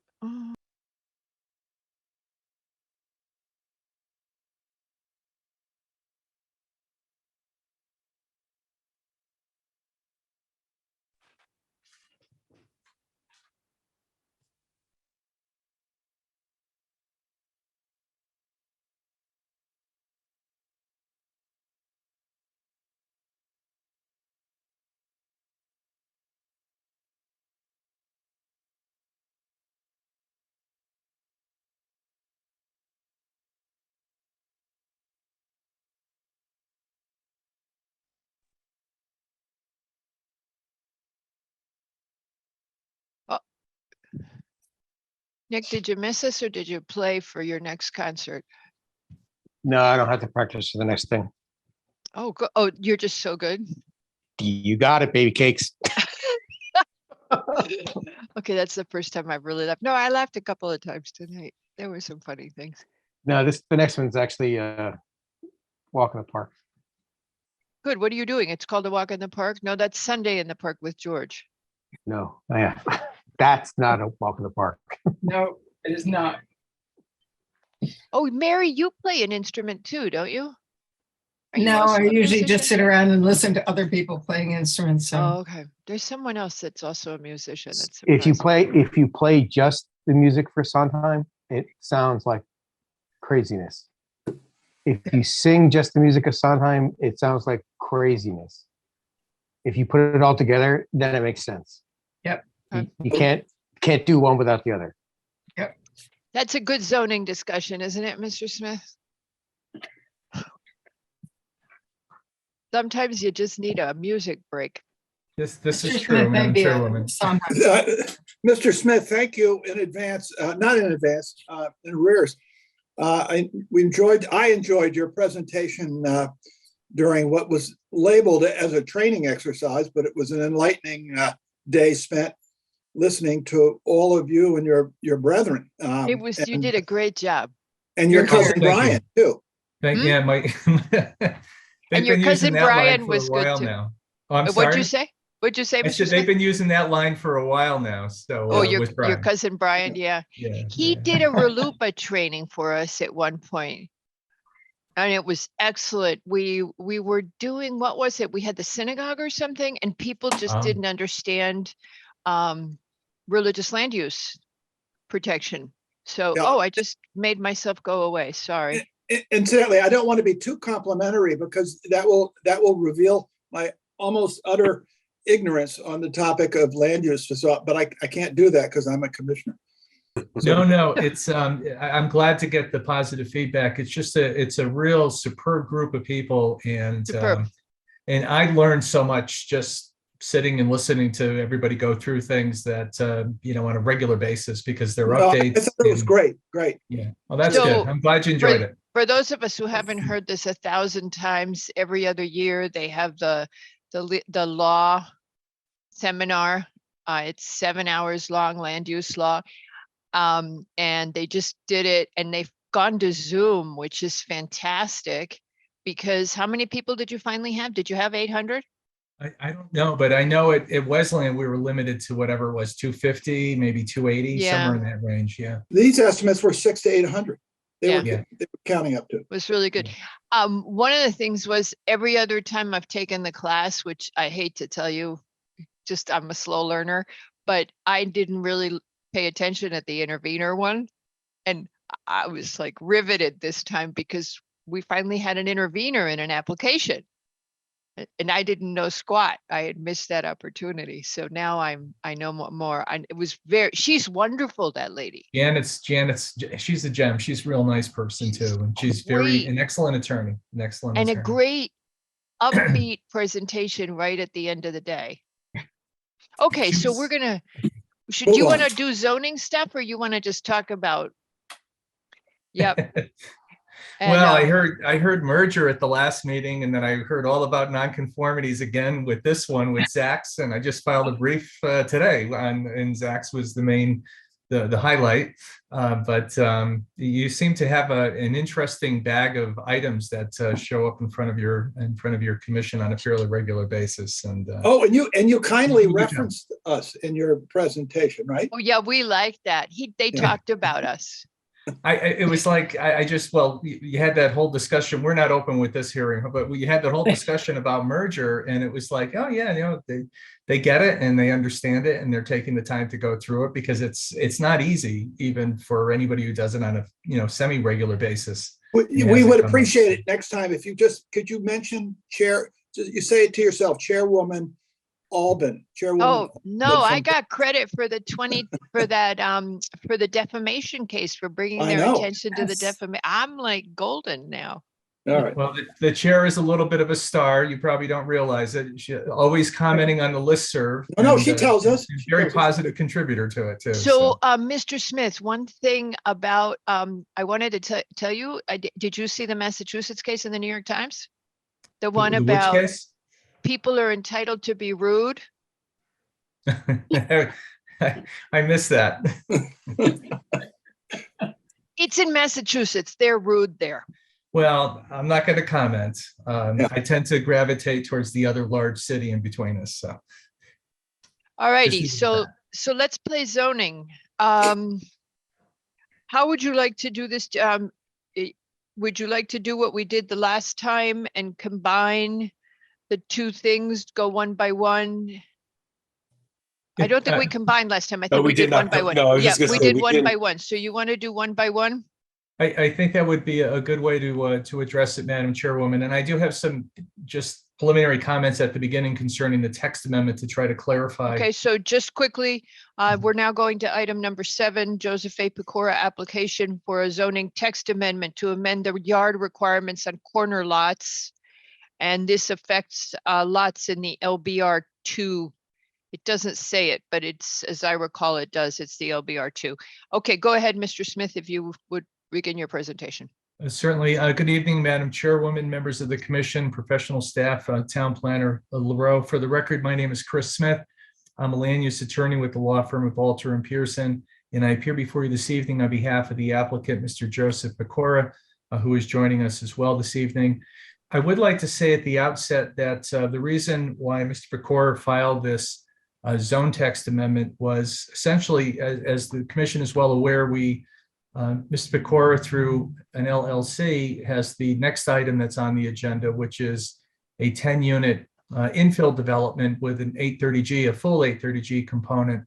And while we were going through that process with the commission that we started back, the first night of public hearing was back in December, on the 20th of December, there were some questions concerning the possibility of having a commercial component, possibly in the first floor, maybe reducing the height of the building. So this text amendment is really in response to some of the comments that we heard from the commission, because as you'll see as we go into the next hearing, and unfortunately there's a little overlap, but I'm not meaning to cloud up this text amendment application. But Mr. Pecora, late in the game, because we didn't think you were going to consider having a commercial component, or consider a commercial component within the framework of the pending 830G application, which again is the next item on your agenda, item number 8. We did submit 2 conceptual plans for different options that in the next item on the agenda. And to accommodate those, if those were to work, and if the commission were to utilize, or if you were to, I'm just searching for the word here, if you were to apply, the setback, the side yard setback for a corner lot to these alternatives, one of which is to have add commercial on the first floor, then we would need this relief through this text amendment to accommodate the side yard setback for this particular site. So that's really the genesis of why we submitted this to the commission, why it's in front of you, why we submitted the 2 alternative development site plans. It came in late in the game, but it was only because after the last meeting, we realized that the commission, at least some of the commissioners, indicated a possible openness to consider modifying and approving the pending 830G application, where you would, if a commercial component was added, you would be able to, under 830G, essentially not have to comply with certain bulk area requirements, including setbacks. If the commission is not to, once we close this hearing and get into the next one, if the commission isn't interested in those alternatives, that's fine. My client has the 830G, which is what he filed back in November for the commission to consider. And it's really because of these comments that we've had that we've come up with these, again, the text amendment, the 2 alternatives. Again, if the commission's not interested, we'll just stay focused on the 10-unit 830G proposal for 177. So I just wanted to say that at the outset. Well, one of the questions I wanted to ask you tonight is, so we've basically got both of these applications as must close. Would you, we could resolve the zoning text amendment tonight. I don't know if we're going to be ready, if the commission's going to be ready to decide both. If we did one and not the other, would you guys be all right with that? Or do you want us to do both at the same time?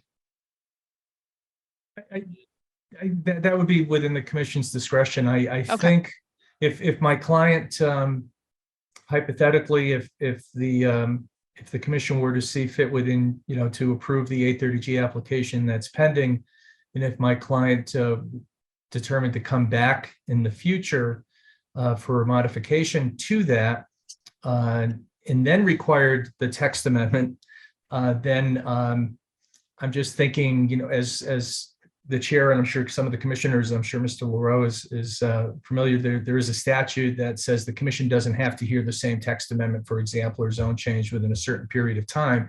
I believe, I'd have to look up the statute again, but I'm 98% sure, but not totally, that that's within your discretion to hear that or not. But then if the commission were to tell us during the next public hearing that you're not interested in the alternatives, then I would suggest to my client that if you don't vote on the text amendment tonight, then we should have a conversation about maybe withdrawing that before you were to vote on it, unless you wanted to approve it. So again, Ah, so I'm okay. just trying to Gotcha. tee that up to keep, I Okay. I do All have a right. client, and I have to try to keep his options open. And quite Okay, frankly, the good. commission's in that regard. So Okay, sounds like a plan. Okay, go ahead.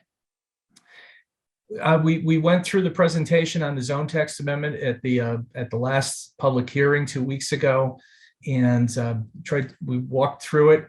What I'd like to just emphasize again is that it does apply to the yard requirements on corner lots only. I know that your professional staff prepared an analysis, Mr. Pecora prepared an analysis too, as to what properties this could be applied to going forward. And I think the way that I'd like to phrase it, because I think it's accurate, is which properties that a property owner could take advantage and request for this.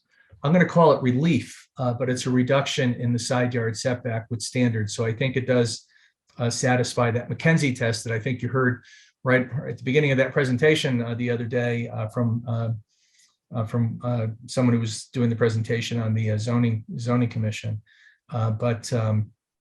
So again, it really just applies.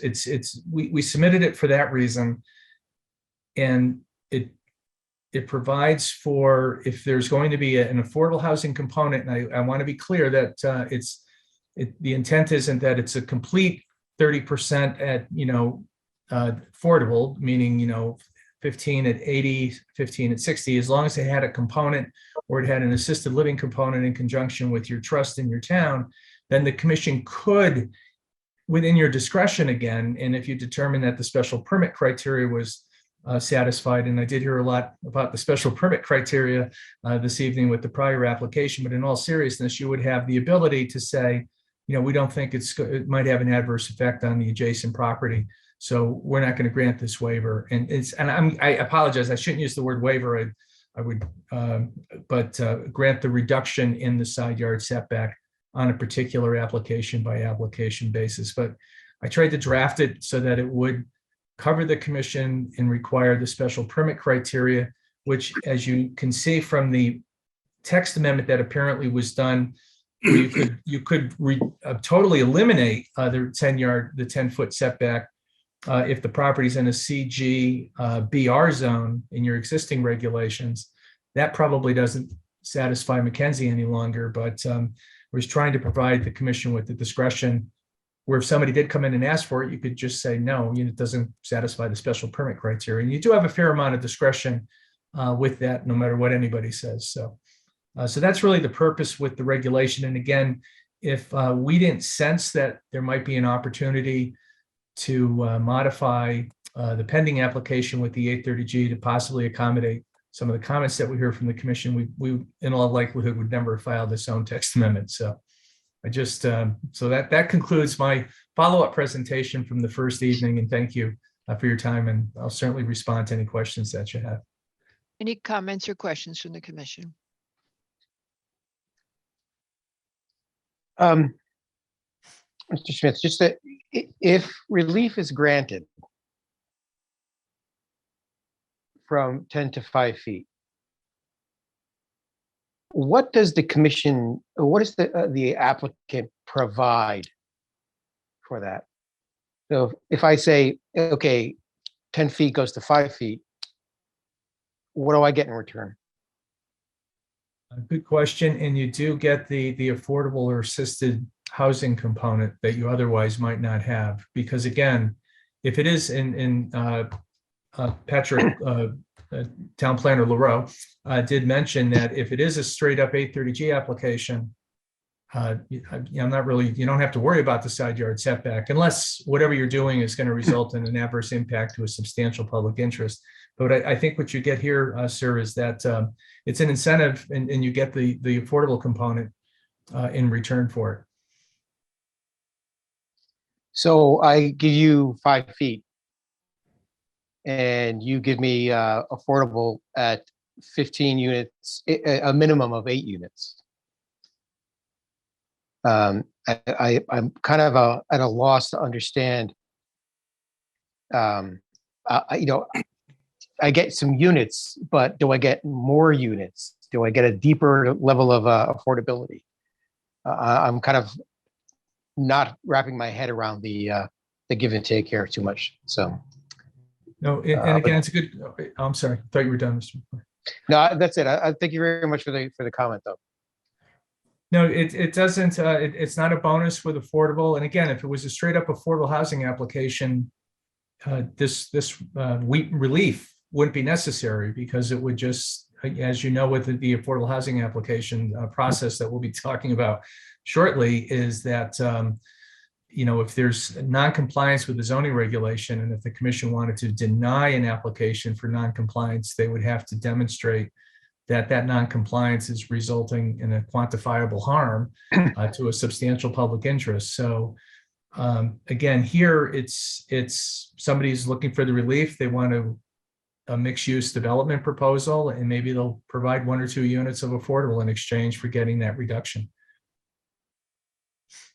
So that would be the incentive or the give back, so to speak, consideration, so to speak, for getting that 5-foot relief.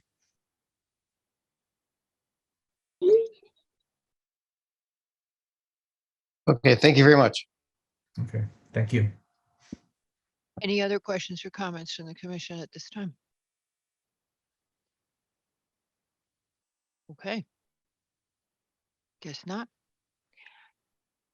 Mr. Smith, do you have any objection to my turn? I was just thinking Yeah. about one thing. Just, Yes, of course. Mr. Levy. Mixed-use projects are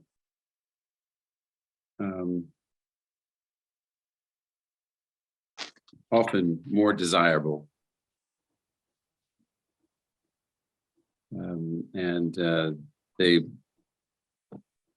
My feeling is, they perhaps meet the needs of the neighborhood better.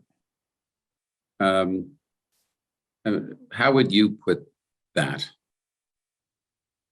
How would you explain what it does for the neighborhood, and how much, and what is the benefit also as an owner? Well, I can let Mr. Pecoro respond to the ownership, but just from a planning perspective, Commissioner Levy, it's I think that having a mixed income, everything just moved. I'm sorry, I was watching you and then you just went over here. I apologize for that, but mixed use communities are, I think, beneficial. Neighborhoods with the commercial component, you have boots on the ground, it supports the commercial, we understand that, but it also provides for an opportunity to have some mixed income individuals and families living in the neighborhood, which is a big benefit. I'm sitting right now in Denver, and I'm living I'm in our place we just bought out here, and we're in a place called Lowry, and it is a mixed use community and an old airport. I mean, this is just what I go to national conferences, and Patrick and Marie said, these are the things you learn about. And there's apartments right there. There's an affordable housing with veterans on another right across a block away. And there's all this commercial right here.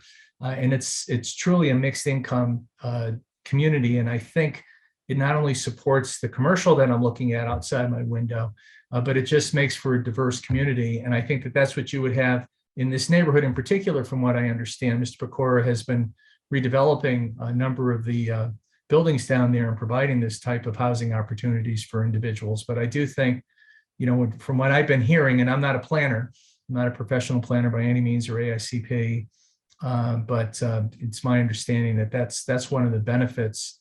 And even if it's 1 unit out of whatever 6 or whatever the number happens to be, or you're getting 3 for 10 out of the 10 which is proposed in the next application, it does provide opportunities for those individuals that otherwise probably wouldn't be able to afford to live in Greenwich or live in this neighborhood. And as to ownership, Mr. Levy, I'd have to defer to Mr. Pecoro if he wants to respond to that. Yeah, the whole idea that this text amendment was to enable us to develop this property and keep the continuity of the retail space on the first floor. There was no other way to financially make this project work with the allowable setbacks. And this would be the only required relief that would be necessary, that would enable us to go to the trust to do a mixed use building, which is in your POCD. It's mentioned a couple times in the POCD that you would like moderate housing in mixed use areas. So this is just the only way it could be done. And it would be it would be consistent with our other project at 171 Hamilton Avenue. Well, that's all residential. though. No, that's mixed use. Oh, it's 171, sorry. So talking about this in a different way, would you say that it would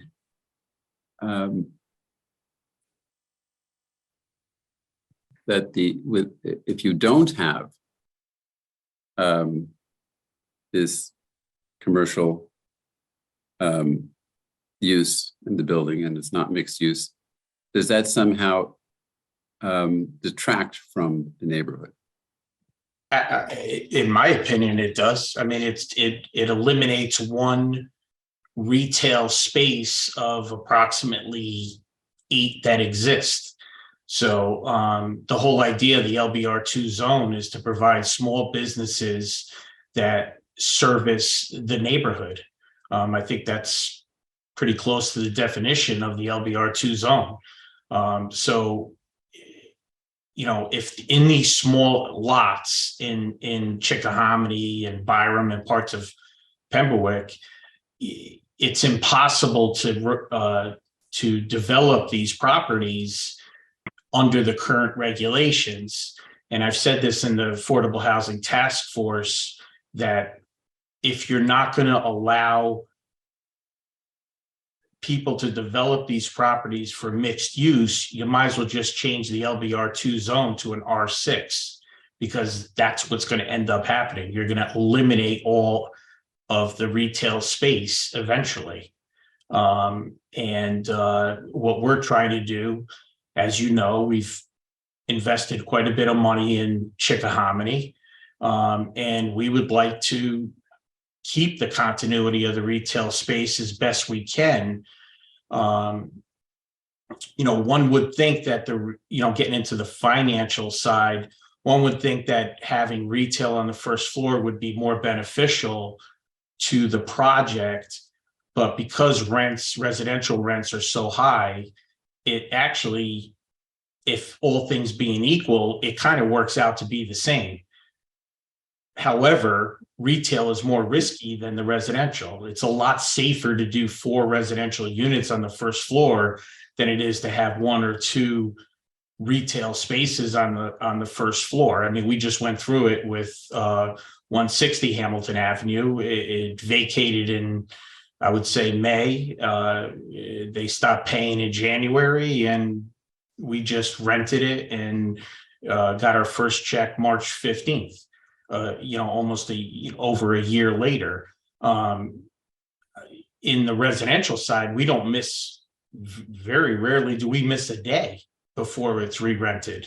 So the only reason that we would even consider that, going to the trust to have retail on the first floor is to do what's right for the neighborhood. It's not what's right for Sylvester and Joe, it's what's right for the neighborhood. And what's right for the neighborhood is absolutely right for Sylvester and Joe because of the amount of money that we have invested in this neighborhood. So that's pretty much it. Hopefully I answered your question, Mr. Levy. Yes. So Mr. Pecora, would you say it's a fair statement to say that this, having this retail space supports the local small businessman in the community? Absolutely. I mean, it's not like CVS is going to go in there. It's you know, the Garden Caterings of the world. It's the Love Ya Lattes of the world. It's the two-door restaurants of the world, you know, that basically are just servicing the neighborhood. It's you have the hospital auxiliary in the neighborhood. You have I think a t-shirt making place in the neighborhood. So yes, it brings life to the neighborhood by having retail. Okay. Any other questions from the commission? Mr. Smith, would you object if we ask the public for comment? Absolutely not, Madam Chairwoman. Could I ask, I'm sorry. No, you had your chance. You're done. You're cooked. I know I was on mute, so that's fine. I'll shut up. No, it's fine. Go ahead. I'm just giving you grief. Go ahead. I may not have understood you, Mr. Pecora, but one thing that struck me is I think you said what's good for Sylvester and Joe is good for the community, and essentially vice versa, right? Actually, I said it was the opposite. I said what's right for the neighborhood is right for Sylvester and Joe, right? In the long run, and what's wrong for the neighborhood is wrong for Sylvester and Joe, because we have so much invested. So we want to do what's right for the neighborhood, because in the long run it will pay off. I got you. Okay, and I appreciate you clarifying that. I have no more delays or questions. Thank you. Any comments from the public on this application? This is for a zoning text amendment to reduce the setbacks on corner lots in the LBR2. No comments from the public. Nobody has their hand up. Okay. So there being no comments or questions at this point from the commission, do you want to close this application? Do you object to closing this application at this time? No. Okey doke, this application is therefore closed. Thank you very much, everyone. Thank you. Our next application is 177 Hamilton LLC. This is for a final site plan and special permit to construct well, there's an interesting question, a 10-unit set-aside development. We'll start with that. And I'm not going to say anything more. It's an 830G application. It may be all residential. There's a plan B now that has been submitted to us for it not being all residential. The original application is all residential, and an alternate has also been given to us. Go ahead, Mr. Smith. Again, good evening, Madam Chairwoman, members of the commission, Mr. LaRoe, professional staff. For the record, my name is Chris Smith, and I appear before you this evening on behalf of the owner applicant 177 Hamilton LLC. And here with me this evening on behalf of the owner applicant is Mr. Pecora. We also have, I believe in attendance, Tony DeAndrea, who is our professional civil engineer, as well as our traffic engineer, professional traffic engineer, Mr. John Canning. We did our first evening of public hearing back in December, on December 20th. We did appear before you 2 weeks ago. We have been responding to comments from the departments.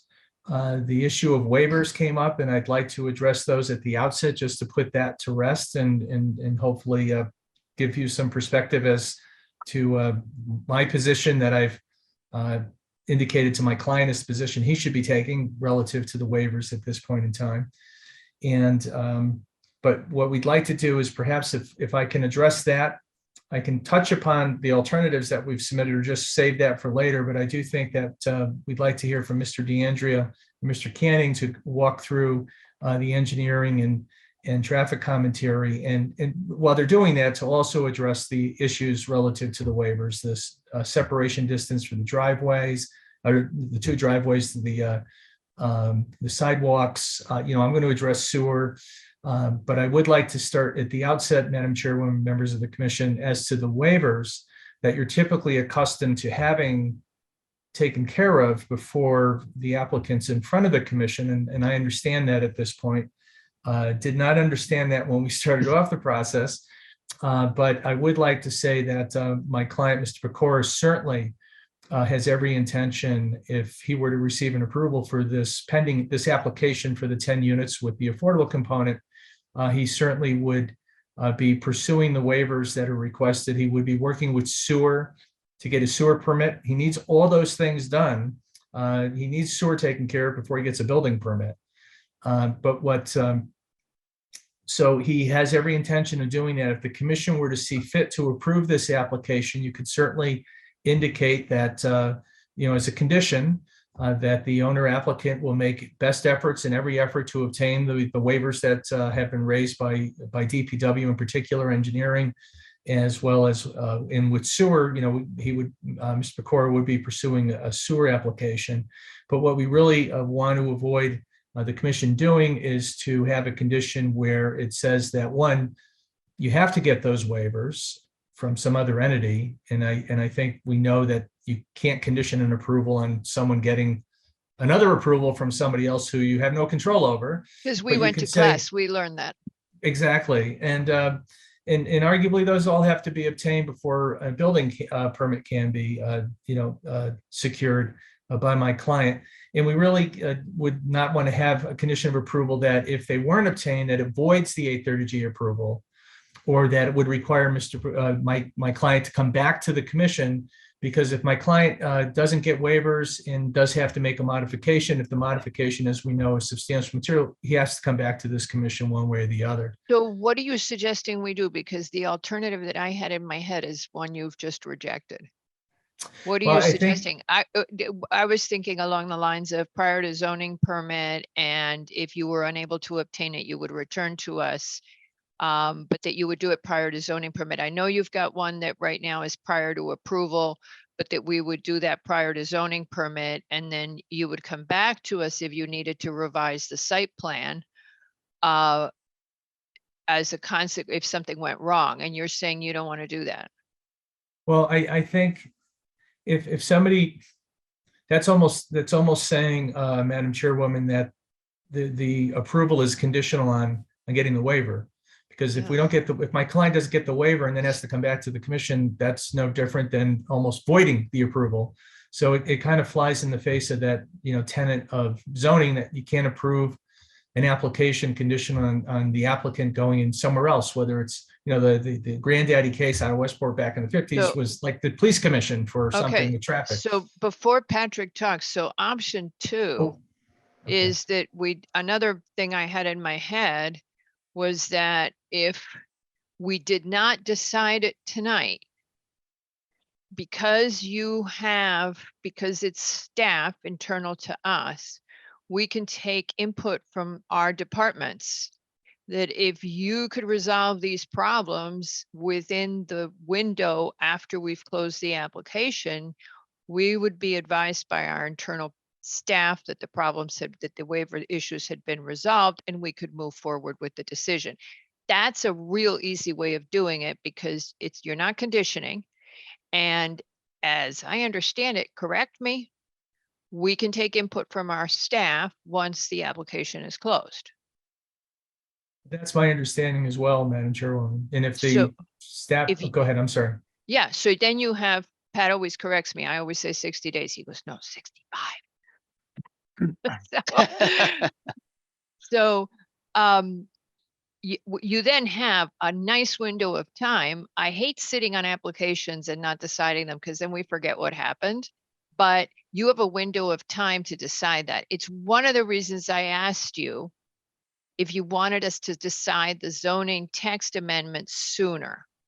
Because if the zoning I'm sorry, because I'm talking about a different application and I know that's wrong, but I'm trying to figure out if Mr. Pecora knows which way he's going on this application, that'll save you guys time rather than have, two doors in front of you.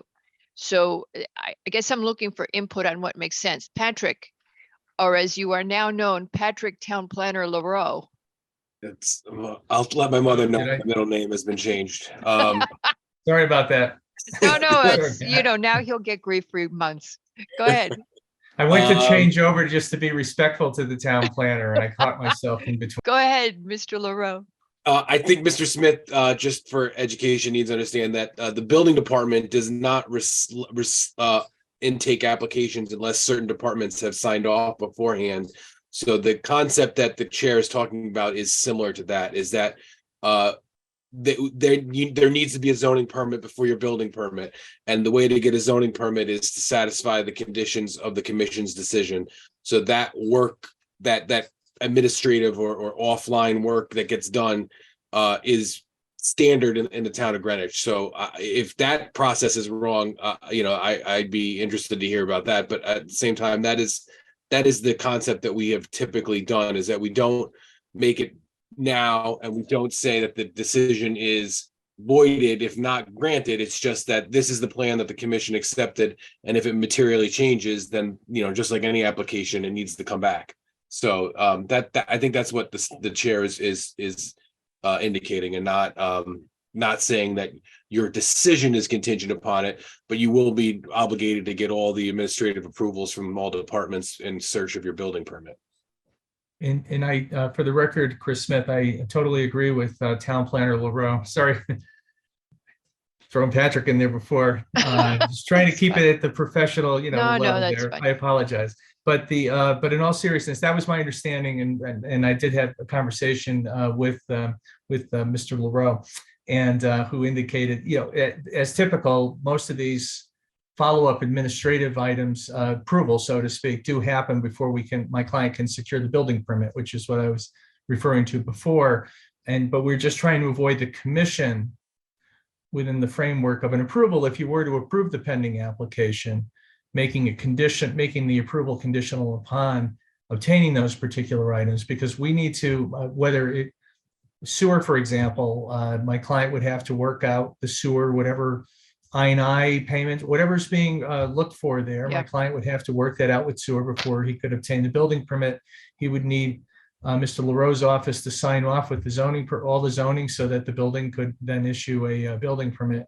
And again, my client would have no objection, because he has every intention of pursuing whatever he needs to obtain locally, whether it's through DPW or sewer, to obtain that building permit ultimately, so he can do the work on the property. But I was just trying to avoid the zoning approval being tied to having to do those things. I would personally rather, I don't know, the tough thing is, I don't know what it's going to take to do the sewer issue. That could be quite a long process, right, Mr. Pecora? Yeah, the sewer, let me try to be as kind as I can. Yes, be kind and courteous. Yes, this is not Yes, Massachusetts. even though legally I don't have to. No, only in Massachusetts. But yeah, good point. And these are the decision makers that you're responding to. Right. It's just, No, okay. I almost forgot that. And I'm very fond of the sewer department. I happen to think they do good work. So go ahead. Go ahead, Mr. so Pecora. So without Tony- putting anybody down, you Tony are could going to. attest, Mr. DeAndrea could attest that we all find it very difficult to understand how the sewer department can put a criteria on us when they don't even know what the flow problems are themselves. When you ask them, where is the problem, they won't answer you. So yes, this could take quite a while, and they could come back and say, hey, we want this section lined and it's going to cost you $200,000 to do so. Obviously, that's unreasonable, and we would not be able to accommodate that. There's a problem with those motion detector lights. Yeah, tell me about it. So, but if they say, hey, we want you to line from here to here, and it's $10,000, that's fine. That's a reasonable request. But and the same thing goes with the parking commission. Sylvester just went in front of the parking commission on another matter, and it took him quite a while to get in front of them, as well as to even get a decision. I'm not sure if they even made a decision yet. So I'm not sure if I'm supposed to say this, but you approved 171 without us going to the parking commissioner. and without getting a waiver on the separation of the parking space, parking. Oh, the yeah, driveway. you shouldn't tell us that. No, that was a big mistake. You're We're cooked taking now it for back. this one. So, All right. so yes, it could take quite a while. And, but we have quite a while to go. We're not looking to develop this for a couple of years at least. Mr. Pecora, can I ask, is there something that this commission could do, or the staff, to help resolve what I'm sensing is a frustration on the timeliness of the response from these departments, if I may say that?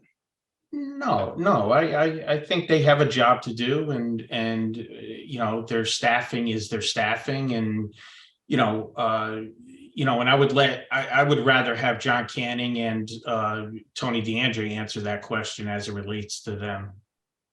Okay. Okay, and I'm a little hesitant because sometimes this could get critical. Okay, so at the end of that, Mr. Pecora, I don't have an answer on process, which is all I was looking for, which is what do we do? The I&I issue, the whether or not you're going to have to line, where you're going to have to line is going to be a longer term, and it may take a while to resolve. The driveway separation should be done in short order.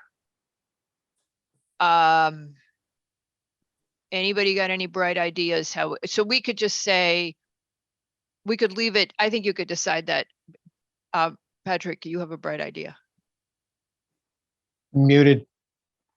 Yeah, that's what he says. It is was, messed up. very bright under the cover of my mute, but so the process, I believe you're right, Madam Chair, the process for the driveway is very short. I think it's just a meeting with the Commissioner of Public Works.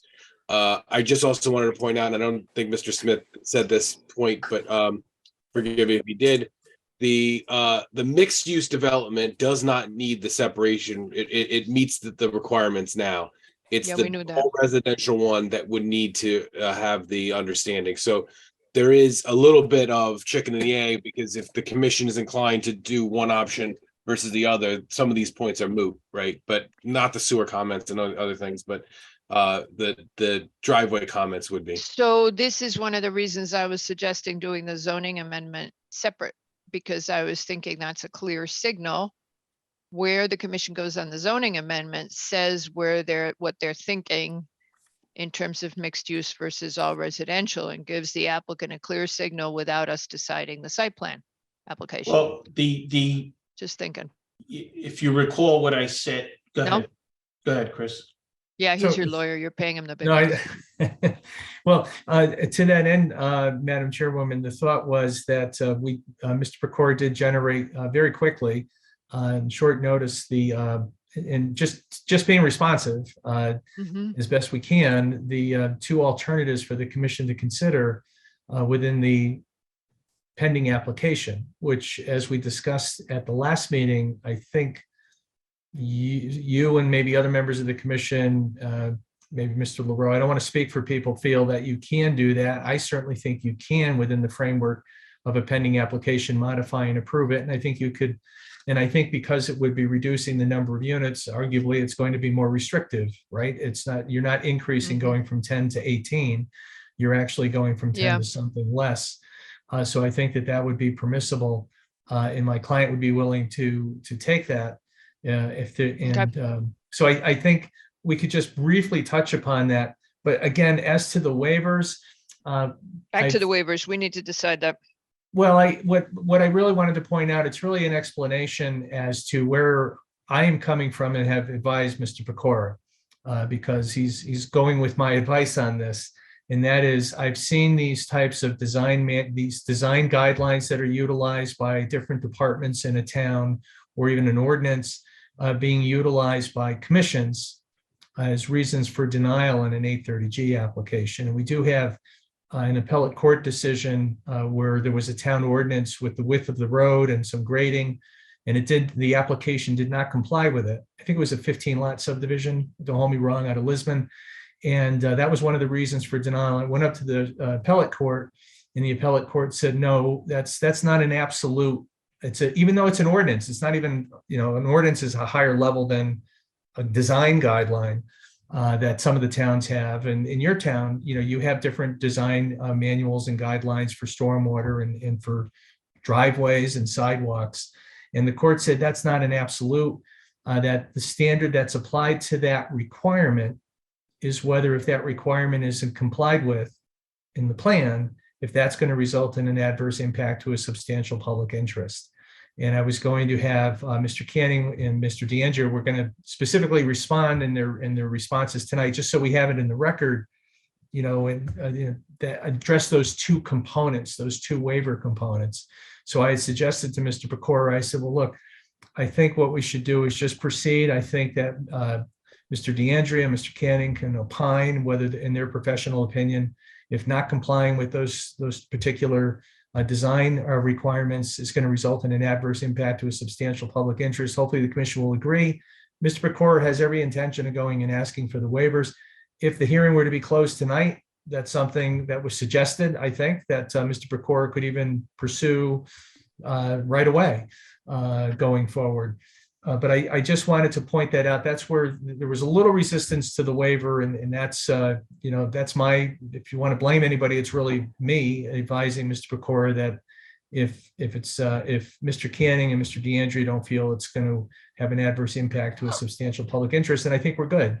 But Mr. Pecora said, I'm going to do it anyways. And I said, okay, fine. But if it's denied and the commission uses it as a reason for denying the 830G, then, we're going to have, you're going to have to litigate that. So, I would respectfully suggest do it afterward if you can. So that was, that's really where that came from. And with the sewer, when I saw the letter, and it may be very standard in Greenwich, but that open-endedness relative to committing, Mr. Pecora certainly knows he has to get sewer sign off to get a building permit, and he's going to work with sewer. But he did provide an acknowledgement letter back to the sewer department there.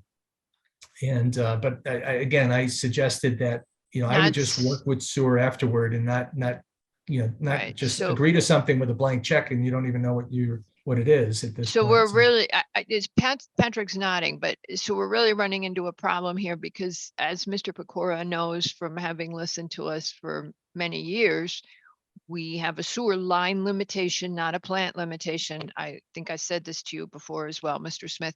We have a line limitation. It is not standard practice in Greenwich. The problem is that Mr. Pecora is applying right where we have a significant problem. We have denied a very large 830G. I believe I told you that the last time, specifically because of this issue with INI and sewer line capacity. So that is a substantial public interest. And it's a threat. It's an environmental, that we're under a consent decree. It's an environmental issue. And so what I'm hearing is, hey guys, you could probably resolve this driveway thing if we gave you a couple of weeks and we didn't decide it. You could probably get this done. Your next problem is, how are we going to solve the sewer thing to know that you've got a working agreement? And maybe that's all we're looking for. We're not looking for specifics. We're looking for a working agreement on the sewer line, what you're going to have to do, something that says you can move forward. Because if the sewer department balks and says we don't have enough capacity to handle this development and Mr. Pecora is not playing ball, we have a substantial public interest being affected. Okay, go ahead, Mr. Pecora. You're paying him, but your choice. So I specifically asked Richard Feminella, do we have capacity? And I think if you read his comments, it says that if you approve it, they will accommodate it. But we would like the INI issue to be resolved. When I asked him specifically, do you have capacity during dry times? And do you have capacity during wet times? He refused to answer the question. Yes. Now, we all know that there's no capacity when it's, there's no capacity. We all know that 500 gallons a day is not going to impact anything as it relates to the line. Otherwise, the prior projects would not have been approved either. So the only thing that Mr. Smith is saying is that I did provide an acknowledgement letter in a general format, just like they provided a general statement of me acknowledging that there's an issue. So we do have a working relationship.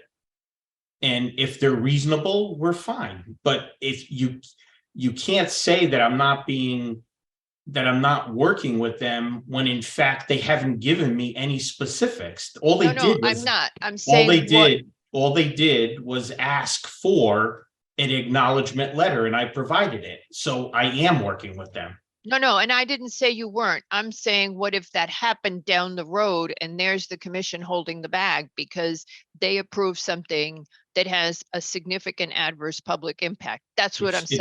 It's no different than me going for a building permit and me not being able to get a building permit because what I'm trying to design is unbuildable.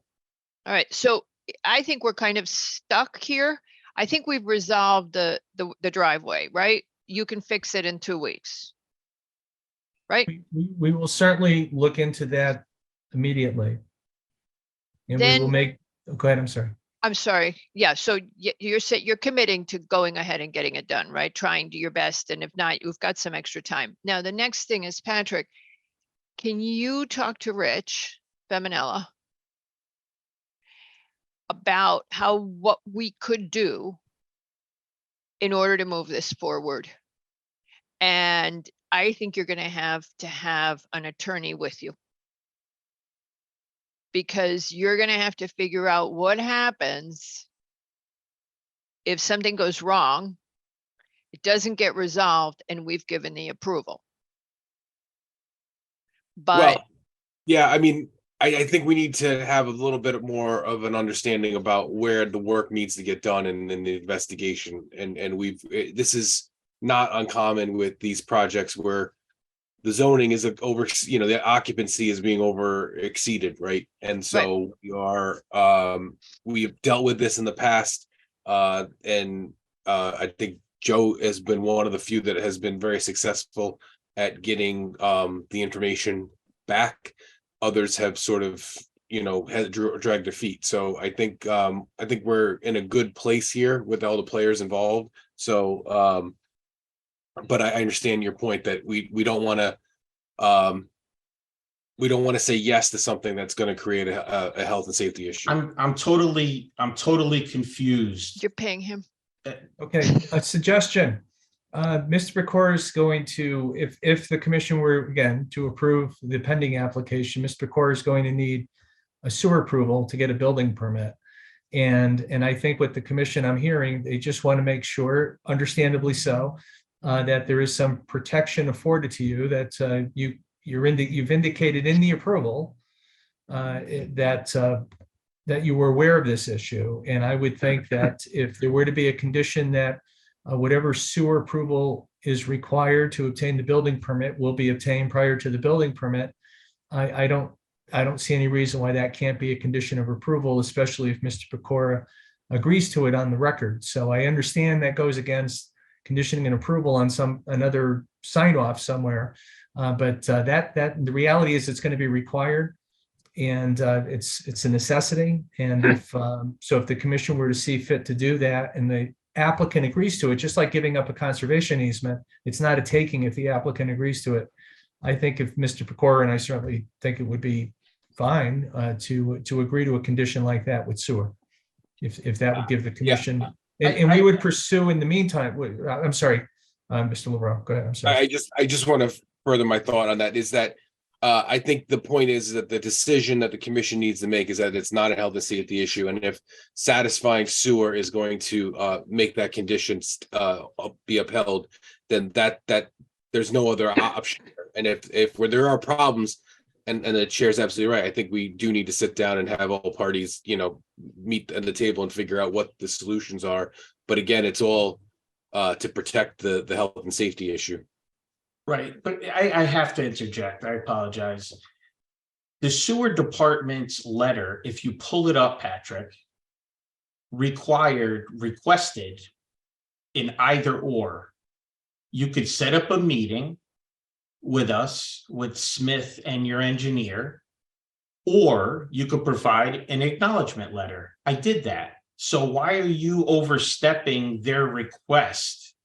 I don't think anyone is. I don't know what you mean. Well, I can tell you honestly that when I saw their comment, I said, I'm really uncomfortable with you opining this way in the future. I'm just telling you that I wrote Rich and I said, I'm really uncomfortable with you saying, well, you know, if we don't approve this, the site plan might have to change. I'm like, you got to get, we can't do it like it, the site plan might change. We have to know that it's going to work. Right. Well, that's a different issue altogether, but yeah, I mean. But that was his letter. That I was know. his comment. We responded with exactly what he wanted. Therefore, it's a done deal. No, it's not a done deal because we have to decide if we're going to accept that, because we have to decide if there's a substantial public interest that's involved. Let's do this. We're going in circles because there's people who aren't at the table. This is these are must close. We've closed the one. This is a must close. We'll close it. We're clearly not headed towards deciding it tonight. We will talk to council. We will talk to sewer. We will figure out. Kemosabe is mostly you, Patrick, I think. But Always understood, Madam Chair. we will figure out something, and then Patrick can talk to Mr. Smith or whatever, Mr. Pecora, whatever you guys want to do. Patrick can resolve it. We'll figure out a path. So the first thing we need to do is just work out something that works legally. I'm also massively uncomfortable right now for the simple reason that we don't approve things that don't have sewer sign off before they come to us. Now, I get that Mr. Pecora is going above and beyond by being willing to do the lining. So I know we should try it. We got to figure out a solution, but I'm in unknown territory here.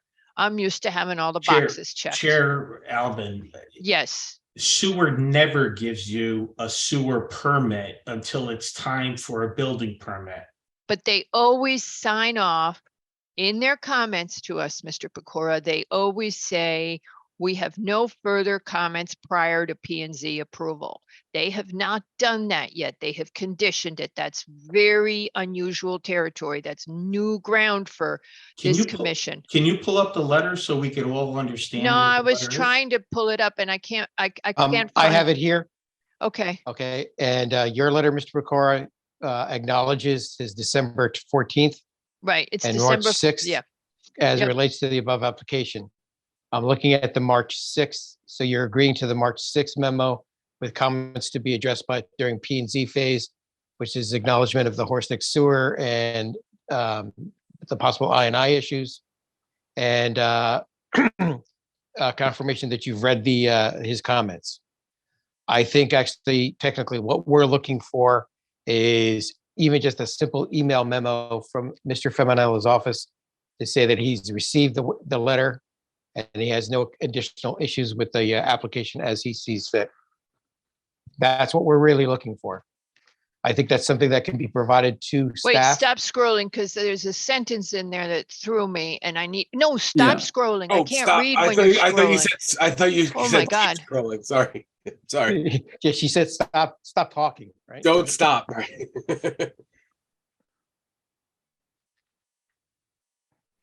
There's a sentence in here somewhere that throws it back at us that made me really uncomfortable. And I'm not. It's a little further down. It I'm trying says to prior find to that. obtaining a zoning approval, the applicant owner is required to submit a signed letter acknowledging. No, receipt. not that. I've seen that a million times. Maybe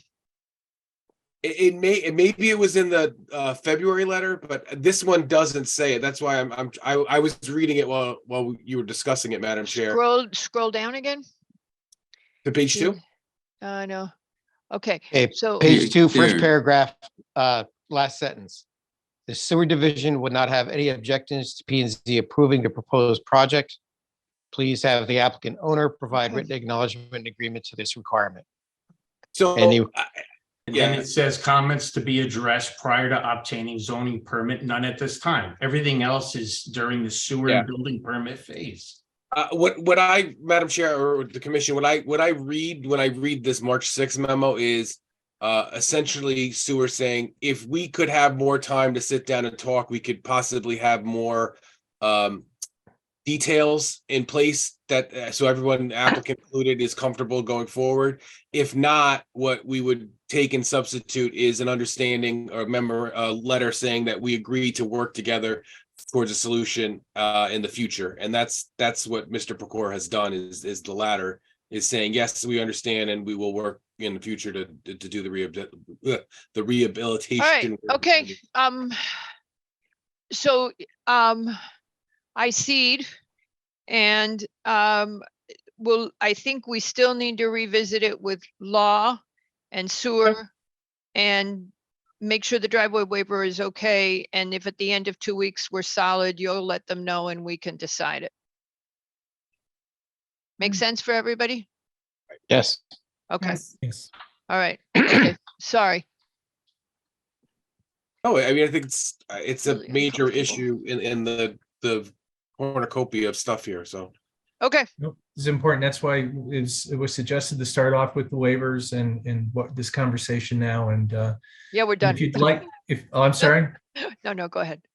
No, if you'd like, what we can do is Mr. DeAndrea and Mr. Cannon can just give a brief summary of their responses if the commission would like to hear them. I would like them just to address the couple of waiver issues that came up, and Mr. Canning in particular, relative to his opinion concerning that. And again, it is an 830G application, and I'm just trying to check all the boxes off and making sure that we've addressed those issues, not only for the commission, but that I do it for the record for my client. But an 830G doesn't override other town departments. It only overrides zoning regulations. So, the problem is we have to be respectful of the other town departments. I think if Mr. Canning and Mr. DeAndrea like or don't like the other town departments and disrespect their view, they're your consultants. That doesn't do us any good. Our town departments are our consultants, and I think the right thing is for us to hash the issue out with them. Does anybody disagree with that? Well, Go ahead, go ahead. Just, They're I paying do you the big bucks. respectfully, Madam Chairwoman, because in all the case that I made reference before, as you were talking about case law with nonconformities, well, we have case law with 830Gs, and we do have a case where the appellate court held that where the commission denied an application because it didn't comply with certain. Yeah, I heard you components of say the- it. Right. So similarly here, you have design guidelines talking about driveway separation distances, sidewalks, parking, and with all due respect, the commission can turn to those for guidance, but they're not even an ordinance. They're design We're guidelines. rehashing the territory, sir. Well- We've just said we're hoping to resolve the driveway issue in the next 2 weeks. We'll get it resolved. Having Mr. Canning tell me that we have stupid rules is not going to be helpful to me. Mr. Canning was just going to address them and how they apply to the site specifically. And then I, quite frankly, was going to ask Mr. Canning and Mr. DeAndrea, in their professional opinion, if there's any component of this site development application that results in an adverse impact to a substantial public interest. And I think that I have to do that for the record, Madam Chairwoman, because again, it's an 830G application. I sense it's a semi-friendly 830G application. No, it's but a I'm friendly. still- All of our 830Gs, we try to be friendly unless they're 10 No, stories high. but I but mean that in a complimentary fashion. we're trying so- to do these, Yeah. but okay. I mean, if you want to put on the record that Mr. Canning doesn't think that our driveway separation requirements are useful, Mr. Canning, please go ahead. Well, it's not so much that they're not useful, Madam Chairwoman, but I was just going to ask Mr. Canning to address them, the items relative, Go ahead. in particular with the waiver, and then I would ask him. What I would I'm ask him that more, question what I'm be more done. interested in hearing is actually about the beta comments on the mixed use.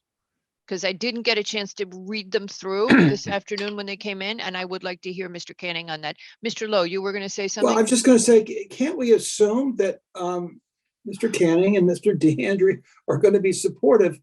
Yes, I've been trying to of say this that. issue? And if they're know. not supportive, then I would really like to hear it. But otherwise, I think Go we ahead, kind of just get it. Let them, Right? let them lay the record. Go ahead, Mr. Okay. Canning, lay the record in your briefest possible way. Thank you. Thank you, Madam Chair, members of the board, commission, pardon me. The town's driveway design policy permits two driveways to be 2 feet apart, just not on the same property. Right. The access to the ADA parking space is 25 feet from the access to the parking lot. And in my opinion, that will operate safely. The project will require eliminating 4 unmetered parking spaces across the front of the property. And we have provided data indicating that there will continue to be sufficient parking on the street. Bicycle storage will be accessed by an elevator. We've touched on that one before. The town code permits transient parking spaces to be 8.5 feet wide. The proposed parking spaces will be 9 feet wide.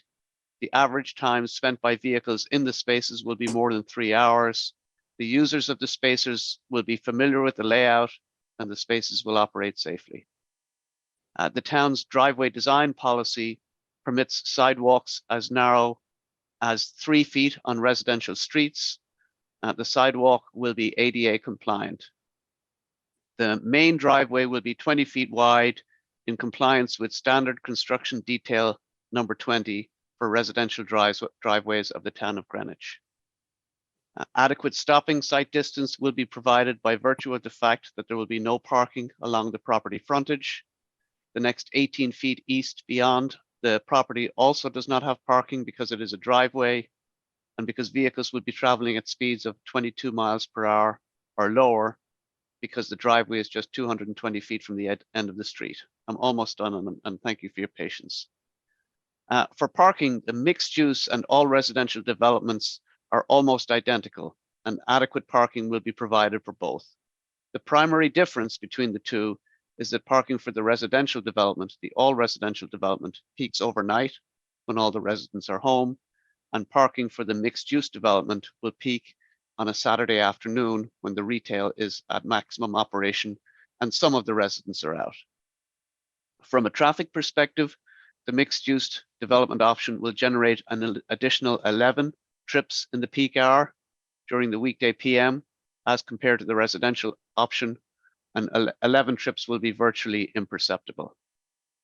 Regarding Beta's latest comments on the mixed use plan, like many applications, the applicant, to the best of my knowledge, does not know who the future retail tenants will be, and identifying a tenant is not, I believe, an application requirement. No, I agree. The parking projections for the 6 apartments in the multi-use building were based on the local data, were calculated using the same methodology and values that were used for the all residential proposal. Beta's comment was we didn't provide all the details. We were providing a summary at the end. In conclusion, in my opinion, there is no component of the proposed residential community development that will result in an adverse impact to a substantial public interest or to public health, safety, and welfare. Thank you. Thank you. Thanks, Mr. Canning. I don't know if any further questions, Madam Chairwoman, from you or the commission, not only Mr. Canning, but also to the mixed use component that you were asking him to comment on. Yep. Nick, did you have any questions? You look like you were going to say something a minute ago. Right. I'm looking at the Beta comments and I disagree with Mr. Canning because I think the type of business that occupies the space would have an impact if it's a less intensive use, some form of retail. That's one thing. If it's a garden catering type, it's a different type of traffic. So I think there would be something needed to be really looked at that. So I don't disagree with you. I'm so sorry. Go ahead, Mr. Mike. Right. Okay. And the assumptions and calculations were not provided. So that's kind of thing is they're looking for some information. It wasn't provided because it was the last ditch minute. So I think actually what Beta is saying, for them to really develop and give us an opinion, they need more information as to what's going on with the retail and provide the detail as if it was, a normal submittal. I'm actually kind of uncomfortable here with this. It's a retail situation kind of at the last minute. And trying to make a decision without all the information really is not a great idea for me. So understood. To respond to the residential component first, it's easy for us to provide the details of how we calculated the residential parking. It was the same as for the all residential application. And my response was just indicating that, but it's easier for us to provide that information. With regard to the retail, you are correct. If a furniture store went in there, it would have different parking needs than if the catering retail establishment went in. The point is that the code says retail is retail, and many applicants, Yes. maybe most applicants, come before this board and they're building retail space speculatively and they don't know who the tenants are. And traditionally, this board has treated them as retail without asking them to identify tenants. Yeah, absolutely. I mean, we just make the assumption that it's one, one per one, exactly what Beta says. That's our assumption. So, and the other thing is, so it's what we have to decide is which of the two, in this regard, Mr. McRae, where I'm leaning is that we have to decide, or you have to decide as you consider this, which of the two 830Gs that are before you do you think is, no, Mr. Pecora, do not interrupt that. No. Which of the two 830Gs that are before you is a better fulfillment of our goals for the community? Because in terms of zoning regulations, you can look at it with some nuance, but which is a better fit for where we're headed with our goals for increasing affordable housing and what works better in the community. And that's the question. Okay. Anybody else? Okay, Mr. Smith.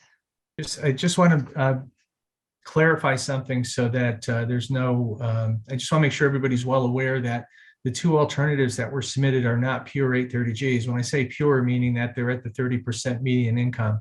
I just didn't want there to be any confusion with that.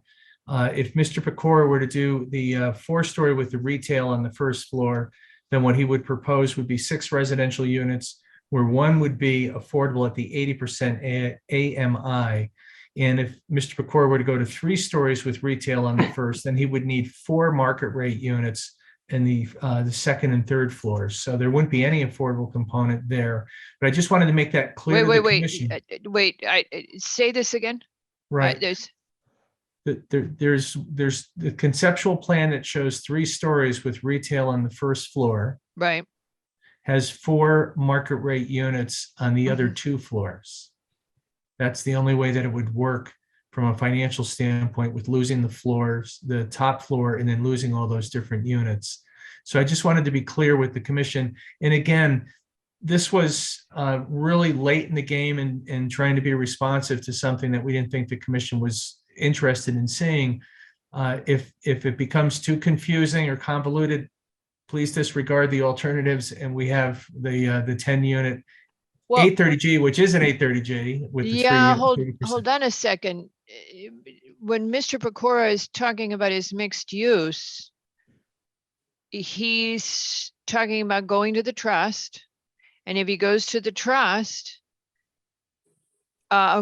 he's still an 830G because he's government assisted. Well, and he would have to come back to the commission at that point if there was going to be a modification. Oh, I see what you're saying, Madam Chairwoman. Then it would be if that assisted component was included. Exactly. And this is the beauty of what we've been working. I think, unless I completely misunderstood what you guys wrote, if it was government assisted, it's an 830G. Now, the second thing is that we've talked a lot, and I think Mr. Pecora knows this because we've talked about it in a lot of our meetings, is we can approve a max footprint. Mr. Pecora could go then to the trust, and depending on, and a 30% minimum affordable housing component, for example, which could be at AMI. And Mr. Pecora then goes, and we've approved the max footprint. You heard us talking about that earlier tonight. Here's as big a box as you can get. Now go and work the internal issue of how you divide that the inside of that box and what you do with it with the trust. And that allows them the flexibility. They would have to resubmit their affordability plan, but we would say, yes, you can change the affordability. And it's a messy process, but we don't know how else to do it. And from what we've heard, we can do it this way. So we're trying to figure out how to move the 830Gs forward. Okay, Mr. Pecora, we're just going to let you talk. So in Joe Pecora language, the only reason the text amendment was provided and the only reason the mixed use plan was provided was to show you what it would look like. The text amendment is the only way I could go to the trust to change the application from 100% residential unit building to something else. Right. But the other thing you can do is go to the trust with an all residential project and talk to them about how that might look. I have spoken to Bob Barilak about And he doesn't, it. okay, and he doesn't want to. And again, our application in front of you is 100% residential building with the hope that you approve the text amendment so I could go to the trust to make it more beneficial for the neighborhood. Okay. All right. Got it. And then we'd have to return back to the commission, I think is how that would work. Unless it's within the footprint that I heard from the chair. Understood. That's what I'm thinking, that you could write it, that it's within the footprint, that if you say, here's the, it's kind of like phony form-based code. You say, here's the footprint. Now you go do what you want to do in that footprint that works for creating housing options for people. Well, in the last, if Mr. DeAndrea can just give a very brief summary. Okay, similar to Mr. Mr. Canning's. It was very brief and then touch upon the legal standard. Then if we were to obtain an approval and somebody were to appeal the approval, then at least I would have that in there for backup. And I think a court would be looking for that in the record. So with your permission, Madam Chair, I'll turn it over to Mr. DeAndrea. Go ahead, Mr. DeAndrea. Good evening. I've been listening. I was more prepared to make a couple of comments on the sewer, but if Mr. Smith is asking me to comment on the driveway, I would say that I have to agree with everything that Mr. Canning pointed out. My position, from a much simpler way of looking at it, will actually function as one driveway. There's clear sight lines, as Mr. Canning pointed out. Therefore, there's absolutely no hindrance for any ingress or egress at that driveway location. And for that reason, I would say there is no adverse impact to be concerned about. There's no significant impact that exceeds our need for affordable housing. Maybe Mr. DeAndrea, if you can just touch upon the sewer as well. I saw that you just logged off, and I know you started off the evening early. So. The thing that I've discussed with Mr. Pecora about the issue of taxing everybody in some way or other for their small increase. In this case, we're talking about 500 gallons in theory. But if the blockage that we're concerned about, which I'm not so sure has ever really been fully identified, let's just use, for example, that East Putnam Avenue or West Putnam Avenue in this location is a dam. If the problem is at the dam, then making a very small spot improvement downstream from the dam does absolutely nothing to improve the conditions upstream. So I think that it's incumbent upon the sewer department to help us understand where exactly the problem is, and then have a more of an overview of how everybody would contribute. Is it really fair or reasonable to think that addressing 514 gallons per day is going to solve the problem? And that's what is affecting the developers or the individual owners. So we need to understand how you can assess the 10 times and where it should be done to the most effective benefit. So that's thing our problem. And the only argument I would give you to that once again is, I know it sounds like each thing is de minimis, but they add up. And we have a problem in town, and you've seen evidence of it. We all have. There may not be any problem from Grand Street down Okay. to the plant. It We don't could know be. that. And the question that we ask each time is, have you identified the problem in this Mhm. vicinity? And to Yep. what extent is it? I Has hear it you. Has it been gauged? And if not, are you planning to do so? And then we can better address the deficiency. Maybe we can do much better in some place than All right. what's being thought of. Okay, that's the Okay, essence I of gotcha. the summary. And All right, I Mr. just, I Smith. just have one quick question, Madam Chairwoman, for Mr. DeAndrea. Mr. DeAndrea, if it, in your professional opinion, is there any component of the site development proposal concerning the 830G application that's pending before the commission that will result in an adverse impact to a substantial public interest? From my standpoint as a civil engineer working on the development, I do not see that there's any aspect of the plan that will have a substantial detrimental effect To a substantial public interest? in the. Yeah, you just got to train them better. Just yes or a no? Sorry. The answer is no, it will not have any adverse impact. He's not easy to train, Mr. Smith. We've been trying for years. Okay, so your experts have weighed in agreement with you. Okay. Well, not in agreement. I'm deferring to the experts, Madam Chairwoman. They're not agreeing Yeah. with me necessarily. They're your experts, and we do not have experts with us, but I think at this point, it's very clear we're going to talk to our sewer people and our engineers, because you've put us in an awkward situation. You've had them represent, and we clearly need to have these conversations. Okay, Mr. LaRoe, I just before we close the item, I just want to make sure You that the knew I was only gonna- department staff that or department interface you want is the DPW and the driveway, right? The commission is not expecting a report from sewer division or anybody else. I think it's just DPW. I think sewers opined. I think if anything, it would be just a simple memo that Mr. Feminella acknowledges receipt of the letter. Actually, so Mr. DeAndrea has said on the record that we don't know if we have a sewer line capacity there, even though it indicates it goes in that direction. And what Mr. Feminella writes, that that section of line has not been established as having a capacity issue, that he hasn't been told how much of it exists. I think even it would be good to get that information for us. May I have one more comment? In other words, if the line between our property and the plant is 100% perfect, tight as a drum, and there's no infiltration, where's the problem? So if That's the exactly, problem is- didn't I just Okay. paraphrase what you said, Mr. DeAndrea? I think didn't- so. I just wanted to say it myself. Yes, but I didn't need you to say it yourself. Thank you.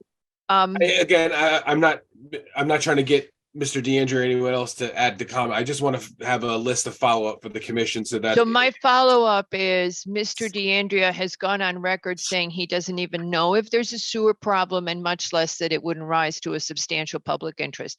At this point, we need to hear from our sewer department on this, because I don't have an expert advising me that is in, my experts haven't weighed in on this topic. And that was what I said to Mr. Smith, that his experts were going to say, there's no problem. Okay, now hold on, Mr. Smith. Now I would like to hear from ours.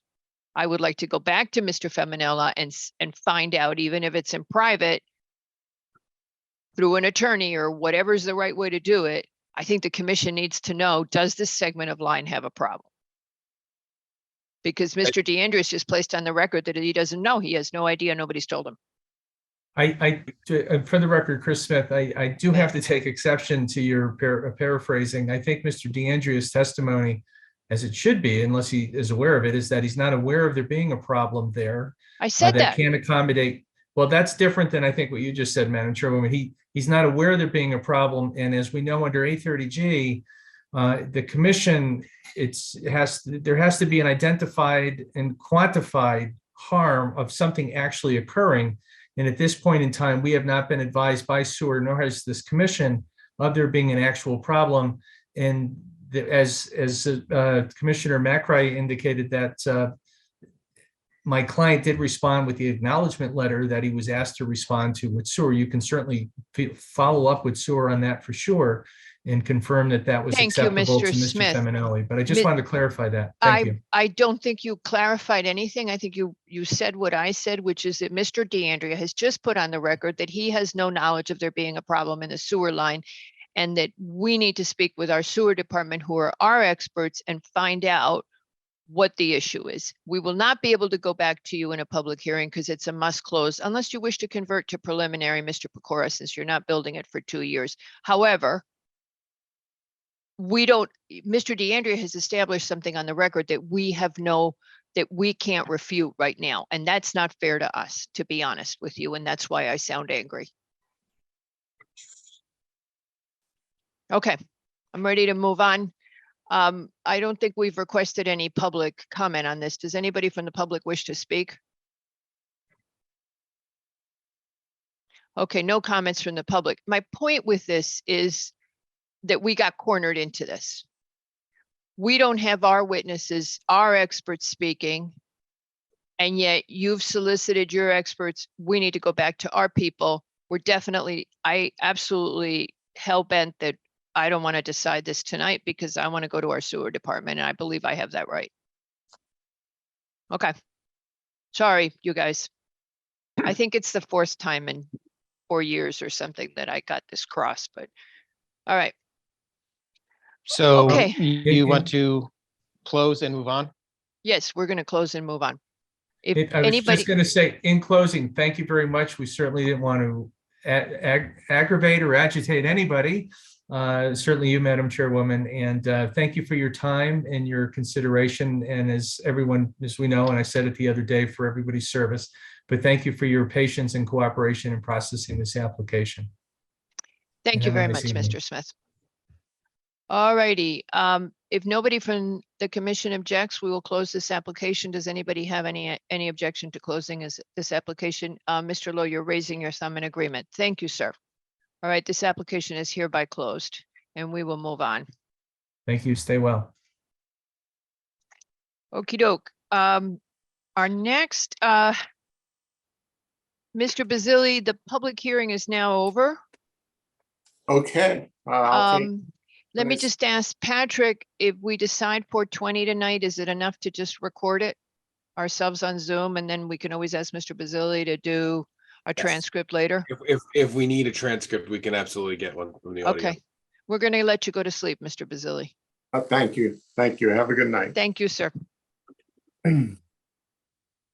Our next application is a discussion item, Jonathan and Karen Schmitz, for a pre-application review at 216 East Putnam. And Mr. Bristol, were you listening to the briefing yesterday? Yep. Yes. Okay, Yes, I did. So primary problem with this application, okay, everybody remembers, right? This is a craft school. Yes. The use is approved in the use is allowed in the LBR zone. This would be a craft training place. Mr. Bristol is before us with a pre-app. When roughly what you are saying that it's a reduction in the parking nonconformity from retail to the school. I believe, and we said this yesterday, that the parking lot is actually DOT's. Most of it belongs to DOT. That maybe 1.5 spaces belong to the applicant, to your client. And what I would suggest to you before you do anything is get with DOT and find out if they are going to continue to allow the parking on their right of way. Because otherwise we cannot approve that with only 1.5 spaces. So can you first, before you do anything else, can you get with DOT and get something? And can you let them know that there's going to be children that are going to have a drop-off plan in front of the building? Well, I mean, yes, but I guess I had intended to say a couple other things to address that and to speak to the other parts of the application. Do you want me to answer that right now, or? No, I'm just telling you that normally the way that, on the pre-app, we give you the 2 or 3 things Yep. that we think are non-starters. Yes. The scary non-starter here is where you have that parking. That's the biggest holdup. Okay, well, I guess Go ahead. We could work your use. We have a lot of concerns about what happens when the adults come, where they're going to park. A second concern that came up is the orange house, as I call it, Karen's Designs. If you're using that for drop off, I think we said it yesterday, you're going to have to make sure that hours are compatible for that eventual use, so that the kids are being dropped off before if that's retail and the orange house opens. So those are the 3 issues we identified. Normally, that's what we do for you in a pre-app. We tell you where the big issues are. Do you want to proceed now to tell us anything additional? If Or we ask could us- just, we have a very brief presentation. I understand it's late and we're gonna No, keep it's everything just brief. that we limit the pre-apps to 20 minutes and to Certainly. giving you guidance on 2 or 3 things. Certainly, I guess what I wanted to do initially was, again, just to clarify what we're doing. We're proposing a craft school, as Madam Chair mentioned, to replace the space that was the drawing room at 216 or 220 East Putnam Avenue. So everyone is on the same page. The property has actually 3 small buildings, has the subject building, which will be the Make Modern space, which is the proposed tenant of the craft school. And that's the single story commercial building on the right-hand side as you're looking from East Putnam Avenue. The pink house is actually a house. I've confirmed before this evening that it's actually used as residences, as 2 apartments. So that seems to work out very, very well. And the residents of those two apartments actually park behind the house. Are you going to abandon the retail on the ground floor? I'd have to discuss with the property owner. Because there's retail on the ground floor right now, or there was until recently. I didn't see any, and then again, I was going. You by walk in the front door, on the right is Karen's Designs shop. in the house. Yeah, at least the last time I was in the building, which is several years ago, that was what was there, and the apartments were upstairs. I didn't go. I didn't go inside. I was told by a representative of the owner that it was used as apartment. So that's. Yeah, you might want to verify. Well, certainly. Okay. So I guess I did want to point that out. Also, there's a small single-story building to the rear of the property that was previously used as a cafe / retail food. A 12-seat retail food establishment in conjunction with the drawing room. That's not in scope. That's not part of this application. We know as that. far as yes, it's not being used. Okay. In terms of the DOT ownership of the right of way, actually. I put them into the presentation here. I don't know if you want to see them or not into the slides that I had given Pat earlier. I had looked back and tried to find how this parking lot came to be. And I have a maps from 1929 showing that configuration. I actually have a map from it's dated 1929. It was actually recorded in 41 or 42, so showing Connecticut, state of Connecticut right of way or something like that. That's what it is. Yeah. Yeah, exactly. So there's that. And actually at the time it still showed the sidewalk as it is today, and actually showed gas pumps in the little area too. So this has been in connection in the same configuration for like 100 years now. So I know, but my friend, it may have been in the same configuration for 100 years, but DOT is a different ball game today. And you need to make sure that they are going to allow you to keep parking there. We can't approve something that counts on parking that you don't own.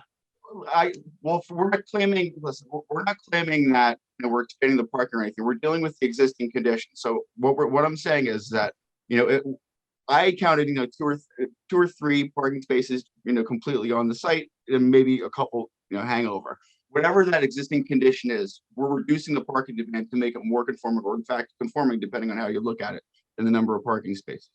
Okay, so what we're proposing is a better situation. I understand about the Connecticut DOT, and one way or another, we'll confirm that.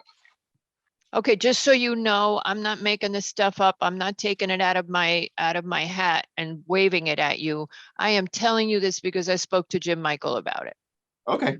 Okay. I didn't. Well, without the benefit of a staff report, I didn't know that you actually had a specific conversation about this. Well, the way I was looking at it no, is that it's not in the staff report.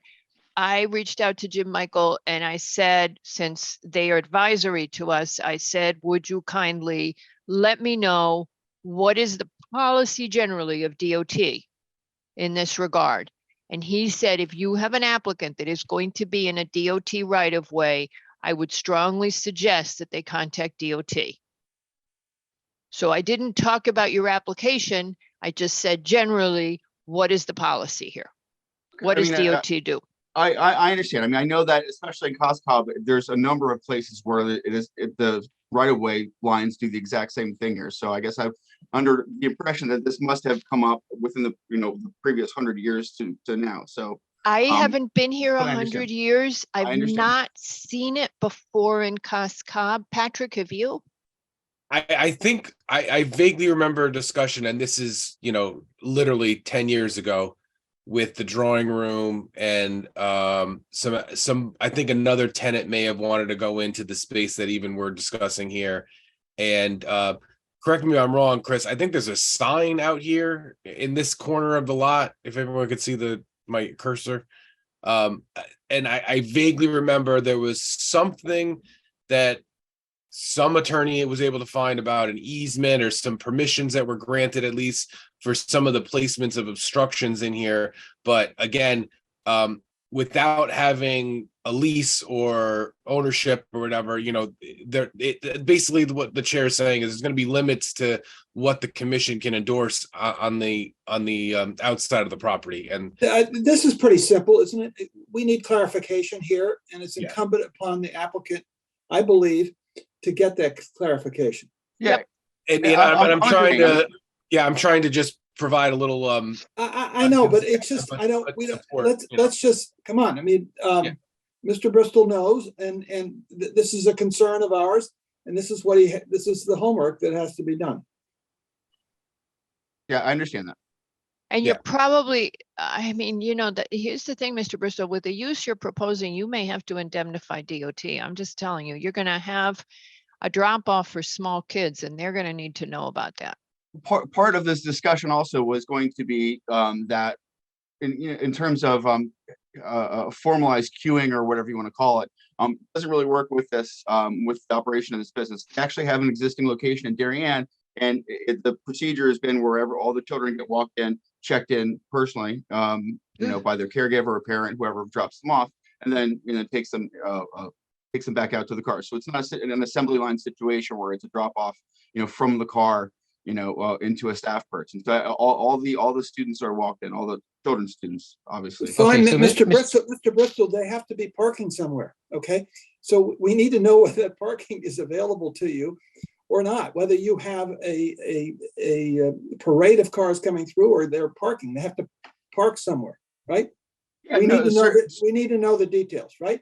Yes, certainly. Sure, and that's why what was proposing that there was there's a certain number of students that we expect to have between 12 and 15. We have a certain number of adults in the class members between 8 and 10 or so, and we scheduled everything appropriately such that there's no conflict and everything is has a relative ease of maneuverability. But what I'd like to do, actually, we have our client's principals in tow. If they could just give you a couple-minute breakdown of how they conduct their business activities, their classes, I think that would give you a little bit of color into how everything works. And again, this is very, very quick, and I think it'd be important to hear from the clients themselves. Gwen Mitriani should be available on the call somewhere. So if you can just promote her and have her speak for a minute or two. Oh, this is the person who owns the business. Okay, but you've got your marching orders. We love the idea of the business. Ms. Mitrano doesn't need to tell us anything. We thought the idea sounded cool. Well, I love the idea of the business. I think it sounds great. Hello, we love the idea. Hello. We just want to make sure you have permission to use the parking and that it's safe for kids. But absolutely. We are in full agreement. Safety is the number one concern. And as we were evaluating different locations for this business, parking was obviously important to us as well. And how our business operates, we think that this actually would be a good fit. I don't know if you're able to show it, but I have a slide that just shows sort of how our calendar works. And I thought it would be helpful just to see what happens in a given day. We do not queue because parents don't show up at the same time. So for example, if a class starts at 3:45, it's a little bit of a rolling start. And so what we do is we have parents park their vehicles and then they walk their child to the door where they're checked in. And then when they get picked up, they're checked out by one of the teachers. So this is drop off, like if I was going to pick up a pizza at our Curry's or going into grab a bottle of wine at the liquor store. And the parking that we were looking at would be the surrounding parking. So we call the, yep. So yeah, that slide right there, the drop off parking activity. I thought it might be helpful just to see when people are coming and going exactly. So we have different things going on at different times of the year. So we follow the academic calendar. So September through May, we have children's activities. We have classes, birthday parties, and then a summer camp in the summertime. And so you can see here. Okay, when you go fuzzy like that, I don't know what's going on with your screen share. I took you down before. Sorry about that. So yeah, we saw that you have, so when you come back with it more fleshed out, we were worried about the summer camp. How old are they going to be? Those kinds of things. You had it. We weren't as concerned about your sort of older people who are there in the evening, because they can park and it looks like they've got enough parking and they can walk in. We're more worried about how you're going to get the littler kids into the building, how they're going to, somebody's going to park, walk them in, or was there going to be queuing, somebody going to meet them? We wanted that. That's what you tell us when you come in for the actual application. So our biggest focus, I think, yesterday was the little kids, because it felt like in the evening, it would be better, the parking. Oddly, you have a very good situation on that block where even when there's no parking on the street, nobody uses that parking lot. So you should be okay once DOT says, yes, you can continue to use it. Or if Mr. Bristol, as he says, as Patrick suggested to him, may be able to find some documents that say in perpetuity, you may use this lot. But the first and foremost is just make sure that you're good there. As soon as Mr. Bristol does it, you can move in, you can move forward with the application and just let us know how the kids are going to get dropped off. And this staggering seems, I guess you'll start one kid on a craft and then another one. Is that how you're going to do that? We do. We have, it's called a welcome craft. So since everybody doesn't come at the exact same time, they have sort of a warm up craft until everybody gets there. I did have, I was speaking with our landlord and he was saying that since he's owned the building in 1978, I believe, he has maintained the lot. So he has done all the re-asphalting and plowing. So actually as part of our fee, as part of our shared fees, we would be paying for plowing of that lot. And he's actually asked them to be involved and to, help with asphalting over the years because he's had to do it a few times and they're just not interested. Who is it? Oh, the DOT? No, of course not. They don't like to spend money. And so he's just, since it obviously helped his business. Yes, ma'am, but that doesn't matter. So it's two different sets of rules. The DOT doesn't like to spend money, but if you're on their property, they can be touchy. And we know that because we get permits from them for things. So that's all. Mr. Bristol will know what to do, but that was our key concern. Mr. Levy. Yes, I just wanted to comment on the parking lot. It seems to be a chronically neglected parking lot. It's absolutely in horrible shape. It's got potholes. Yes. That's an issue. And it would be nice to clear that up and understand how that's going to be maintained properly. Well, that's the problem. Not only that, but striped. And that kind of stuff. It's exactly the problem. So that's the other thing. It's not striped. It's in terrible shape. It's got potholes and the DOT is not maintaining it and they own it. So some of those things you may not care as much about. We could live maybe without the striping if the DOT doesn't want to do it, but they need to tell you you can park there. Go ahead, Mr. Levy, or are you done? All right. Okay, Mr. Bristol, did you want to say something?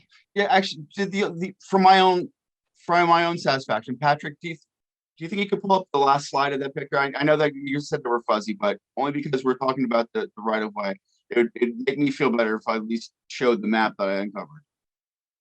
Which is the last 2 pages of the PDF. Hopefully it's not fuzzy and makes Madam Chair It angry. was totally warped. Maybe it was just me. Okay, maybe if you go, it's around there. It's not that one. No, if you go down, I'm sorry. Toward the bottom. So toward the pretty back though. of the end. This is the last slide in the deck. Okay, well, go up then, please. Should be there somewhere. Up. Sorry. See the potholes? Over here, yeah. And we have a Okay. fence, and there's a fence there too. That's what it is. It's the fence. Am I getting close, Chris? There, yeah, there you go. Okay. Oh, and one up actually, and that's a 1929 map. There you and go. It was recorded in 1941. So yeah, so you can see that the driveway, the sidewalk has been there forever. You see gas pumps there, which naturally implies that cars were going in and out. I understand that we have to get the DOT, so I guess I just wanted to bolster the fact that I really think that everything is going to be okay with the use of the DOT property as it's been for a long, long time. But that's the situation. It's the right of way boundary lines in Costco are all over the place. There are a couple of people, as you know, Mr. Bristol, since you've got so much experience in this, as you know, there are a couple of people who have rented some of the DOT land and have deals with them for parking. One of the offices on River Road rents the DOT space underneath I-95, for example. Oh, So- yeah. Right? So you should be able to work this, but we're going to want to see that that your client is going to be able to use this parking. What I'll probably do is look at the I think there's a PZBA application or a site plan application from, as Mr. LaRoe pointed out. I'll probably start looking there to see what was submitted there and then go from there. And I'm very sorry we kept you, Ms. Mitrano, that we kept you guys so late and then didn't talk to you that long. But your business idea sounds great, and I hope that we can figure out a way to do this because it sounds like it would be a lot of fun. No, thank you very much. Thank you so Thank you. much. Thank you. Thank you. Have a good night. Anything else, Mr. Bristol? No, I think that's it. Okay, just let me check quickly. Any public comment on this application at 216 East Putnam? Nope. Okay. All righty. Great. Thank you. Thank you, ladies. Thanks very much. Bye-bye. All righty. Nick's minutes.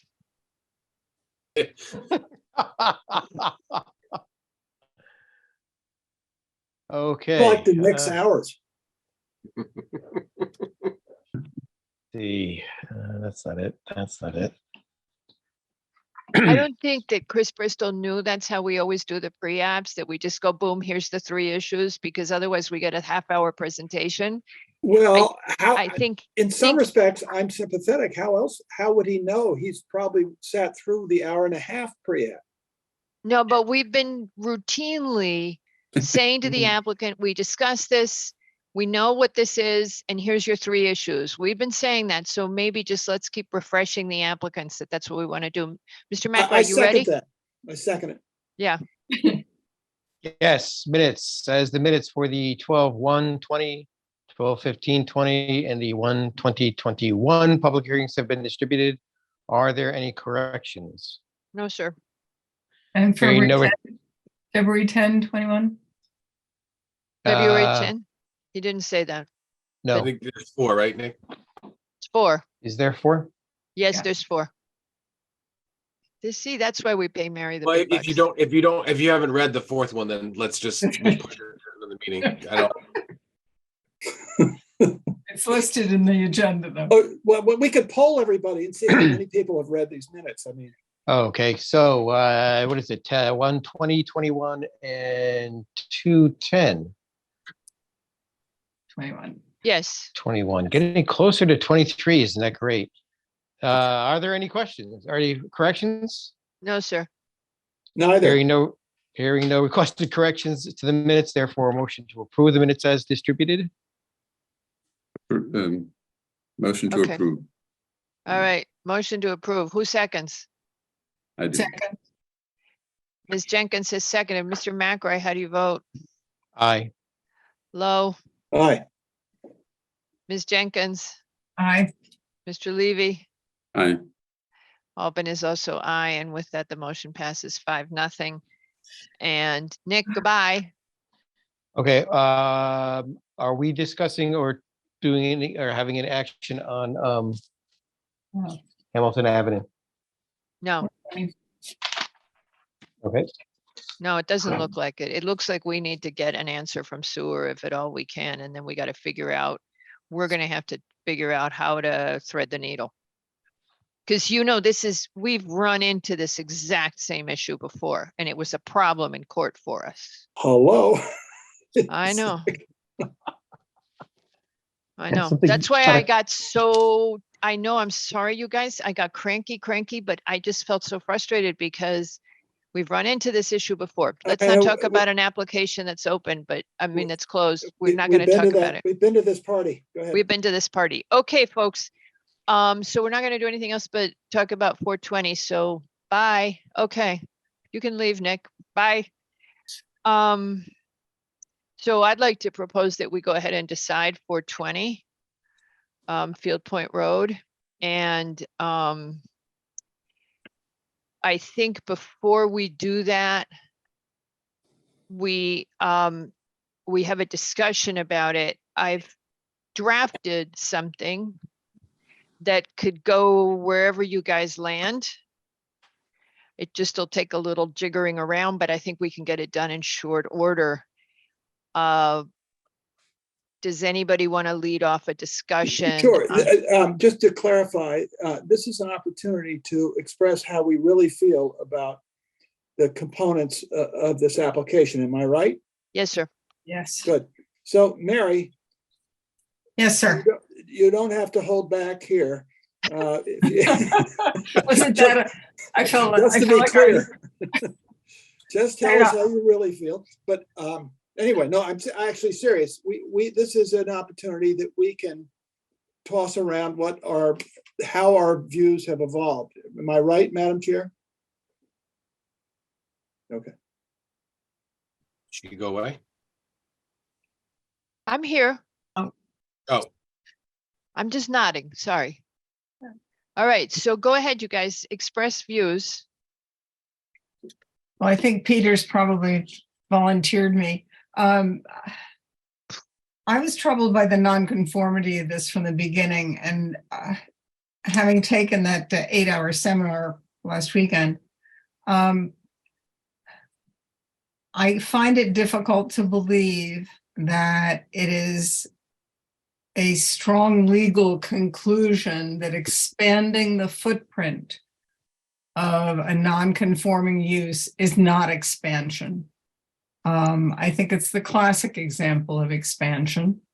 It's a consistent use, and I think Mr. Hegney kept saying, "Oh, but it's an inn." Well, yeah, it's an inn, but it's a commercial use that's protected by nonconformity, and nonconformity is limited. It's not, oh, now that you have a hotel there, you can do anything that looks like a hotel and quacks like a hotel.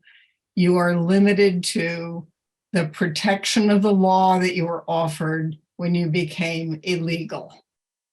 And I looked at the case law. It's been a long time since I've looked at that much case law. And I just feel that the nonconformity limits what they can do on that property, even if the buildings are conforming. Because it's not a question of now anything on the property is okay. It's what are you doing with the original use that was protected? And that's pretty much my feeling, that new buildings, turning a barn into guest facilities with covered parking, it's not a natural expansion, and it is very certainly a physical expansion. And I think that flies in the face of limiting the protection of a nonconformity. So I'm going to jump in, even though I was going to hold back. Changed my mind. No, please do. So, I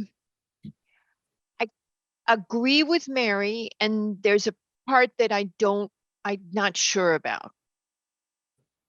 On the one hand, creating the covered garages, I see as an expansion. No question in my mind, it's an expansion.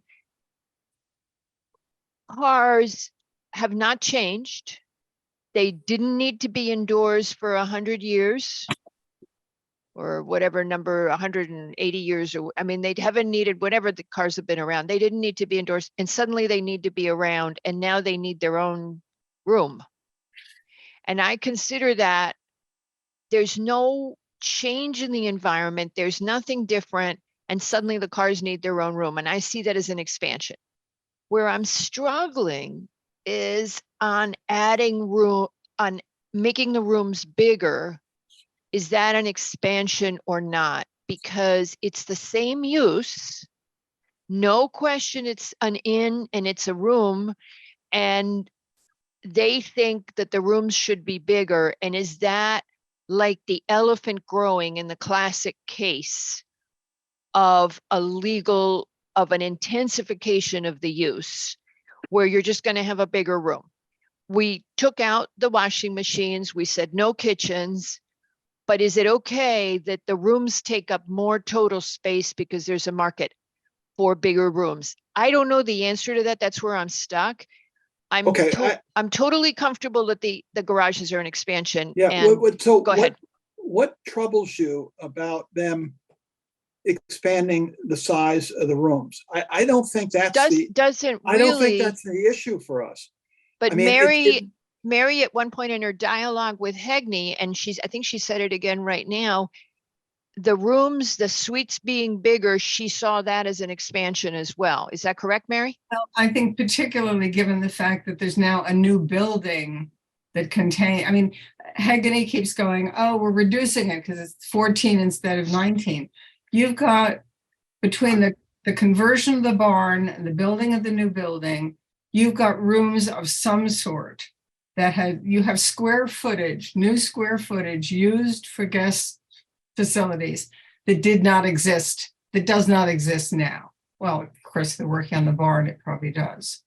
So it's not even that the rooms are bigger, it's that there is now newly created square footage used for a non-conforming use that was limited to square footage at the time. But it's for the exact same, okay, so I'm stuck. I see the rooms that, go ahead, Peter, you argue one of the Well, Peters. no, I think Mary's supporting my point. Is I don't think it matters that they've taken two rooms or a room and a half and created, one room or something. I don't think the argument that there's been I don't think Mr. Hegney's argument that they've reduced the activity. I think that's a little specious too, because we don't know what the traffic's going to be like. You don't know what the activity is going to be. This could be a total bust. That's not the point.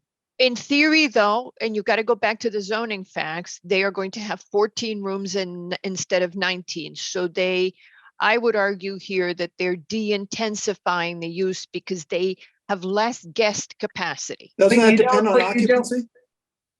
You don't know that there are fewer guests just because they're larger suites. They could have 2 bedrooms in each room, and they could have a family of 5 or 6 in there. Who knows?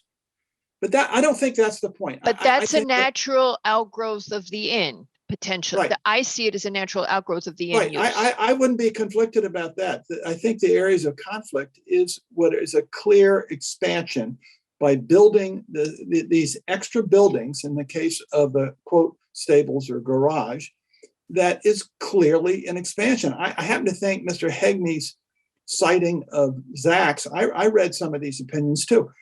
I think that's a poor choice, frankly. And that Mr. Green, the lawyer, was saying, they're all trained to take any side of the argument. And I can see that. But I think it's a poor choice. I don't think it's defensible.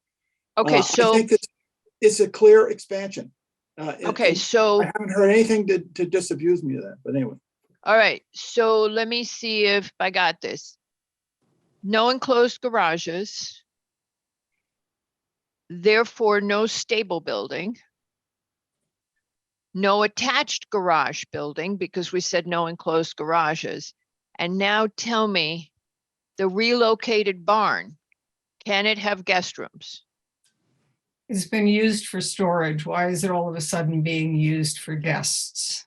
Because it's a natural intensification of the use. They are using more square footage for the people. The elephant is going to be bigger. That would be my argument. That's a thornier issue because the building actually exists today. But if we're talking about use, it's not being used to house guests today, right? It's not being used to house guests today. Are we okay with the barn being relocated to eliminate the nonconformity that it has on the side setback, which, you know, people were complaining about, but hey, it conforms more with our regulations. And are we okay with that having guest rooms in it? Do we see that as an intensification of the existing use or an expansion? I see it makes as sense. intensification. I mean, Wait, you're not seated, right? Uno, dos. Yes, you are. I'm what do sorry. you mean I'm not Yeah. seated? I'm sorry. That's why Yeah. he's here. Thank you. Yeah. That's Why why am I it's- here? You see it as an intensification. I'm If I'm sorry. not, I'll go to bed. Margarita, I'm you'll happy to notice go when to the bed. stands I'm up, sorry. he's Wait, very let tall. Arn talk now that I was rude to him. Thank you. Arn, you see it as an intensification. So you're okay with the barn having bedrooms? Yeah, I am. And I also think just a bit of, I think if we're too tough on everything, we may lose everything. So I think we need to be very specific on Okay. what our decision is based on. And but I agree with, all the points about it is expansion based on the garages. So, they have to go. The other thing I say, I think the other thing we need to rely on is, I think they violate a number of our special permit standards. I mean, Hagen went through it, but you just look at it. 3, not materially adversely affect adjacent areas. Come on, we've got 3 houses there, Mercia Lane 1, 2, and 3. They've all written in. 4, not materially obstruct significant views and conserving the value of buildings. Okay, I agree. We don't have to, we won't have the appraisals, but certainly if you're reducing the views from a couple of those buildings, that is not maintaining their values. So yes, but private property views are not protected by the zoning regulations or by the statutes. And I give you an example that I have lived in my own skin. When I bought my house, I had a great wide open view behind me. I did not realize at the time that was a big property that could get subdivided. It got subdivided and I went before the commission and I wasn't on planning and zoning there then. And I said, my view is going to be blocked by a house. And Diane Fox took me inside and said, no dice, kiddo. A person has a right to develop their own property within the zoning regulations. So they can build a building that is within the zoning regulations. So now we've eliminated, at this point, we've agreed to eliminate the stables, as they call it, because we're not going to allow the new building, right? Yeah. Okay. We then only have the relocation of the barn, which is within zoning regulations. They are bringing it to the required setback. I feel like that's their right to do on their private property. Yeah, no question about the barn. Okay. I'm just going to counter a little bit. Okay. We spent hours, days arguing another property that has scenic views off of Lake Avenue. And I failed to see any distinction between that and talking about 1 Mercier Lane, whose view is going to be completely blocked. And I repeated to you over and over again, and I said it to Mr. Pruner at the hearing, the zoning regulations do not protect your view. The only view that's protected is the public view from the road because it's a scenic road. And the view that's protected is always the public view, not the private view. However, so Mr. Pruner is not protected by the regulations. Forget Mr. Pruner. The special permit regulations provide, as I said, a lot of wiggle room and a lot of judgment on our part. Okay. And the words in those regulations matter. How you interpret them reasonable people can differ. And Nick and I, in fact, the commission and I differed on on all this, and that's fine. But you can't ignore the language. You can interpret it, but I don't think it's a slam dunk. But the words scenic view in case law pertain to a public view, not to private property view. I'm just saying that to you guys. And that's what we said to the Berrying Hill people and what we said to the neighbor on Berrying Hill. We said, your view is not protected. And yes, I have a house right at the end of my yard now, but my view was not protected because it's private. It's their right. It's their zoning right to build within the regulations. But I again, 615(2)D says the preservation major features on the site, such as scenic views from the site and onto or over the site. And that refers to public views. I don't know what that, well, well, you have a road there, you have Mercier Lane, you have people going up and down that. Their views are Well, affected. that's a private road. Okay, So- well, let's skip that one, as long as I have the talking stick. Number 8, or I'm gonna keep it. Be in scale with and compatible with surrounding uses, buildings, streets, and open spaces. 100-foot wide, 8-car garage, that's not in scale. You all have already pointed out that the garage is almost, 50% of the mansion. And so that's not in scale with the surrounding uses. This may be a stretch, but 9. Preserve land structures or features that have special historical, cultural, architectural merit. One could argue that the homestead doesn't exist anymore, that it's been destroyed, that it's derelict. I've sent in pictures to that effect. And there's nothing left of it. So I would say so far, this applicant has destroyed historical structures. Now, maybe that's too much, but No, No, but that's a good point. We have allowed HOs where there's virtually nothing left of the building when they reconstruct it, which is anathema to me, but that's what we've done. So that's just what we're living with.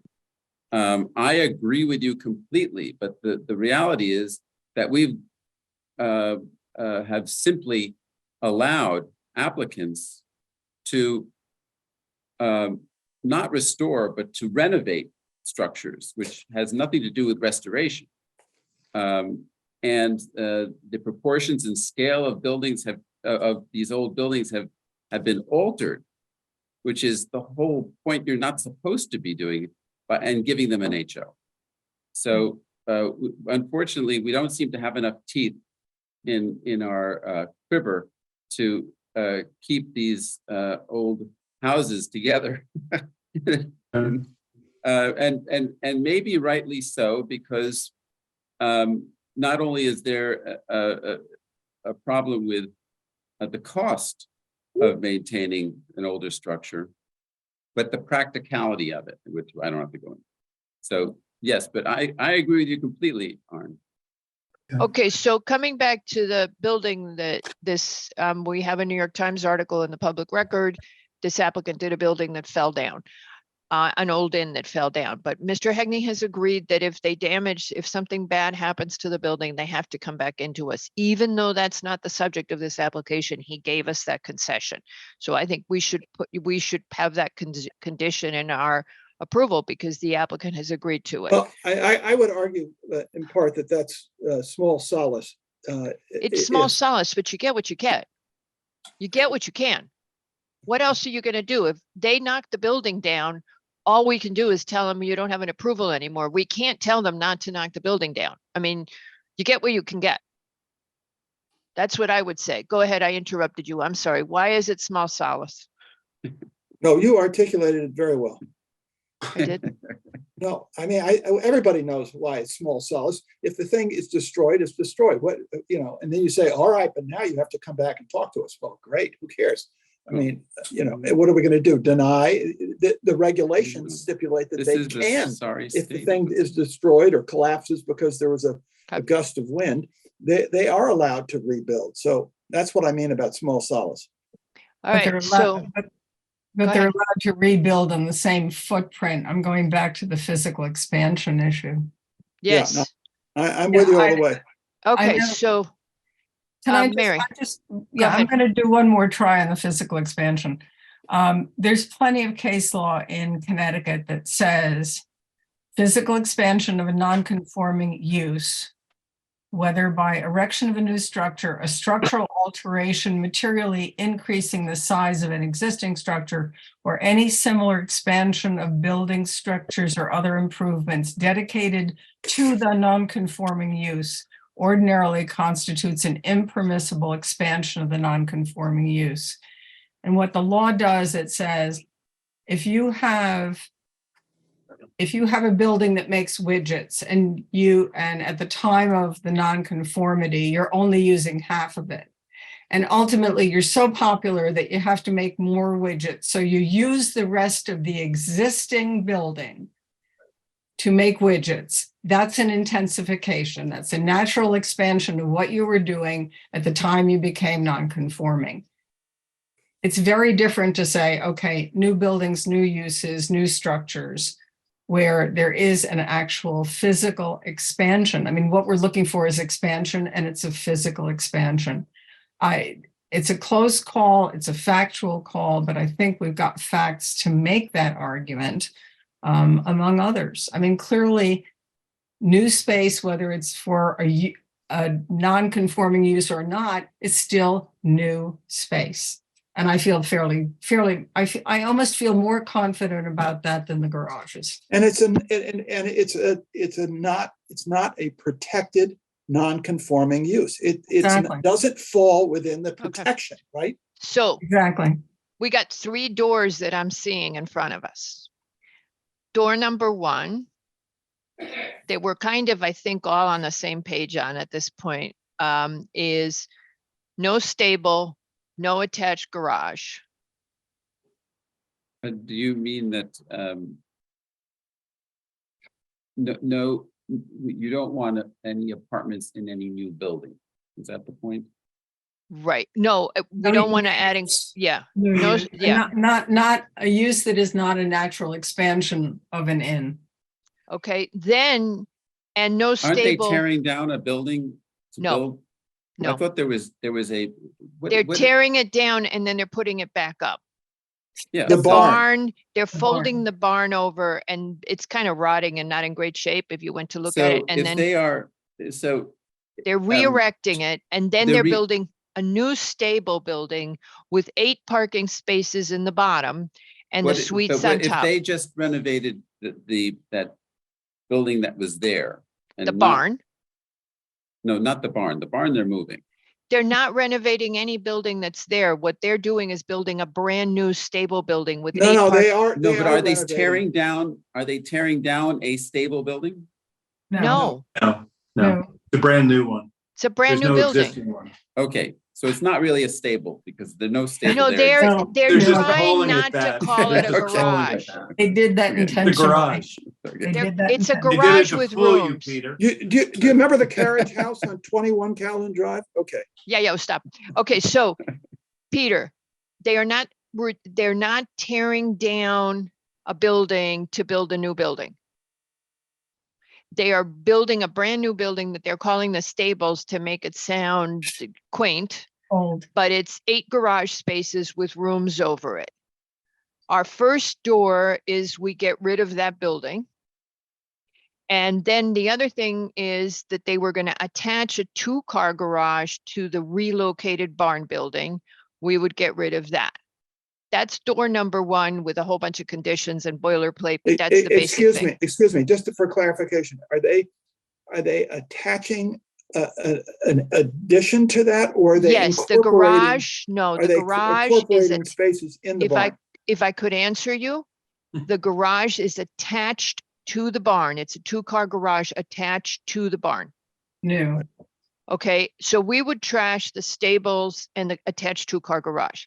Now, the next door is Mary has made a very strong case that she doesn't agree with expanding the in use into the barn. The relocated barn is supposed to have rooms in it. Yeah. Mary does not agree with rooms on a bigger footprint. I am not totally convinced, but that's door number 2. Door number 3 would be, so those would be modifications. We would take the site plan and the special permit, or really just the site plan, and we would modify the special permit, the site plan to remove the stables, the attached garage. And we would also say, by the way, you can't have any parking in the barn in the future either. But we let them do the rooms in the barn. The other option is to modify the application and remove completely having rooms in the barn. That's door number 2.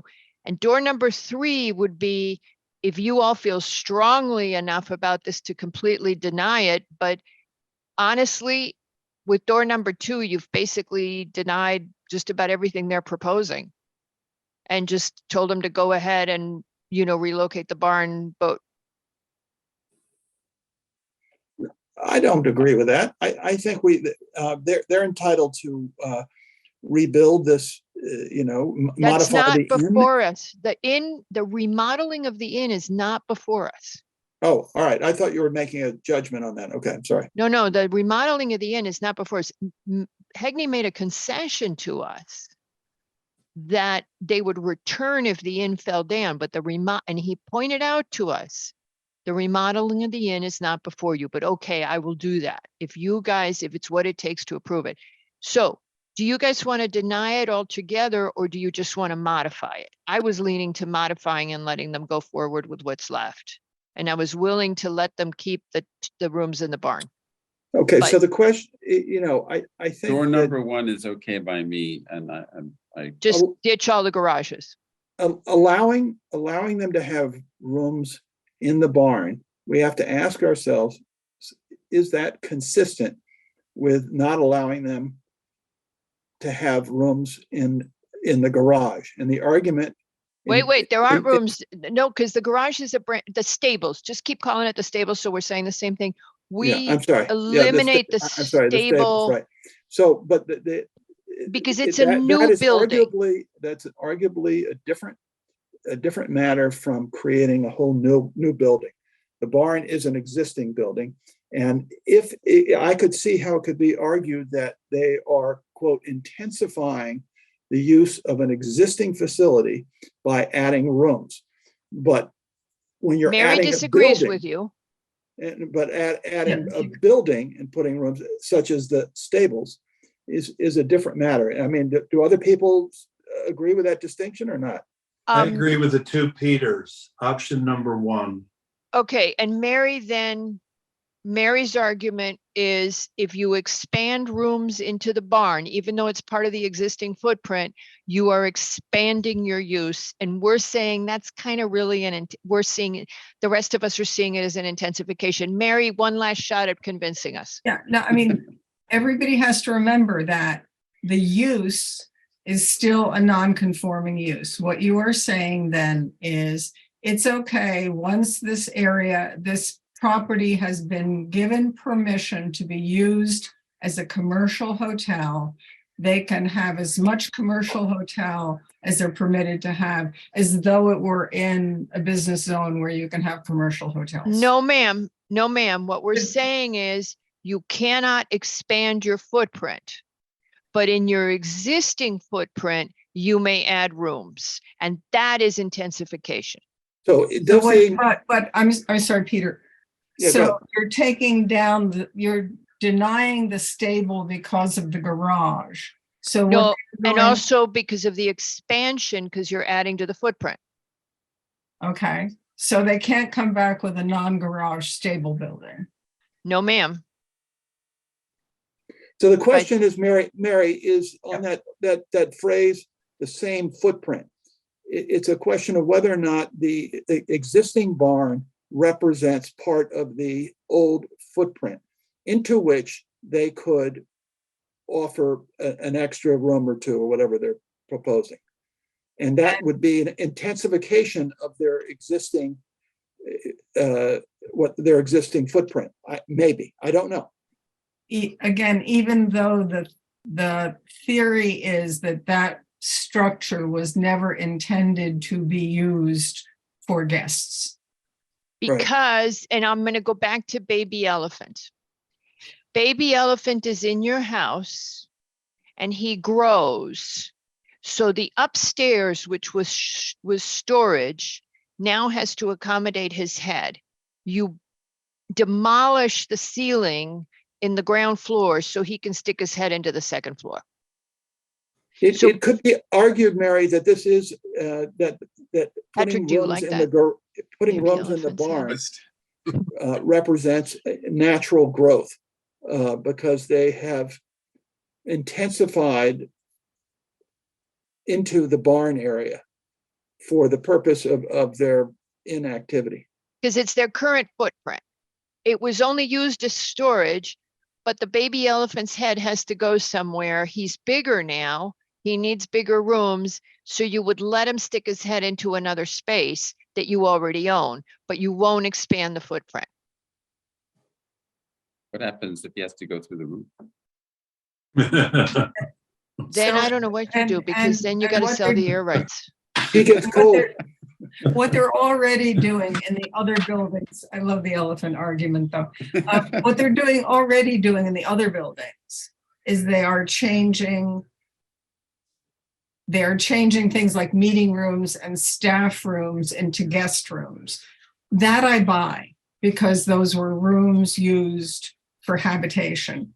But you're taking a barn, which was used possibly for cows or horses or something, and you're saying, okay, if it's standing there, we can use it for human habitation.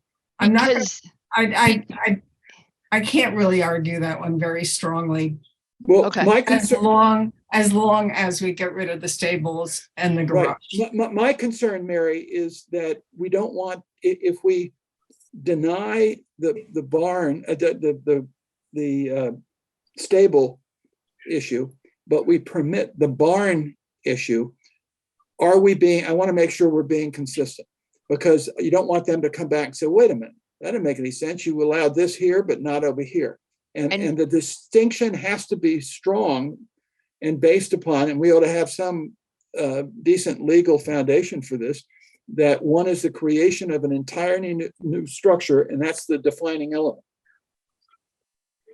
Well, right? so, but that, I know. Yeah, and I think there is actually a case where it says changing the barn to something that is non-conforming but didn't previously exist would be considered an inappropriate expansion. Guilford v. Landon, I think.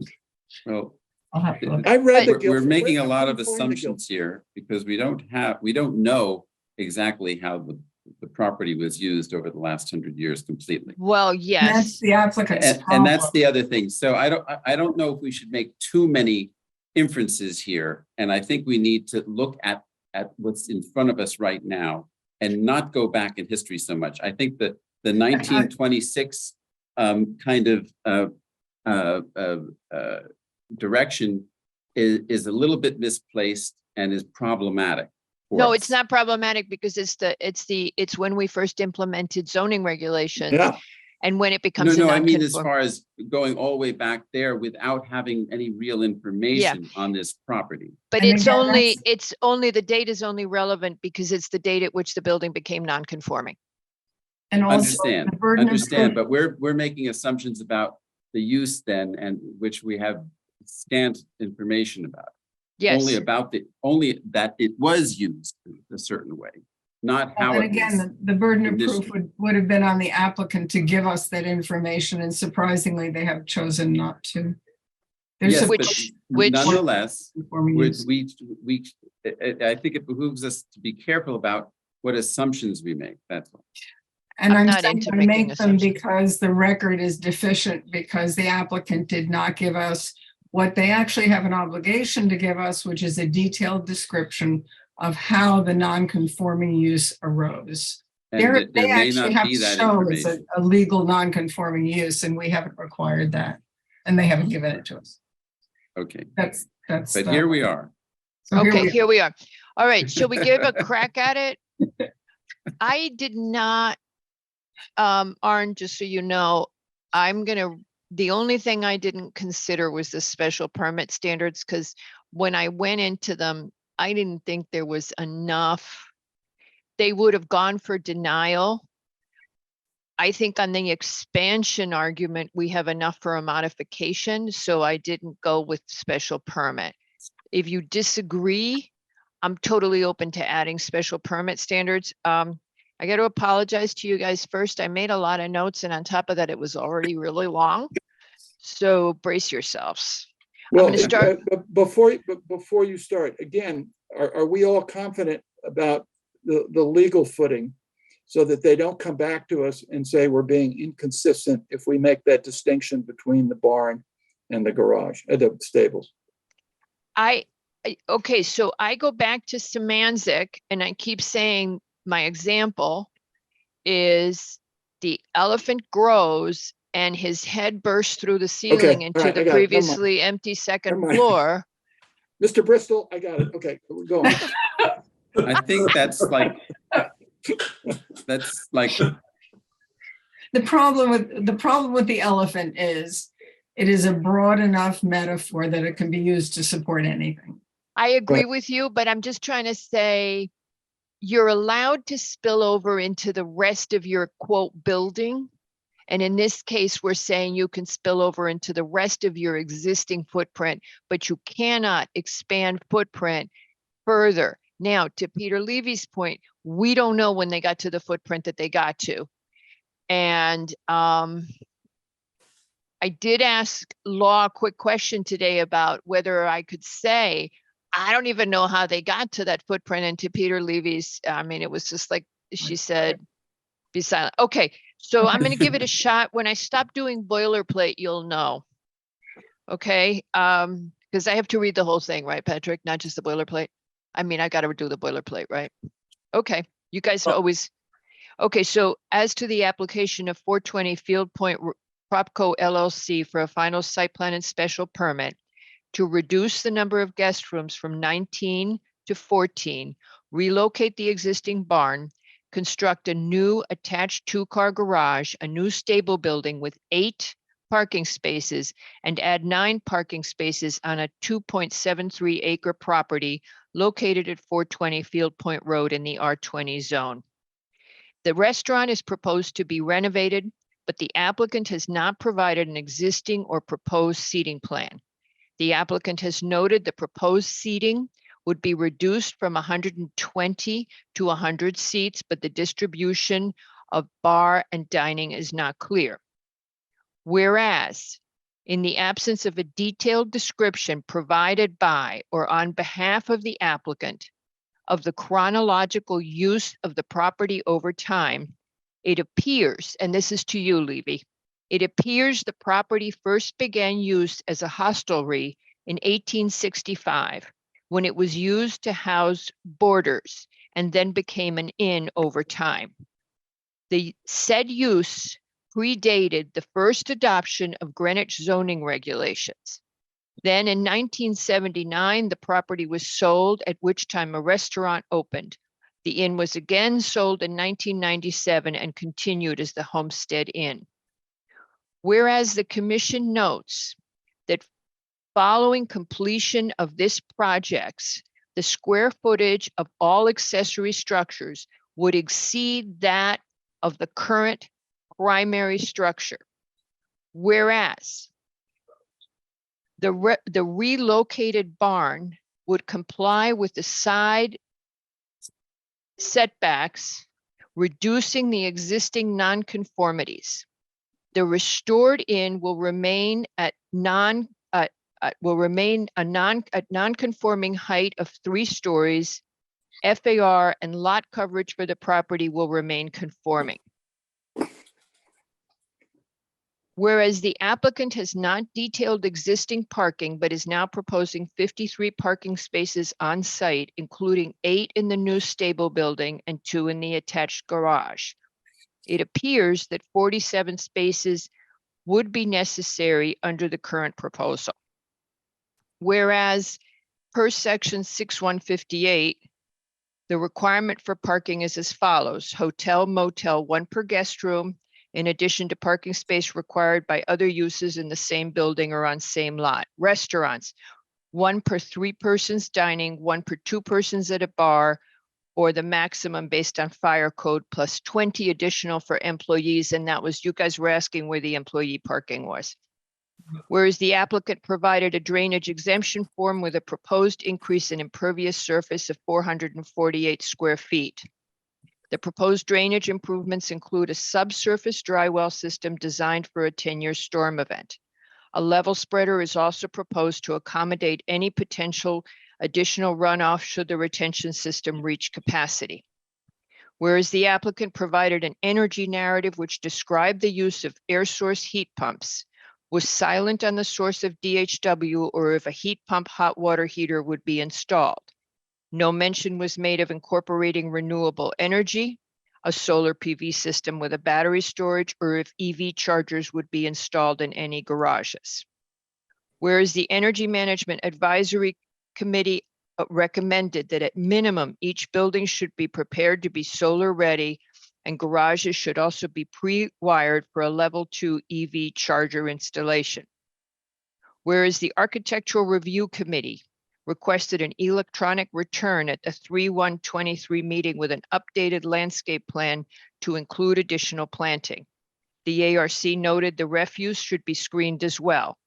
The applicant updated the landscape plan to include additional planting and to reflect the comments from ARC. The proposal includes a wood screening fence and planting along the southern property boundary, including additional arborvitae in the revised landscape plan. This is really long, you guys, I'm sorry. Whereas the commission notes that the previous version of the landscape regulations applies to this proposal as it was submitted prior to the changes in section 6176 and forward. Whereas the commission has received the following staff sign-offs and comments. The CEO issued updated comments dated 2/21/23, noting the proposal meets the building zone regulations. The Inland Wetlands Agency issued a green sheet sign-off dated 10/14/22, indicating no wetlands present and no permit is required. The Health Department issued comments dated 12/8/22, noting that the Health Department will require a plan review of the food service facility prior to performing work on the restaurant space if work is planned, or prior to reopening if no work is planned. Well, you guys know where that's going. The Conservation Department issued comments updated 2/17/23 with a recommendation to utilize a semi-permeable gravel apron on the new parking area. The applicant has stated they would follow this recommendation. The Sewer Division provided an email dated 2/14/23 noting that the acknowledgement letter has been received and there are no further outstanding comments to be addressed during the P&Z phase. Sewer noted there are still issues to address prior to zoning permit. Whereas, oh, Peter Lowe went away. Whereas the commission requested, it's not that bad, Peter Lowe. Whereas the commission requested and the applicant agreed that any commission approval of this application is void should any of the structures currently on site be deemed to be no longer viable prior to termination of project construction. Is that okay, Patrick? I think you want to say the special permit ceases because again, there are rights and by the nonconformity. So you're talking about the use as you're okay. All right. it, and it needs to be on pause until you get a remedy. Whereas the commission has reviewed the definition of a hotel inn in section 6.5 of its regulations, which states hotel shall mean a building or portion thereof kept, used, maintained, advertised, and held out to the public containing 13 or more rooms used for sleeping accommodations for guests and providing lodging with or without meals and other incidental services in which there are certain public rooms and services for the use of all guests. In no case are hotel units to be used as dwelling units. The word hotel includes motel, motor lodge, auto court, inn, etc. Okay, whereas the commission has considered the following in its regulation 6141. Any building, lot, or use lawfully existing on February 1st, 1926, or on the effective date of any amendment thereafter to these regulations may be continued in its non-conforming status shall be deemed lawful, provided that the non-conforming use is actual and not abandoned and has been maintained, this is Mary's point, within the same square footage or leasehold containing the non-conforming use as existed on February 1st, 1926, or on that date that said use conformed to these regulations. A non-conforming building, lot, or use, or the building in which a non-conforming use occurs may not be changed, altered, or added to except in accordance with the following. A non-conforming building may be altered or permitted to expand, providing that such alteration or addition meets the standards for site plan review under 615 and further provided that such alteration or expansion shall not increase the degree of nonconformity. Whereas the commission has considered what is known as the Zacks factors from Zacks versus the Zoning Board of Appeals of the town of Avon in 1991, as presented during public hearings and contained in the public record. The factors are the extent to which the current use reflects the nature and purpose of the original use, any difference in the character, nature, and kind of use involved, and any substantial difference in effect upon the neighborhood resulting, I'm almost done, from differences in the activities on the property. Whereas the commission has closely examined the facts presented in order to properly apply the Zacks factors to this proposal. Whereas the commission notes that the reduction in number of accommodations as an isolated fact could be characterized as a de-intensification of use, of the historic use. Whereas, okay, here comes the stuff. Whereas the commission finds that the current application does not meet the standards of section 6141 and that it further expands the footprint of the non-conforming use by the addition of a new structure and modification of an existing structure. No, so we took that out. Yeah. Okay, so we're just going to stop at. Or it could be additions to an existing structure. By additions of new structures, I think is enough. Okay. Whereas you want to make sure that you're including those attached garages on the. I will, hold on, Yeah, they're coming to the modifications. So whereas, as to the Zacks factors, the commission finds that the construction of enclosed garages is not an organic outgrowth of the historic use of the inn. In so doing, the commission notes that the inn has long operated without any garage facilities and that this practice, and I don't know if this is fair to say, you guys, this practice seems typical of most inns. I've never been in an inn that had a garage, so I threw it in there. Is that fair? It is. I don't know if you can't typical of- substantiate it. I'm worried about that. Typical Okay, of well, I don't take think it you out. need to say that. Yeah, All right, I I'll don't know take it out. why I don't think we need to be overly defensive about it. Okay, the Right. commission further notes that motor vehicles themselves have not recently evolved in any way requiring them to be sheltered. The commission further finds that the construction of enclosed garage spaces alters the character of the property by expanding the building footprints and the overall massing. Whereas the commission finds that the construction of enclosed garages may also be less consistent with a short-term transient use. Therefore, Be it resolved that this application is hereby approved with the following modifications. The proposed stable building is to be removed from the proposal. The attached two-car garage may not be constructed. The relocated barn may not in future contain any indoor parking. Be it further resolved that the applicant is to meet the following conditions. The two large trees on the western parking edge shall be protected. Washer dryers are not to be installed in any of the rooms. The logistics and access to the dumpsters shall be reviewed and receive staff sign off. That was from a neighbor comment. The applicant shall provide full documentation of its proposed layout for the restaurant, along with all property parking requirements for the site, and provide evidence it will be satisfying parking regulations.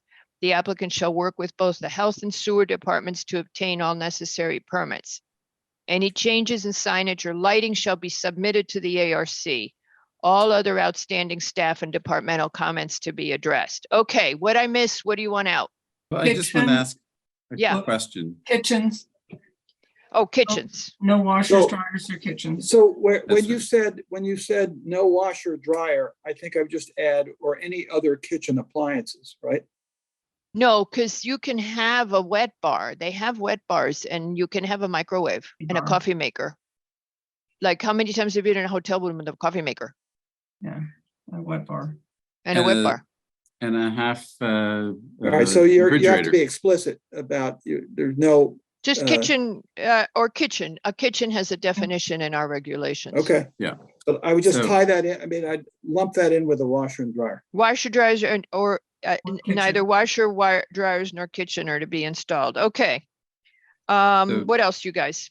Yeah, so I just wanted to, but we did say that if they wanted to put in some kind of porte cochere, which is open on all sides, they could have a covered parking spot, right? No, they that can't no? expand the footprint. No, we didn't say that. I Oh, don't I want thought they were. all Okay, that so- that's We're talking about. Why some- don't we just say the footprint of the buildings? Oh, Patrick, help me word that. We're not expanding the footprint. I think you're supporting the language in 6-141, right? That the Yeah.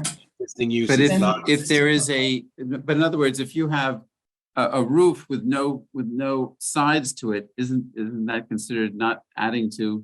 It doesn't add to Um, FAR, my friend, but uh, it adds to the footprint. Oh, that's what I want to know. So the footprint, the total footprint of the facility shall not be increased. Do you want to say footprint, sorry, or square footage? I apologize. I'm interrupting your motion. No, here, you so- can't say square footage because to Peter's point, a porte cochere doesn't count as square footage, does it? Understood. Understood. Okay, anything else? Yeah, I think another condition they need to adhere to the requirements in the electric vehicle off-street parking. Because they're going to add they're- more than, right, Well, they're doing building, so I guess Got it. we're getting rid of, oh, sorry. Yeah, yeah, Now- but that. no, No. they're going to have to add outdoor spaces on. They're probably going to add 10 outdoor spaces easily. So the applicant shall comply. Does anybody remember what the number of the parking of the EV charger regulation is?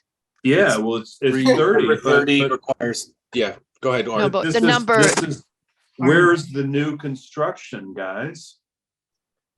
They're Any gonna- new construction of a commercial, multi-unit residential or municipal building. But There's this no is new not construction. Where's the new construction? it's gone. Right. Right. Um, Art's right. All right, but you also. Taking had it in back there, out. Margarita, you had in there about the EVs, the EV stuff with the garage, and we don't need that if we're getting rid of the garage. Right. Parking lots have EVs too. Right, but you referenced the garage, Right. Which is no longer there. which we're taking out. so So it's- do you it's- wanna just say the applicant shall consider the addition of EV wiring for the parking lots? Sure. Sure. Okay.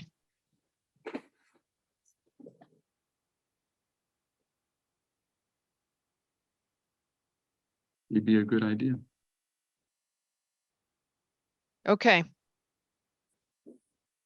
Margarita, way back in your beginning, you had used the phrase and add 9 parking spaces. that's the original application and then yeah, and they're adding 9 parking spaces to the, in open spaces. Okay. I had Bianca check that this afternoon because I was so messed up with the parking. Do you want to say add 9 outside parking spaces? Because Great we've got point. garages, and, you know. All right. I'm just writing that one thing with the EV charge. Okay. All righty. Okay, so Mary, is nothing you want to add? I think that's pretty much it. Okay, Would it be useful to, well, I guess we're. you want to hear it again? No. No, we don't. No. We can No, look at the Don't letter. put words in my mouth. It's like waterboarding. Do you want to hear it again? You'll never hear me Yeah. intentionally elongating a meeting. Go ahead. It's 6 o'clock this morning to write it and you guys are saying it's like waterboarding. My feelings are so hurt. Okay, what else? Peter Lowe, you were saying something. I don't want to prolong the meeting. What I was going to say is, and I corrected myself, I realized we have to vote on this now, right? So I was going to say, we could, you could produce. I'm this waiting and we for a could- second. Second. Yeah. Levy has seconded. Wells, how do you vote? Aye. Lowe, I didn't hear Mr. Wells vote. he said aye. Aye. Then I vote aye too. Oh, Madam Jenkins, I are you sure? You don't have to, I know you don't, how you feel about the Hey, expansion. I'm the one who would vote aye twice if I was allowed. Okay, and I am also aye, and that's all 5 of us, right? No, Levy hasn't voted. Oh, Levy, I'm sorry, I take back my vote. Levy, Mr. Should Levy, I how do you vote? keep you in suspense? Yeah, Aye. thank you. Okay, so with that 5-0, I'll clean it up.